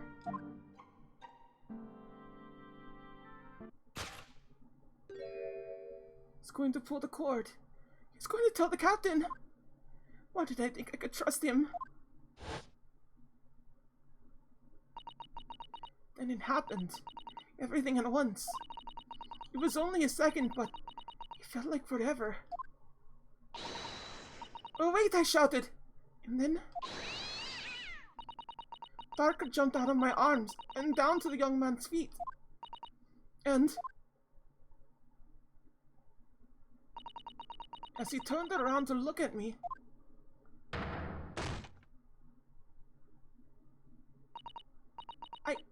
I pushed him. I don't even know why. I don't know why I did it. I was just so scared. And I had to stop him from telling anyone about me.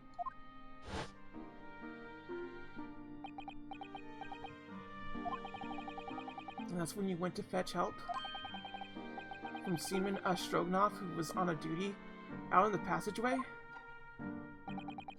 I heard Nina cry out and dead on floor, so I ran to her. She was standing in cabin door, shaking like leaf. She looked at me and said, "Help me, Beth. They find out I will be... Please, I have nowhere to go." So he decided to help.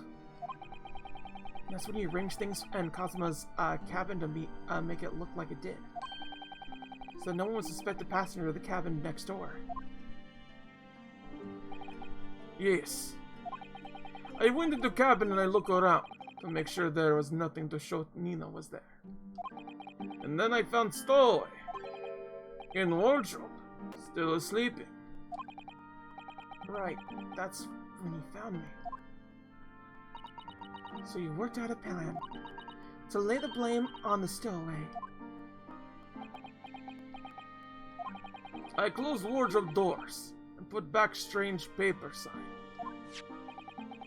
Luckily for me, that's the only reason Sasato-san started to believe me when I said I was innocent. I dragged young man's body to good place, using ink that was spilling to write on floor. I wrote, so that person who found him would look inside wardrobe and find Stowaway. And tell me, what did the glass, bell? It was by my feet, so I pick it up. I see. But it was dark in the cabin. I didn't notice the other half. Then Angel went back to her cabin. I finished job. Pressing the emergency alarm button in the passageway? Yes. Accordingly, the SS Buria did indeed come to an emergency halt at a little after 2 a.m. Feet. Why are you saying feet? Girl, do you like feet? Are you into feet?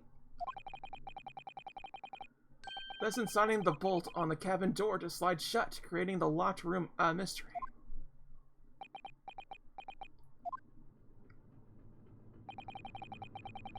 There's still one thing I don't understand, Miss Pevlova. What? Well, you said that you told Kazuma about the fact that you run away from your homeland. No? But she said feet. Oh my god. The Russian girl. Okay, sure. I'll believe you then. It's because you were worried he was going to tell the captain that you pushed him. Isn't that right? Yes. But even you pulled a belt cord and called for the captain of the ship. Aren't you friends with every member of the crew? Why would that have been a problem? It was what he said before, said first. That made me scared. She did, I heard her. Yeah, I believe you. Like... when he said first?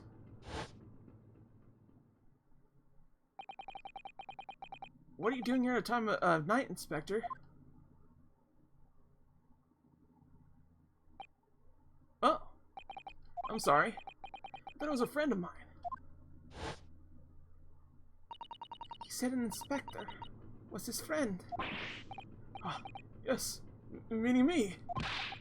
Who was supposed to be acting as his bodyguard? I thought that if police knew about me, they would arrest me. So before he could pull the bell cord, I...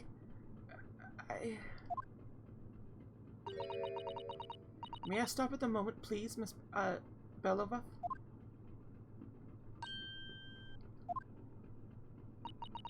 It just doesn't seem to make sense. I mean, was Mr. Osaki really going to pull the bell cord? I don't know. What? What do you think, Mr. Naruto? Well, I'm not Cosmo, so I can't know for certain, but... he was a man of his word. If he told you he wouldn't give your secret away, then he wouldn't have done it. No, he was walking over to it. He was going to pull the cord. He was going to make them send me back. Well, Mr. Naruto, the day's work is not yet done, it seems. There's one more deduction to make. What? Another deduction? Yes. What action was the victim really about to take at that moment? Can we determine whether the young man's gaze was direct?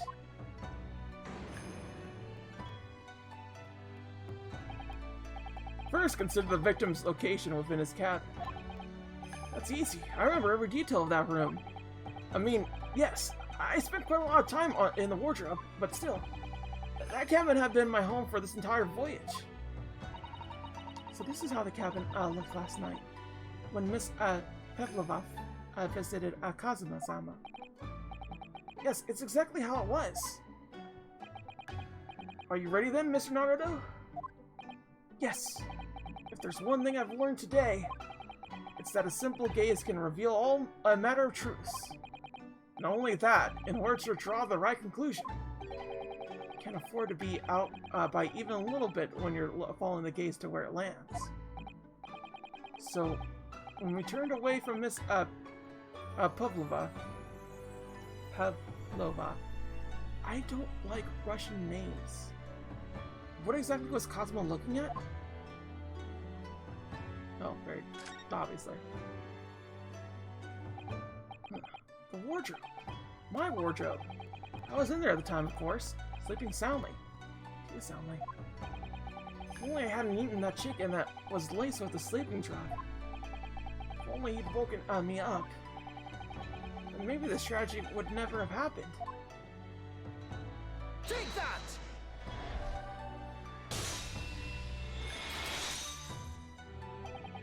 Considering everything that had happened last night, certainly it may have looked as though Kazuma was going to ring the bell cord. Yes, however...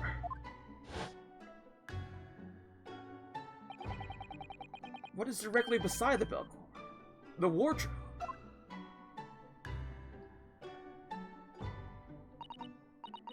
The wardrobe? And more importantly, what was inside the wardrobe?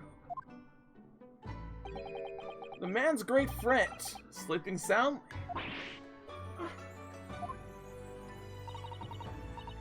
Miss Pavlova, please, think back very carefully. What were Mr. Osaki's exact words last night? Give me a moment. I could use another opinion here. Another opinion? Yes, but not from a member of the crew. No, Mr. Osaki intended to consult his close friend on the matter. See if between them, they might be able to help you in some way, no doubt. Oh no. Sadly, we can't know the truth for certain now. It's too late for that. But I wish you made sure of what Mr. Osaki was looking at. Things may have ended very differently if you had.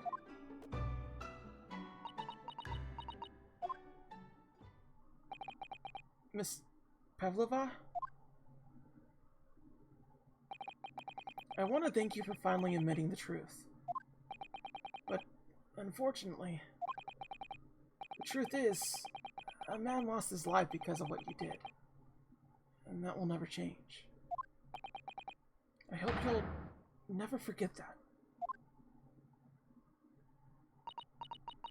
I'm sorry. Really, I'm so sorry. What have I done?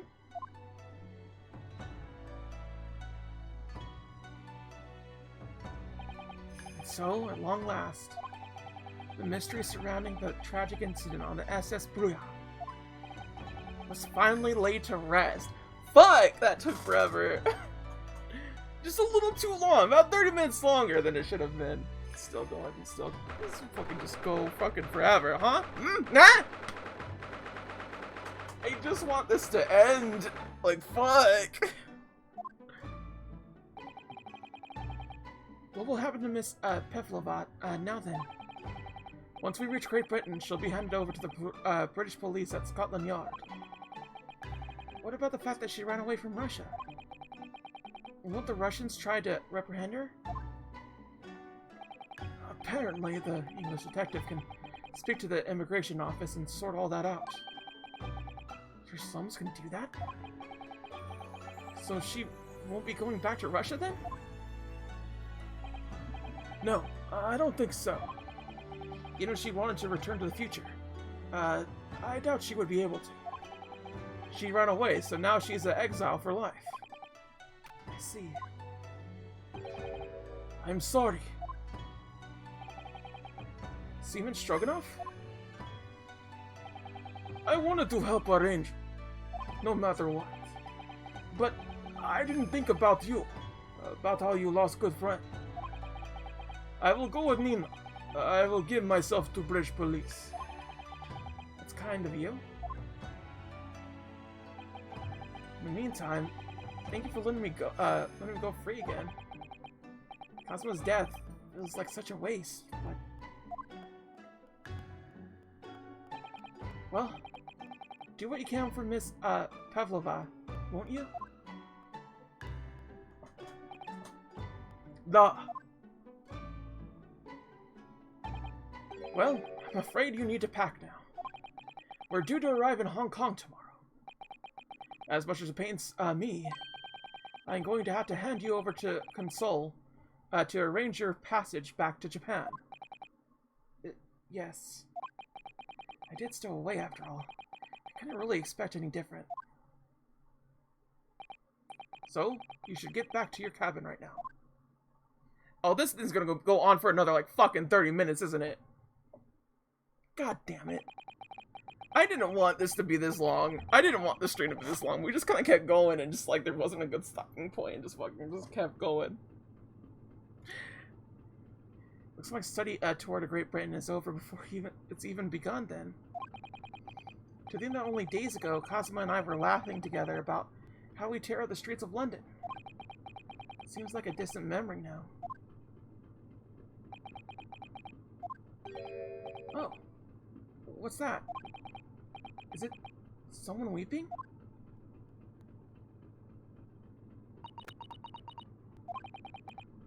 Susato-san?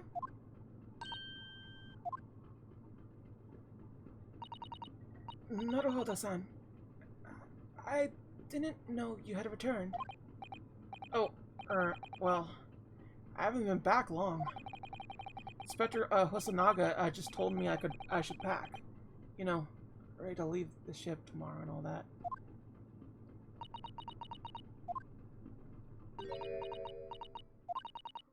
I still can't believe this has happened. Can't believe someone's life can be over just like that. Sato-san?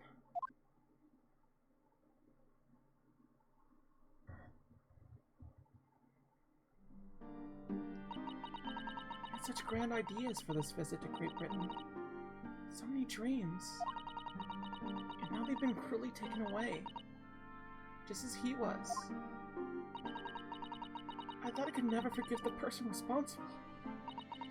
Now we know the truth. That it was just an accident. Just a silly series of mishaps. It's too much, Naruto-san. It's just too much. Yes, I know.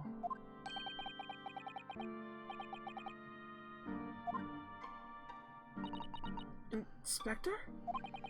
My duty was to see Osogi-san safely to Great Britain, but I failed, and caused his two closest friends great pain and suffering as a result. I've let everyone down. And I will do everything to make up for my terrible blunder. Nobody blames you, Inspector. I'm free again now at least. Huh?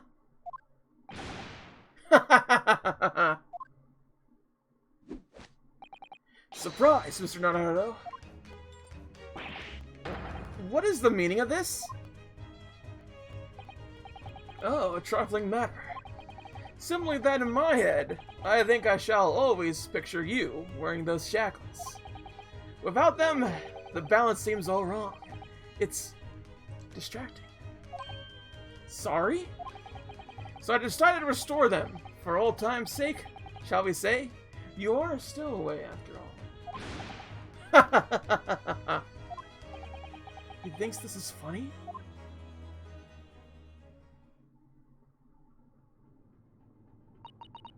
Mr. Slomes.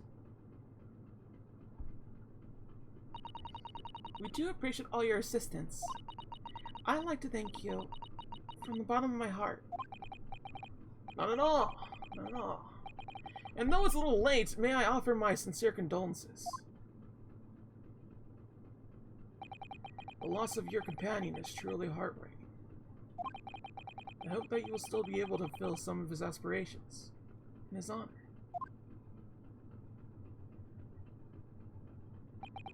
I'm afraid that won't be possible. We shall be embarking on the next port, in Hong Kong. We have to return to Japan and make a full report about everything that's happened. What? Wait a minute. It's just me that has to go back, isn't it? I mean, I was the stowaway.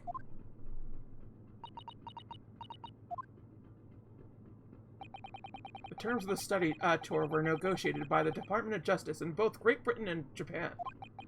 It was to be one lawyer and one assistant. What's to be? In the light of Mr. Osagi's unfortunate death, I'm afraid the study tour can no longer go ahead. Oh no. I don't care for me, but... poor Susato-san. My dear fellows, the majority of problems have an extremely simple solution, you know. All you require is one lawyer, and the study tour can continue, surely. But there's no one else with the necessary qualifications, Mr. Slomes. You know no other lawyer. Qualifications, you say? Any qualifications obtained in your own country will be of little value in Great Britain, I'm afraid. Oh, but anyway, the voyage to London still promises a good month of time. Ample opportunity, I would say, to find yourself another suitable lawyer. Yes.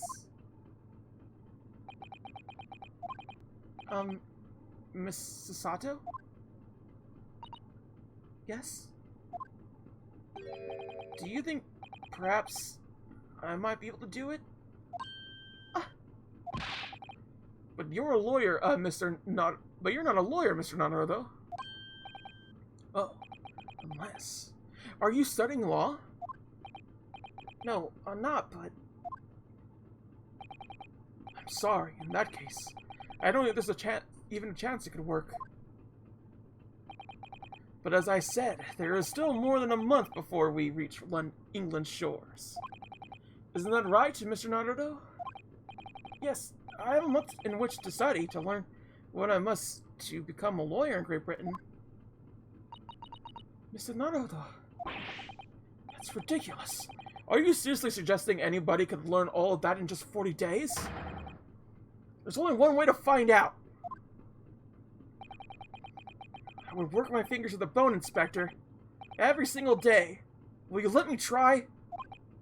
And if, by the time we reach Great Britain, I haven't learned enough to be recognized as a lawyer, I'll take whatever punishment is deemed appropriate. But why put yourself in such a difficult position? For Kazuma, he said that there was something he had to do in Great Britain, and that he would sacrifice anything to make it happen. He was passionate about it. I can't let all that passion just come to nothing. And anyway, it's for my own benefit too.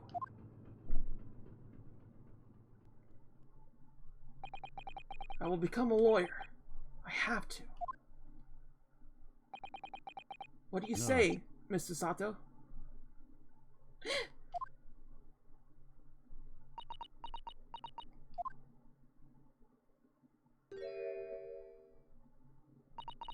I think it's a wonderful idea. Thank you.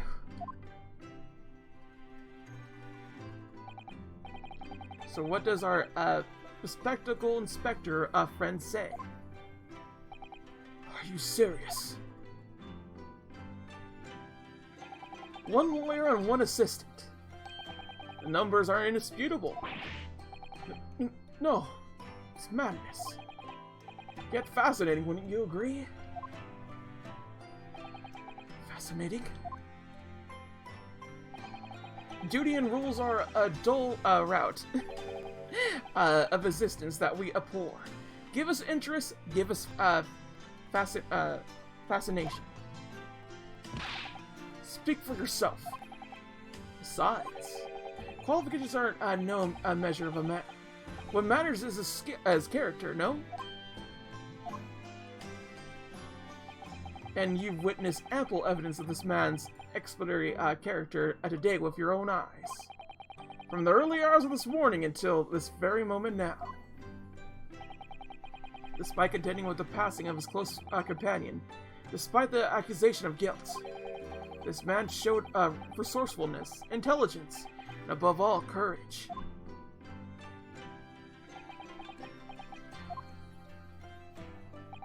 Very well. I'll think of a clever way to word my report to the Department of Justice. Inspector! After all, I did just make a promise, didn't I? I said that I'd do anything at all to make up for my shortcomings here. Oh, thank you, Inspector. If you'll excuse me, I must pay a visit to the captain's quarters, I think. I need to discuss what to do next. How best to make my report.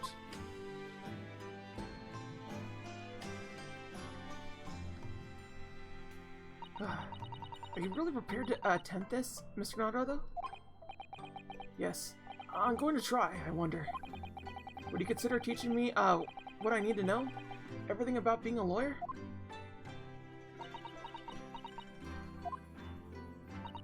I would be delighted to help you.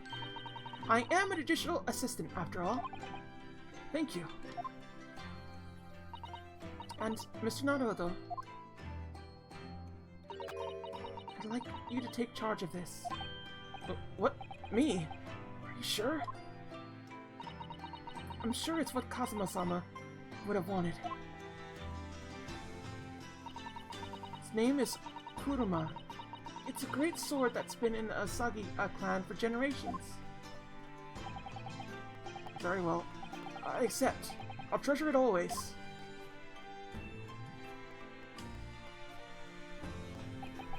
So then, Mrs. Sato? It seems we'll be working together for some time to come yet. It will be an honor, Mr. Naruto. And for the next 40 days, I shan't grant you a single minute of freedom. We shall fill every spare moment with study. Yes, that's exactly what I need. But before we begin, I have an earnest favor to ask of you. Goodness, what is it? Please throw me to the ground. 3 times. What? I should never have doubted you. You were Kazuma-sama's closest friend. Of course you would never have done anything to hurt him. That should have been obvious to me from the start. But I allowed suspicion to get the better of me. And no matter how upset I was feeling, I was completely unforgivable behavior. No, you were in shock. You just found out about me stowing away and the cabin door was... no, I won't let you make excuses for me. Whatever the circumstances, I should never have thrown you. Not just once, but 5 times. That number keeps creeping up, doesn't it? Please, you must. Just take a hold of me and throw me. Do it. Don't even think about it. No. I don't even know how. I've never thrown anyone in my life. Very wise, Mr. Naruto. It isn't a skill one acquires without considerable training. Oh, Mr. Slums? I observed your throwing technique several times with great interest. I confess I was impressed. When did he see that? I presume that would be a form of Japanese wrestling? Oh, well, in a way, it's not wrestling, but my own interpretation of an ancient jujitsu technique. Apparently it's called a Sasato takedown. Leaves your head swimming, believe me. How beguiling. I am a practitioner of the combative arts myself. I'm a somewhat accomplished boxer. Here he goes, dancing around again. I wonder if you'd be so kind as to instruct me on the technique of your resting throw. Yes, I'd be honored. Yep, it's the good old fisticuffs. Then let us not dally. Demonstrate, my dear madam. Oh, of course. Are you ready, Mr. Naruto? Sorry. Hiya!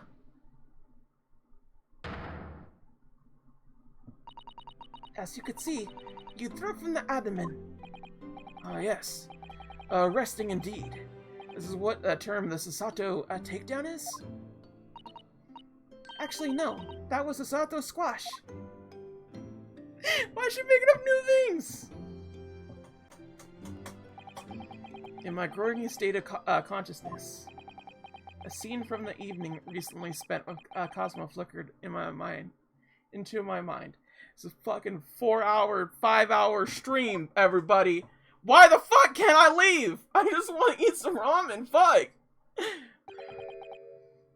Kurama? That's right. It's a prized sword that's been passed down through generations of the Sagi clan. I can't believe you managed to get permission to bring it with you. I mean, taking katana on a study tour is more than a little regular, surely. I'm a prisoner on this ship, exactly, Gordon. I'm a fucking prisoner. Like, fucking just let me leave, fuck. Why is every fucking thing on here like fucking 6 hours? What the fuck? This gimmick gives no good stopping points. It does, it's just like, I didn't think it was gonna be this long of like, hey, here's how long it takes to like actually like get it all together. Like, it just, it's a lot. Japanese man's sword moments later is Soul Rinosuke.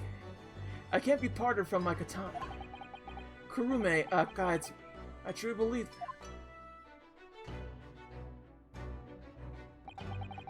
So his name compels its wielder to slice evil in two? Not that you would need much compelling. But on that subject, there's something very important that I have to do in Great Britain. And I'll sacrifice anything to make it happen. I appreciate you seeing it through with me. Of course I will. Whatever it is, I'll see it through to the end with you. We're not gonna add an image right now. We are near the end of the stream. I will refund you your points. I will woo, but that's at the end. That's gonna be an end woo. I'm so tired. I knew you wouldn't let me down.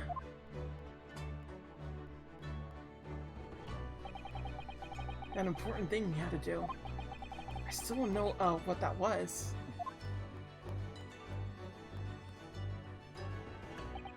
But I'm going to see the place for myself. Work it out. In Great Britain's capital, London. Holy shit, we're done. Fuck! Almost 5 hours for that stream, god damn! This is why I didn't put an image. You see how fast that was? See how fast that was? God damn. Anyway, here we go. Ow! There you go. There's your ow. You save the image for next time. I suppose so. Anyway, thank you so much, Roar. Thank you so much, Gurnan, for showing up and being part of the stream. Thank you, Nikki, for showing up. I know I said we do things fucking I swear, every time I make plans with you, the stream ends up going long. I don't mean that to happen. I really don't. I know Cactar showed up too. I appreciate them. I appreciate Miss Tori. I appreciate Bio showing up as well. And how to say Grandpa's Ghost, who, believe it or not, we're gonna be rating right now. Because this was a lot, y'all. This was a lot. Thank you everybody else that showed up too. And yes, I'm gonna go eat some ramen now. Bye bye. Oh well, we have to do this first. We gotta read the goose first. Okay. Yeah, see y'all later. It's a great time. Ramen now. Bye bye.